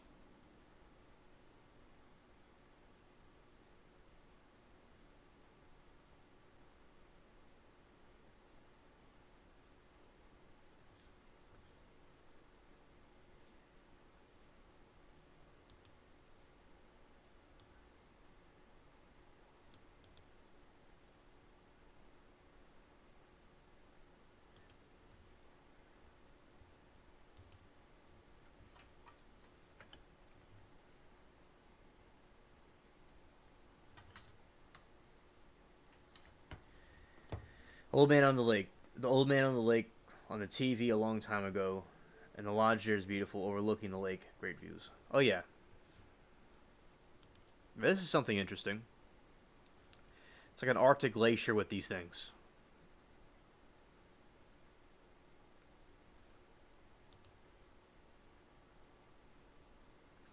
God made beautiful things, indeed.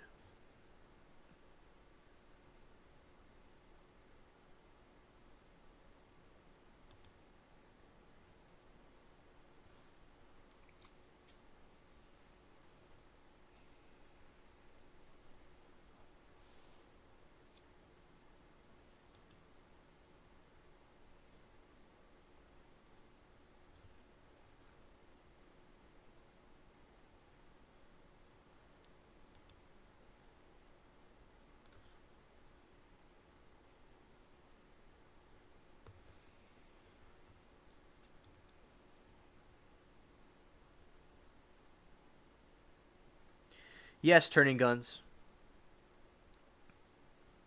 Yes.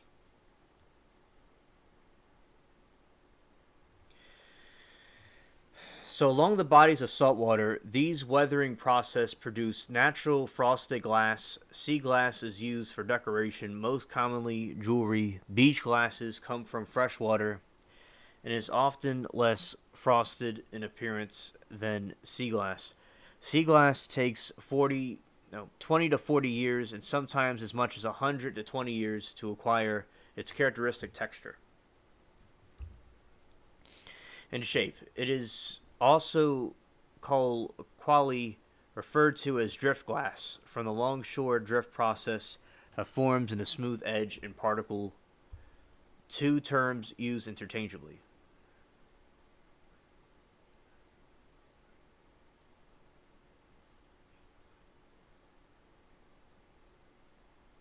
Okay, next. Thank you for letting us know.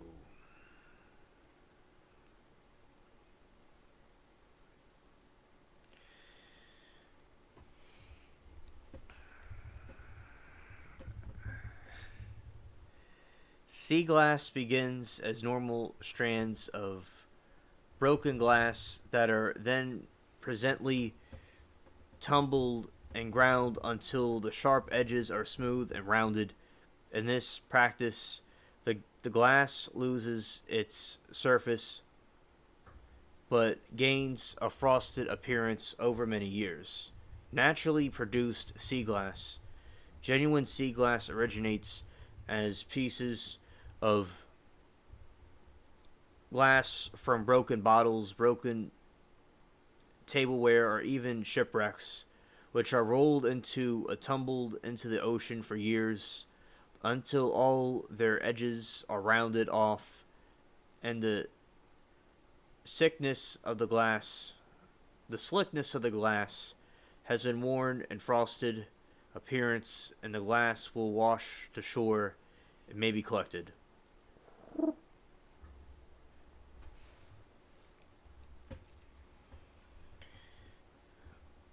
The color of the sea glass is determined by its original source, and most sea glass comes from bottles besides pieces of glass colored by sea pottery.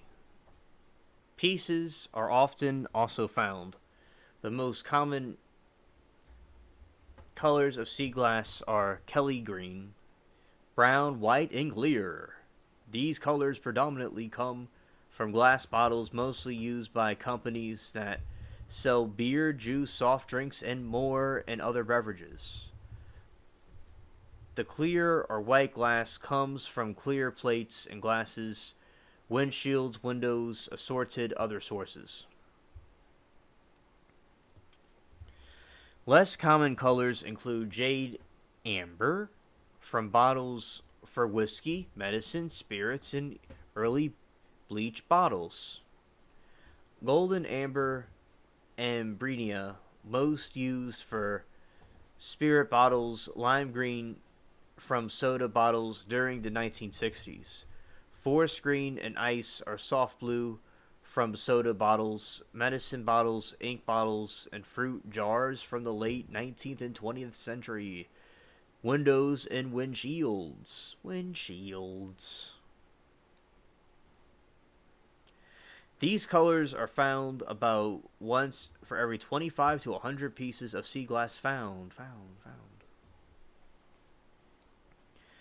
Uncommon colors of sea glass include types of green which come primarily from early mid 1900s Coca-Cola, Dr. Pepper, and RC Cola bottles.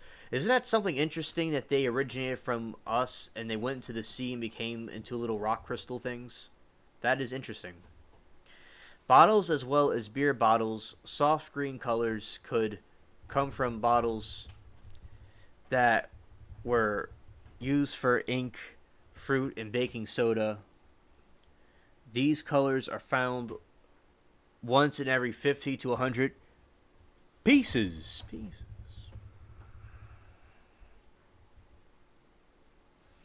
Drink some water.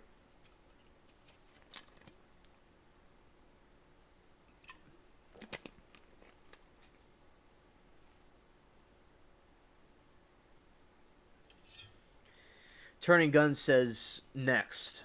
He said to next. The lemon bars I plate are so pretty that people are hesitant to eat them. No lie. Facts. Extremely rare colors include gray, pink, often from the Great Depression era plates. Wow. I did not know any of this.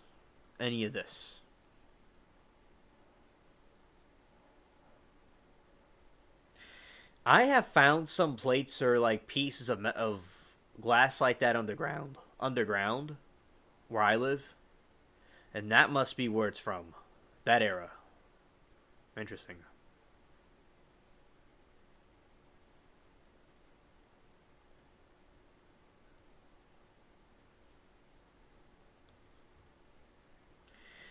Teal is a greenish blue color. Its name comes from that of a bird, that the Eurasian tea, which presents a similar colored strip on its head. The word is often used colloquially to refer to shades of cayenne in general. Often from Metis wine bottles, black, older, or very dark olive green glass.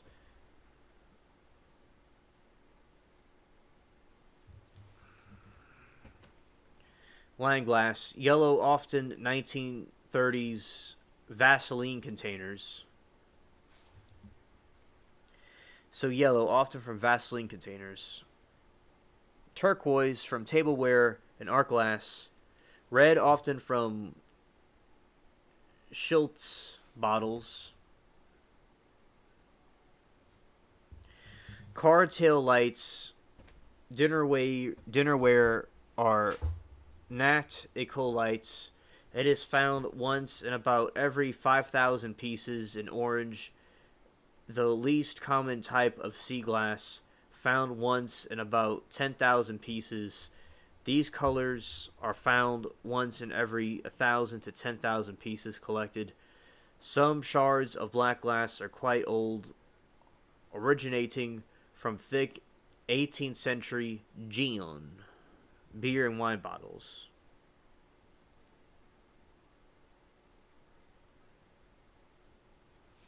Okay, next. You better go back to the burner, or else.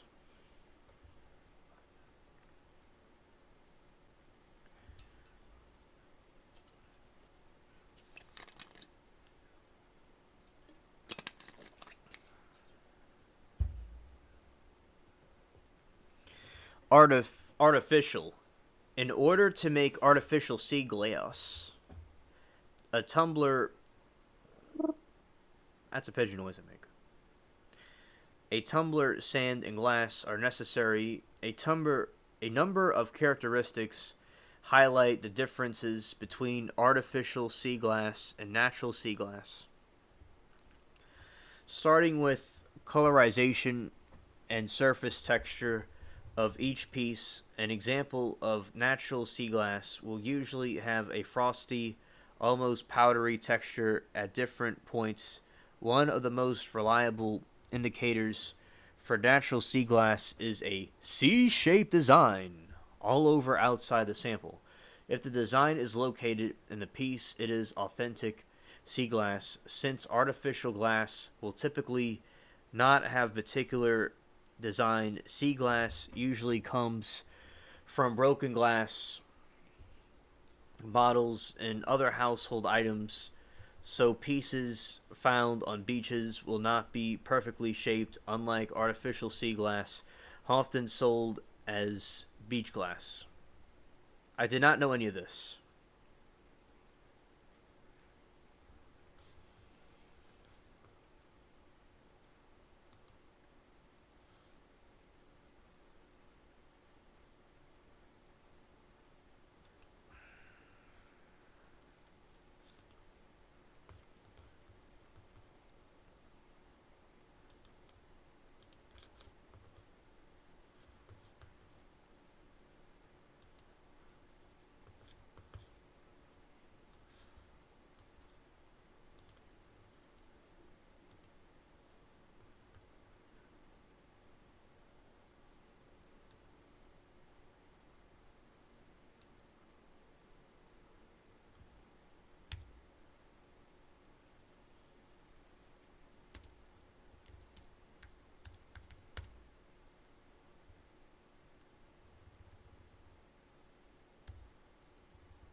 Y'all are like, he's being kind of quiet. It's like, I'm kind of changing the title a little bit. Alright, there we go. No, that stays right there. And then this goes over here. Alright. I can just see the chat. Sea pottery is pottery which is broken into worn pieces and shards and found on beaches, along oceans, or large lakes. Sea pottery has been tumbled and smoothed by water and sand, creating small pieces of smooth frosted pottery. It is also collected with more common sea glass and beach commerce.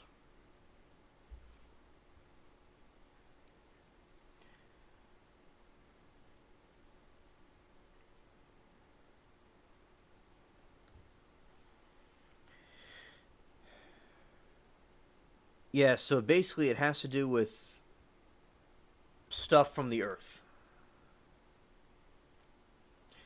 Things that we have from the earth, from the sea, and they use it into making pottery.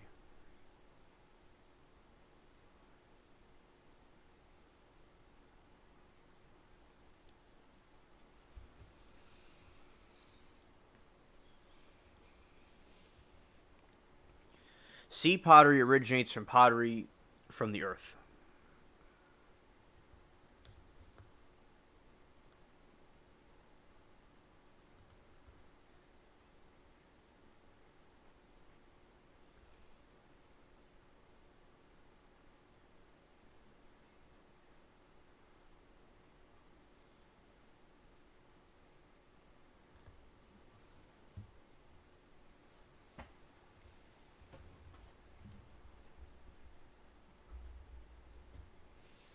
Glass Beach is a beach adjacent to McCarter State Park near Fort Bragg, California, named from a time when it was abundant with sea glass created from years of dumping garbage into an area of coastline near the northern part of the town. It is illegal to collect glass at this state park. I did not know that.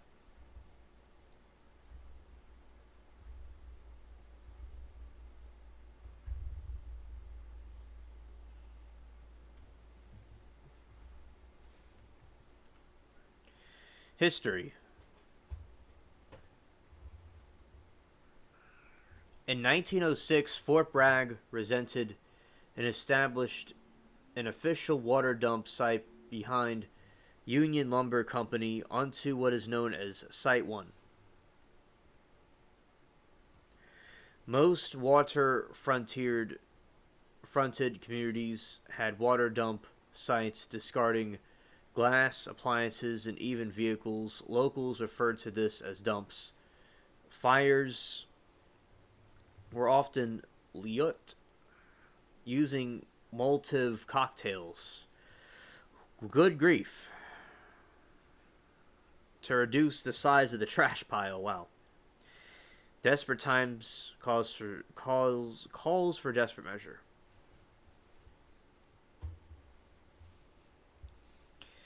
When the original dump site filled up in 1943, the site was moved to what was now known as Site 2, the active dump site from 1943 until 1949.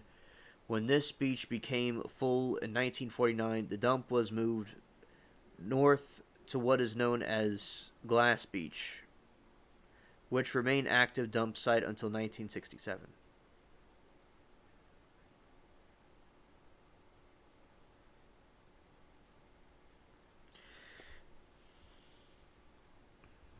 Latina. I know, right? Right, Latina? Exactly. Especially in the condition they're in. Latina says, "Why is it illegal to collect glass there? Do you think anyone will obey the law? Can't obey basic constitutional shit."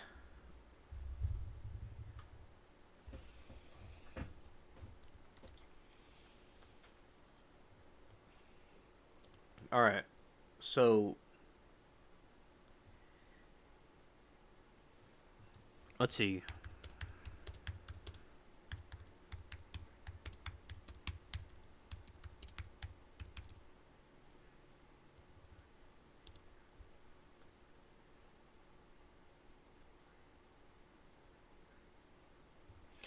Everything saying it is illegal is a lie put out by the city and park rangers.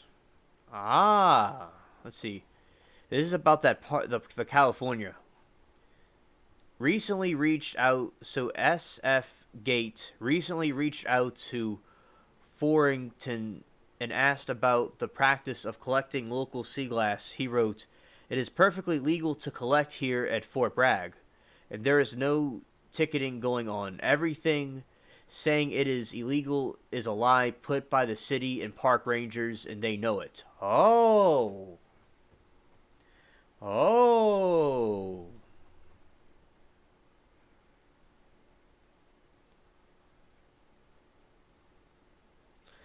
Well, that answers the question.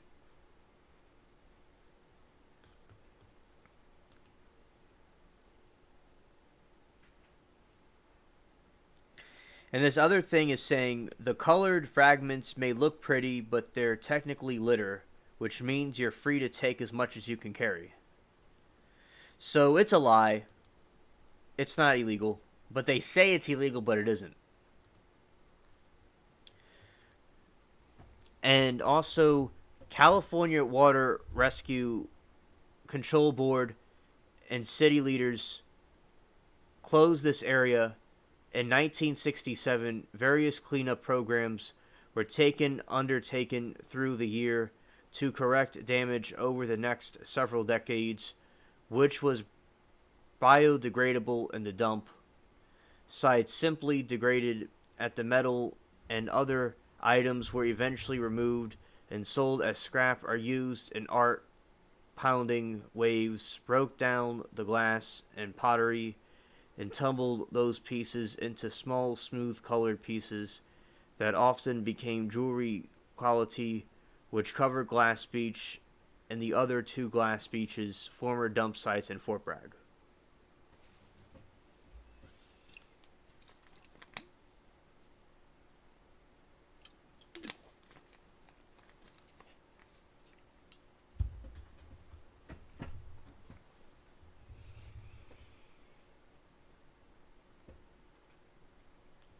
There are 3 Glass Beach sites in Fort Bragg where trash was dumped into the ocean between 1906 and 1907. Site 2, 1943, 1949, and 3, 1949 to 1947.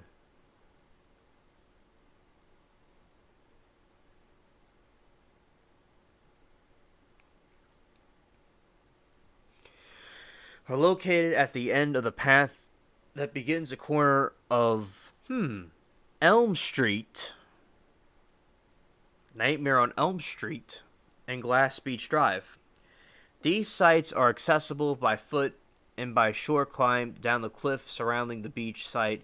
1906-1943 is 25 meters, 0.40 kilometers. South side 2 and has been accessible by foot as of January 2015 when the northern section of the new coastal trail in Fort Bragg opened. In 1998, private owner of the property began a 5-year process of working with California Coastal Conservancy and California Integrated Waste Management Board for the cleanup and sale of the property of the state. Following a completion of the cleanup of the California Department of Parks Recreation purchased the 38-acre property adjacent to the Glass Beach, and it was incorporated by McKercher State Park in 2002.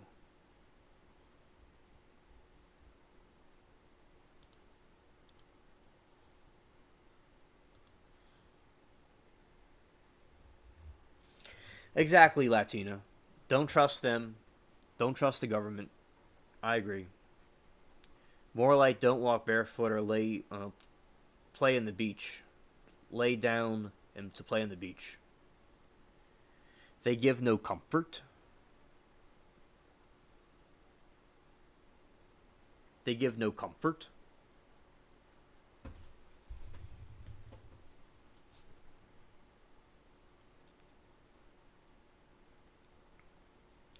All the actual Glass Beach site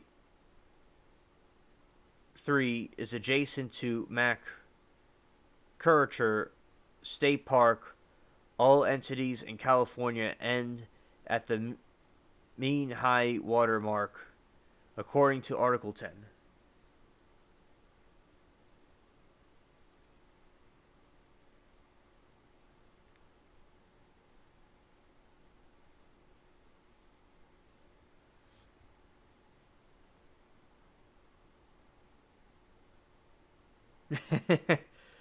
Alien Nightmare on Elm Street, Junior Johnny Depp beaten by a beard.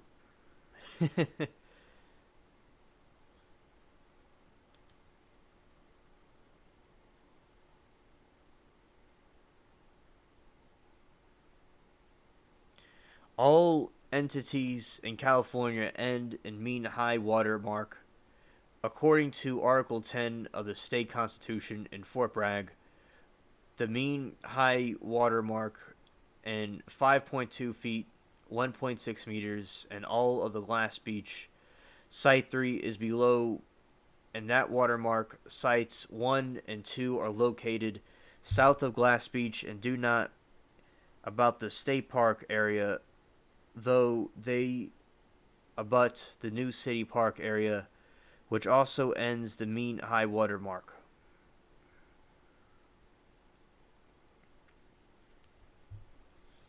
Here's a close-up of the rocks. Look at the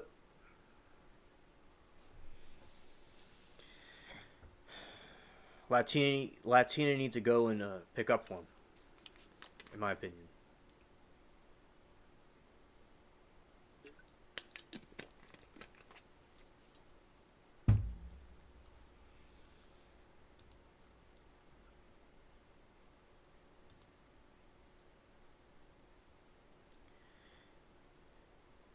You are now stargazed. Excuse you. Okay, here we go. Just keep following it. Yeah.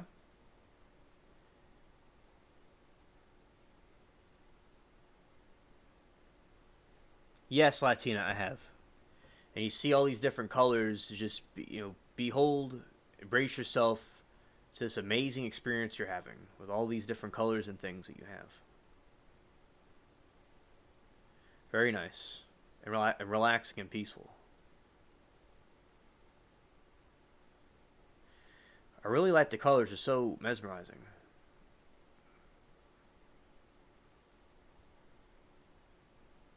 Yeah, Latina. I saw it with my friend down the street when I was like my senior year. I watched it. It was intense. Intense? Who?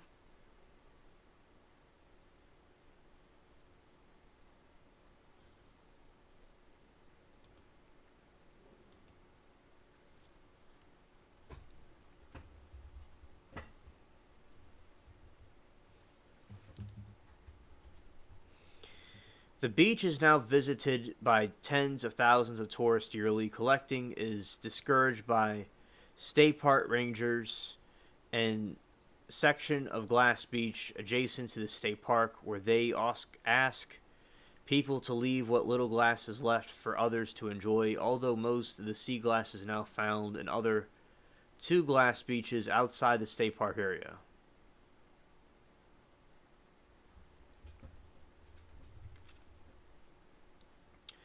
About 1,000 to 12,000 no, 100 no 1,000 to 1,200 tourists visit Fort Briog glass beaches every day in the summer. Most collect some glass because of this. Also, beaches of natural factors, wave action consistently grinding down the glass.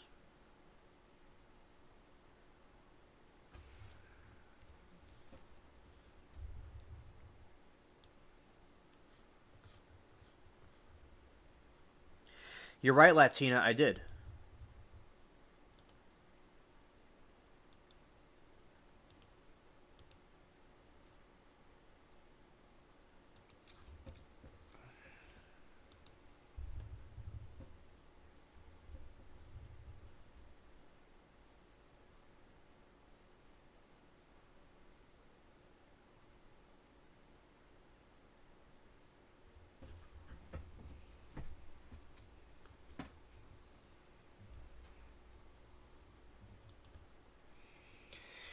The glass is slowly diminishing. There is currently a movement by Captain J.H. Case Forrington. And I'm the one that caused the glass to be like that. Yes, Latina. Captain J.H. Forrington to replenish the beaches with discarded glass. Captain Forrington, founder and owner of Curter Local Sea Museum, is a strong advocate for a full-time research facility studying the benefits of marine environment of the minerals used to make and clarify the glass with supporting aquarium and the highlights the rich diversity of the life found in Fort Comfort. Bragg's waters with ultimate goal of promoting the formation of glass reefs intonate a new food chain worldwide on all badly depleted contentional shelves.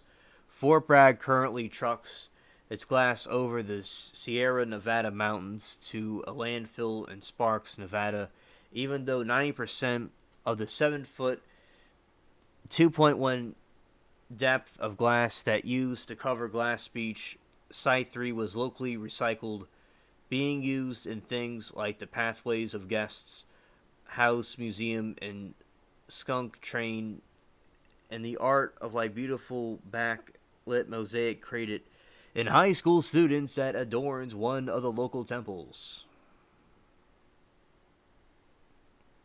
On December 10, 2012, the City Council of the City of Fort Briog discussed the beach glass depletion and decline and move forward with replenishment efforts due to the coast's perceived likelihood required permits would not be approved.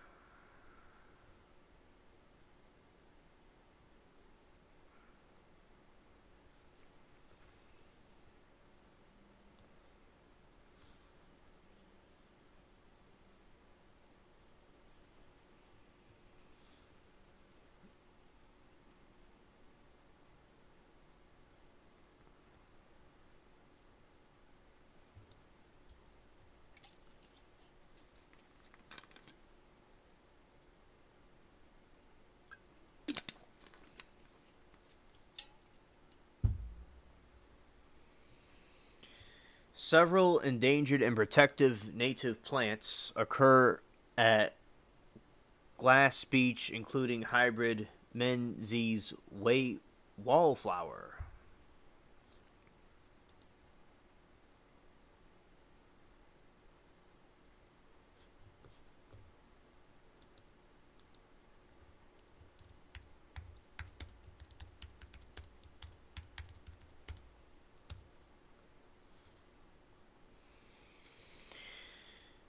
Composition and impact of Fort Bragg. Fort Bragg is prime example of something turned from a dumping site into a national treasure and popular landmark of California. One thing that I have grown is something called the California poppy. I'm sure Latina knows what it is. It's an orange poppy flower. It smells very good. It's very relaxing too. It's also used in tea. It's not like the opium one, but it's still a poppy flower. It's a nice, cool flower. I've grown it back in like 2012. I grew it. It was nice. The composition of Fort Bragg is something that is discussed today. The composition of glass sands include quartz, mafic materials, and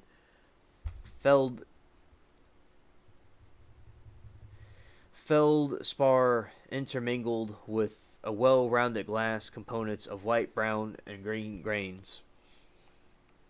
Besides glass, Fort Bragg iconic beach is also made of the tin pieces. In fact, composition of Fort Bragg is so interesting that researchers are showing the benefits of creating a replicated beaches like Fort Bragg in Southern California, Louisiana, nice, and Florida, nice. The density and size of the items like tin and beach creates efficient and sustainable irrigates. Boscombe 1960 Fort Bragg's has inspired the idea of RCJC, known as recycled crushed glass, as a beach aggression.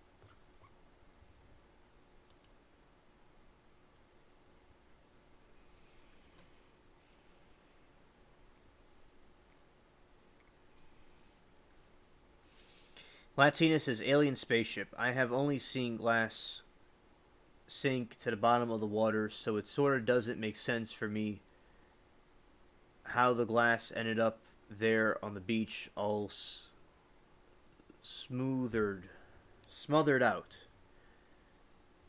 Latina says the poppy is the state flower of California. I knew that, and thank you for saying remarks about the flower, because I wanted you to do that. Thanks. And Latina says it's beautiful, and they usually reseed themselves to come up again every year as long as the conditions are right. You see, like I don't. They're not there anymore. I had to get more seeds of the California poppy. That's what I have to get. But it's like I don't know what happened. If I cleared the spot for some reason. But yeah, I want the California poppies to be grown and let it just reseed itself and grow, because I have a couple of different plants that reseed themselves. So I want to bring the California poppy black. Not black, but back.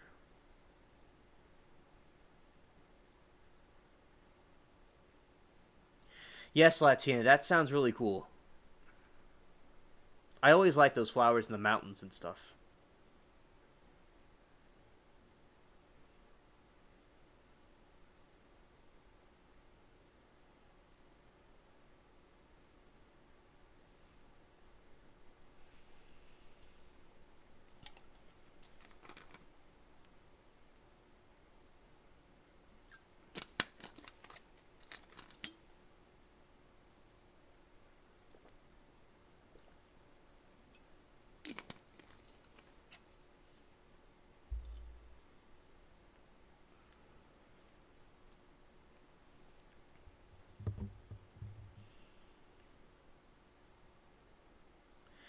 It's very nice. When I smelled the California poppy, it was like really calming.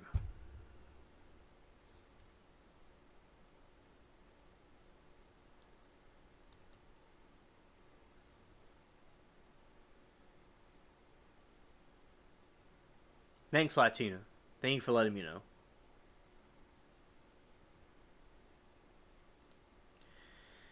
And also, I do like this kind, and I also like the other poppy flowers too. The ones that are really interesting, beautiful flowers. Yes, Latina. Thank you. Because it was just so long ago. I still have those seeds somewhere. I don't know. I know I still have the catnip seeds, but for some reason, when I was a kid, I couldn't get those to sprout. But I can do it this time. I know more about it now. Yeah, that was some interesting times. So I want to get catnip, bring back catnip, and bring back poppy flowers.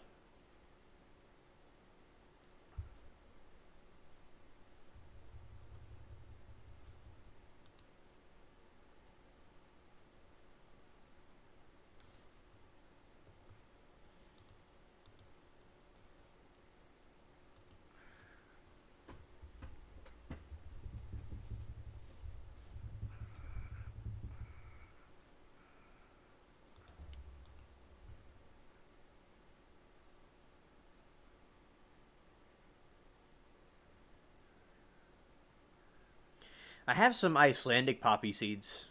They grow in this kind of weather I'm in right now.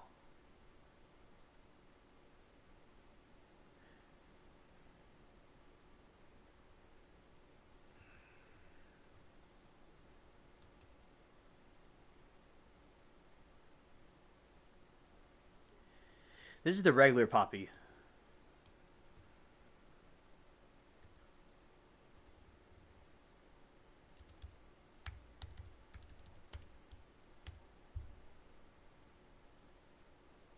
The one like the British will use to remember the World War One.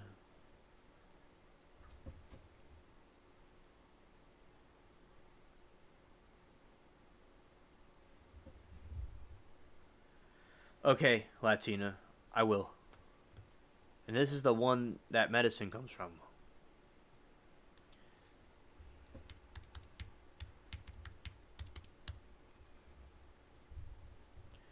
The Afghanistan one. Let's see. Want to get one? Let's see.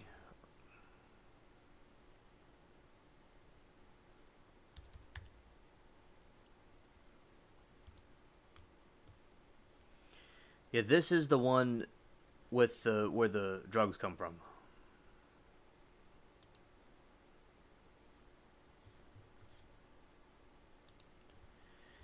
I got your message.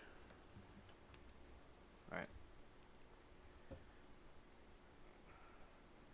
It's used for they used to use it for medicines and stuff, and now it's used as a like a and all kinds of nefarious things, but it can be used for good, and it's used for a lot of medical things.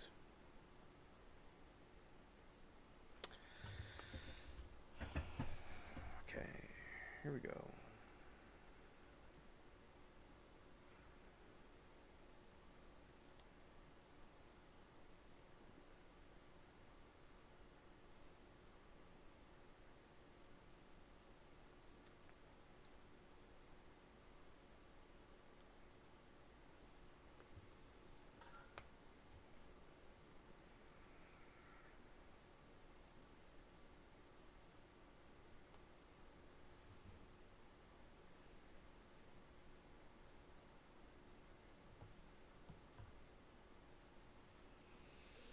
All right. So Latina sent me something. I'm gonna show on the screen in a moment.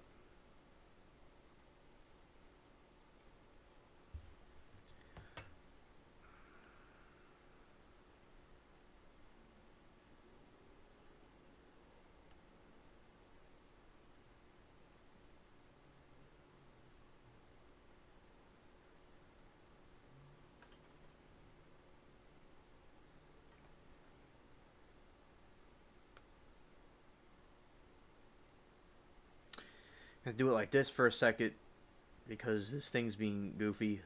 Okay. Alright, there we go.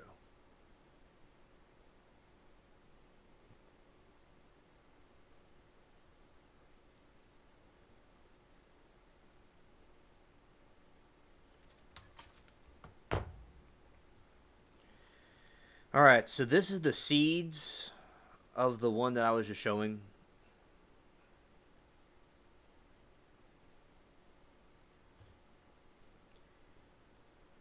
These are some other... It's like baking with poppy seeds, centuries old tradition. Easily grown, cold tolerant poppies are enjoy spring garden. Large pod Eastern Europe strains. Ethereal white and pale lavender pink petals with constraining dark center blanches and blue-green tooth leaves. The eye-catching flowers are followed by shaped decorative pods full of tasty seeds, delicious for cooking and baking. Homegrown is wonderful, sweet, and nutty tasting. Yeah, so these are the flowers. Very pretty.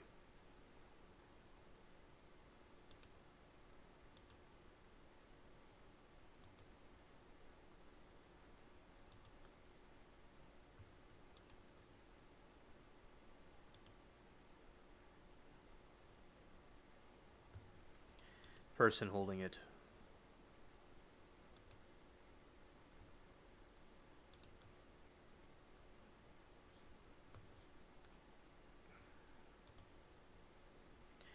Yeah, so that's what you wanted me to show y'all. And basically, like,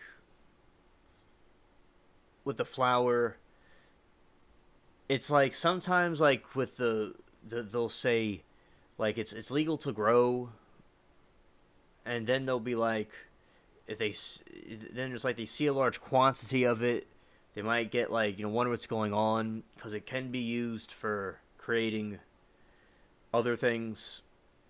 That's what they fought the British. They fought a giant war over it in Asia. And also maybe some other people recently went to a certain part of the world in Asia to also have a problem with it again.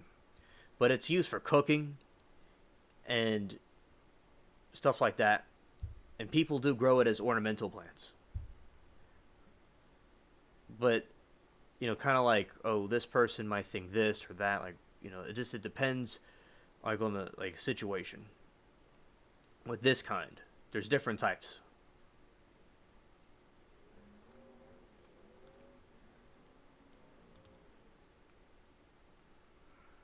Let's see.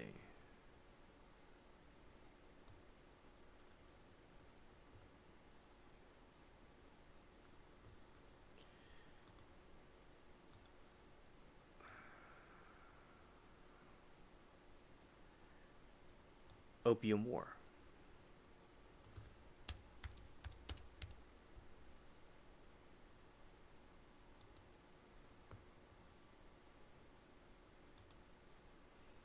This is what I'm talking about. So the British, they went up in these places and they had this big war.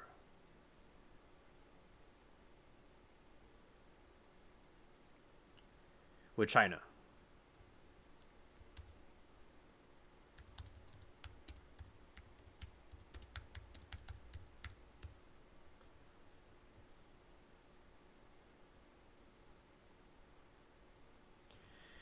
And also, so this is like an image of like them doing some Mortal Kombat, like Pirates of the Caribbean game stuff.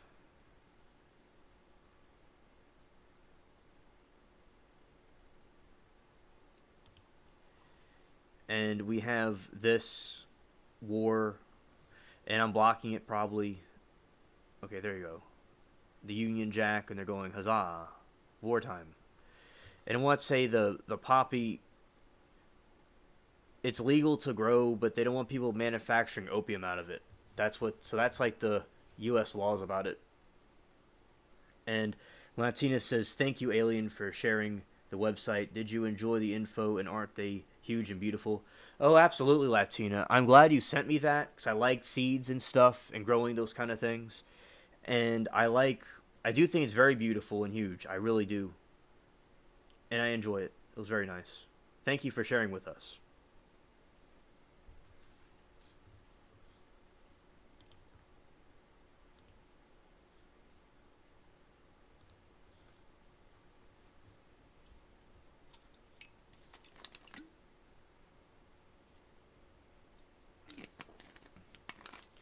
I've grown tobacco before. I remember that. There's a certain way you grow tobacco.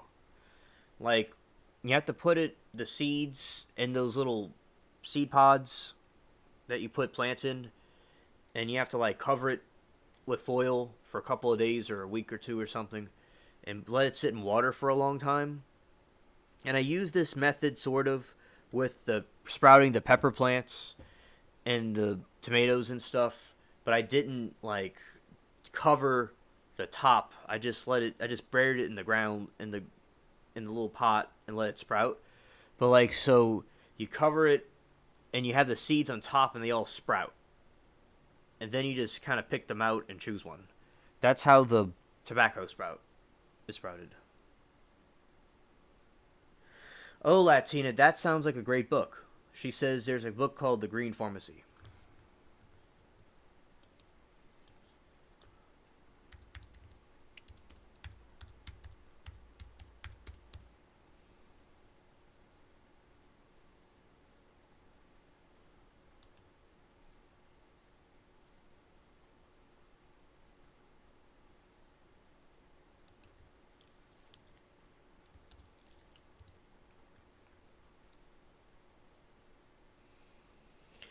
Yeah, that sounds like a good book of herbs and stuff. Thanks, Latina, for that.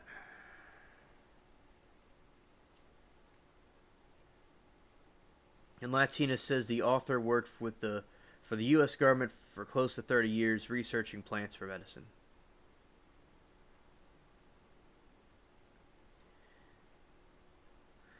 Hola, JS. Welcome to the conversation.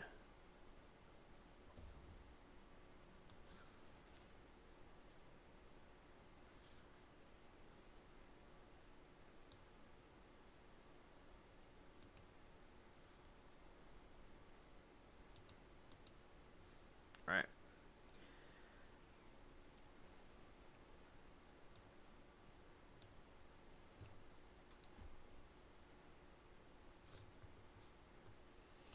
And yeah, Latina says he said that the government and big pharma they don't want us to have natural shiot for healing. I agree.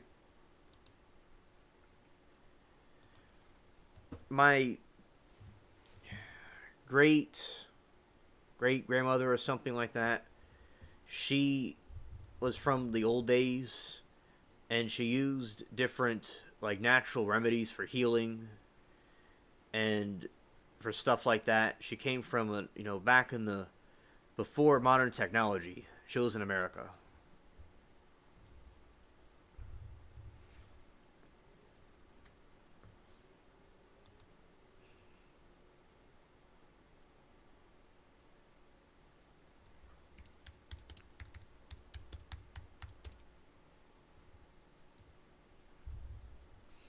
For instance, my ancestor used cobwebs for wounds, and it says right here in ancient Greece and Rome, doctors used spider webs to make bandages for their patients. Spider webs supposedly have natural antiseptic and antifungal properties, which can help keep wounds clean and prevent infection. It is also said that spider webs are rich in vitamin K, which helps promote clotting.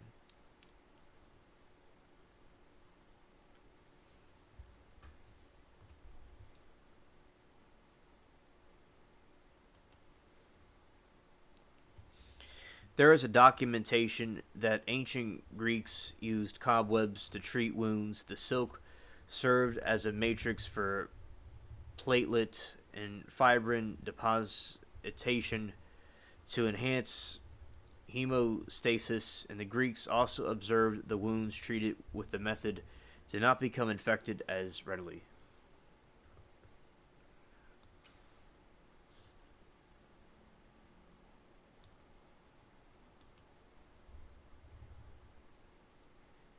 Yeah. So that's something, interesting to know.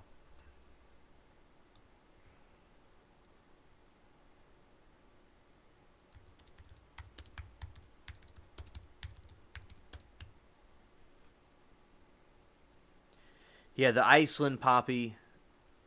Yeah, that's the seeds I have.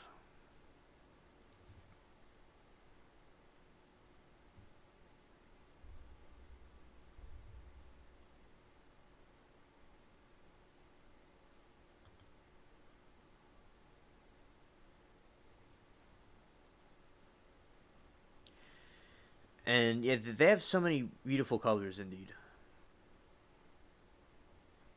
Definitely.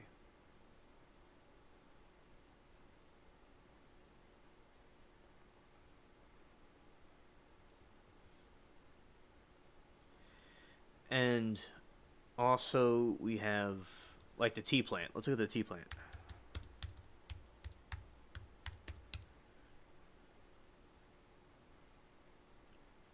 Yeah, this is the plant for tea.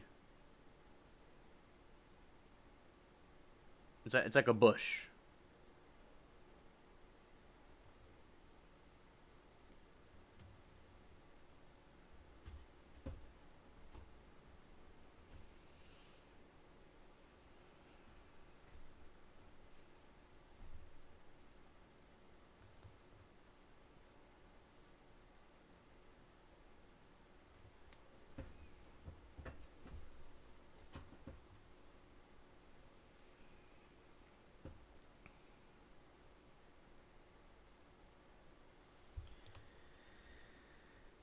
Tea's good for you too. Let's see. Also want the I'll show this again. Moss.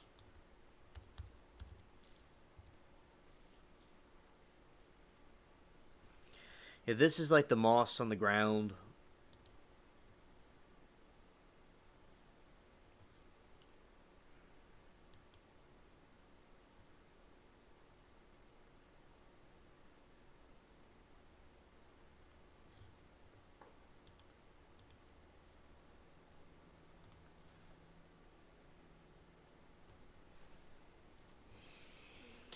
But the kind of ones we have here are Spanish moss.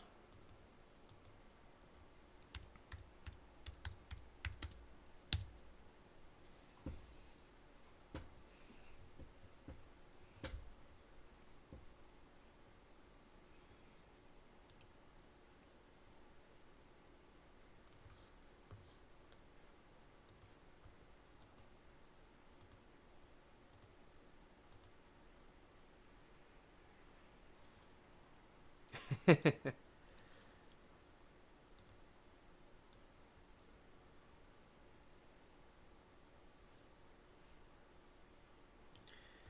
could just disappear completely with that because they can see what's going on here. Yeah.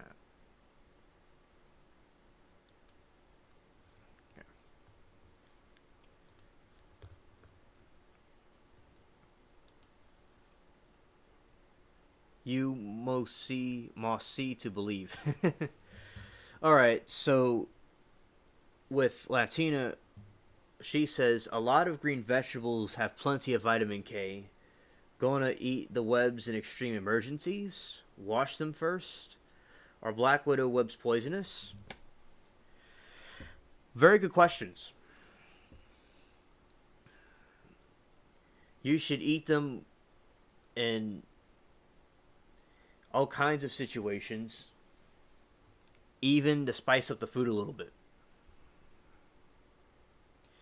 But all jokes aside, the webs are used for like clot. They're like they use them to clot blood, like bandage blood, like a band-aid or a gauze. And I guess you would still wash them first before you did that. And also, I think another situation is that I guess it would make an interesting soup or salad. So, that's something new. It has vitamin K in it. But they mainly just used it only, I'd say, only used it to bandage up injuries.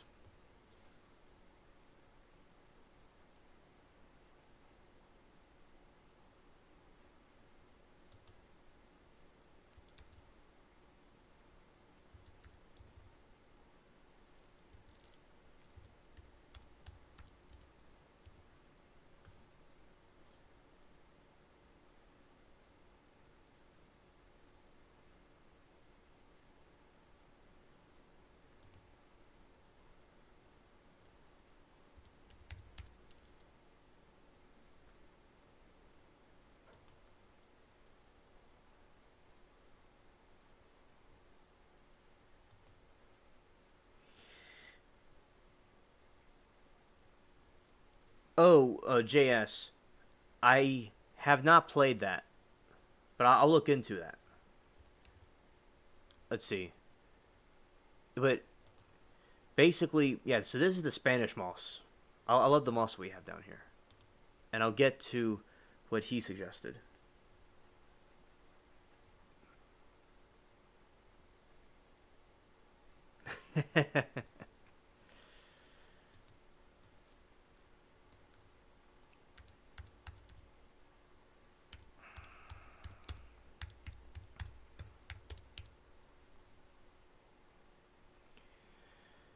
This looks like a really cool game. I'm gonna go and get this one.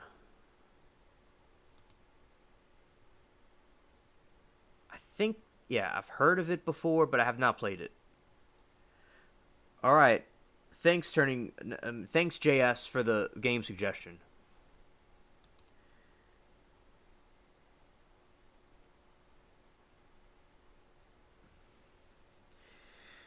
Oh, they do freeze well and can well, but I'll look up to make sure. Let's see.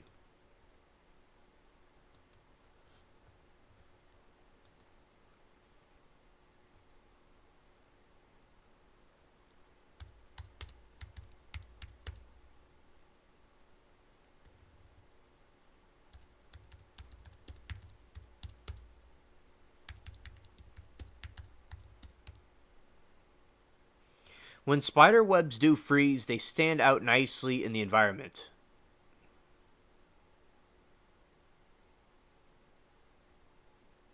So they freeze well, and you can see a web when it's frozen.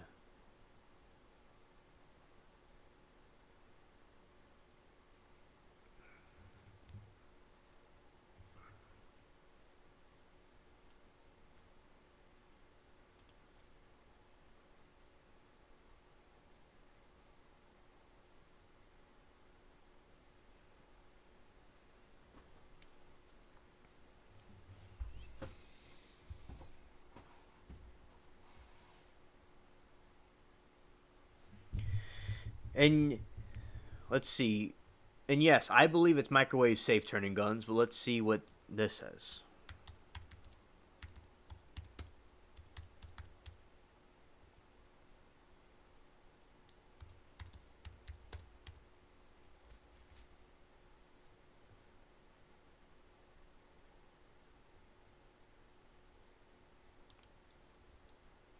The best way to dissolve spider webs: mix equal parts bleach and water to spray bottle. This is like to get rid of it if you have an infestation.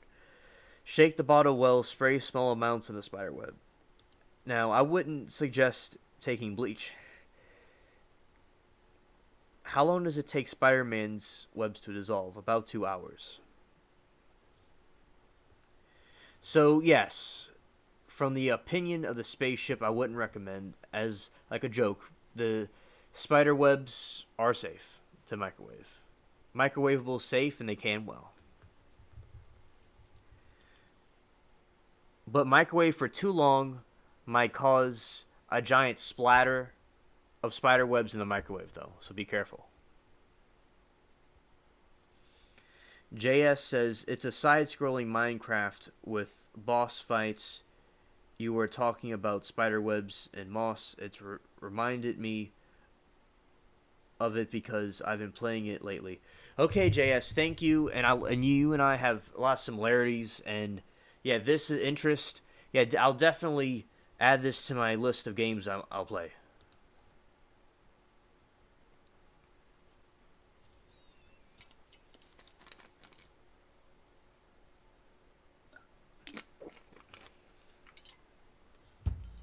Latina's purple right now. My favorite color.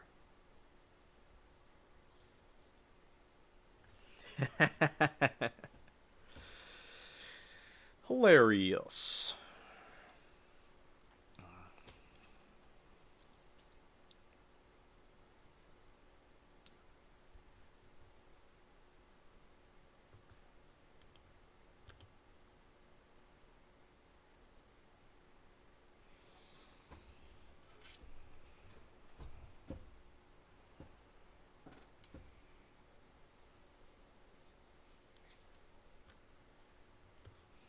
Latina's speechless.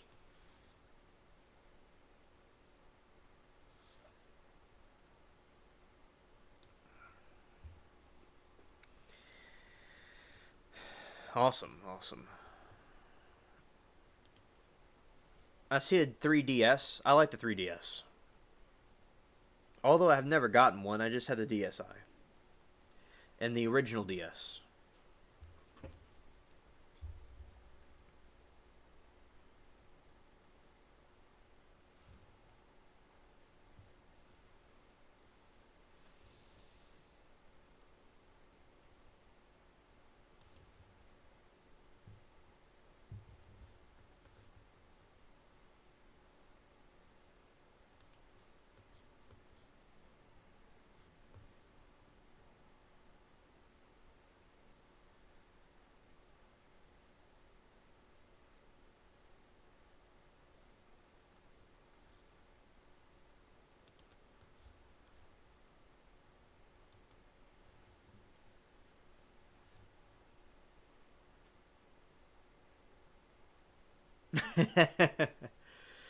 Turning Gun says, I convinced the chick she could fast charge her cell phones in a microwave once. She never called back. Hell yeah. And also, yeah, and did what I said before was all, jokes. So, disclaimer.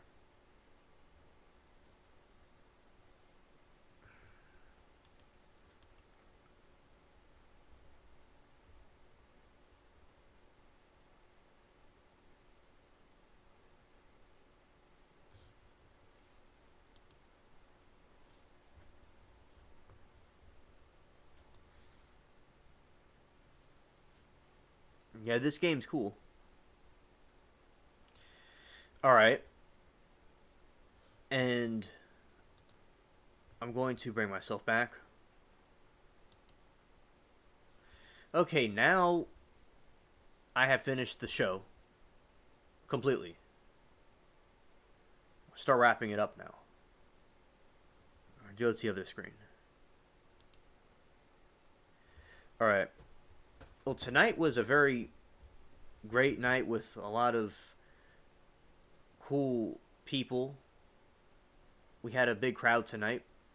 It was really nice. And also, we talked about the Bermuda Triangle, a variety of different topics. And it was nice for JS to come through. And Latina with the different suggestions with the flowers and things. That was nice.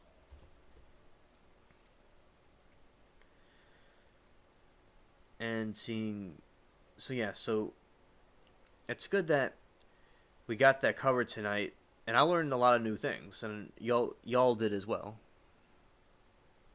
All right.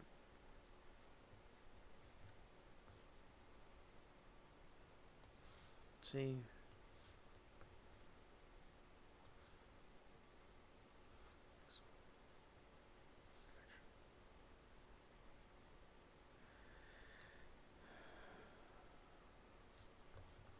Okay, let's just tell them.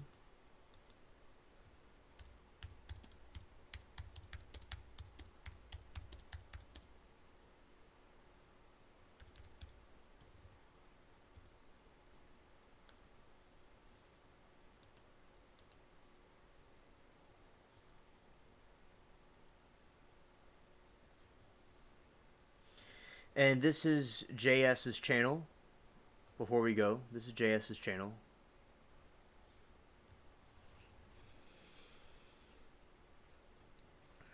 Subscribe to him. He has great content.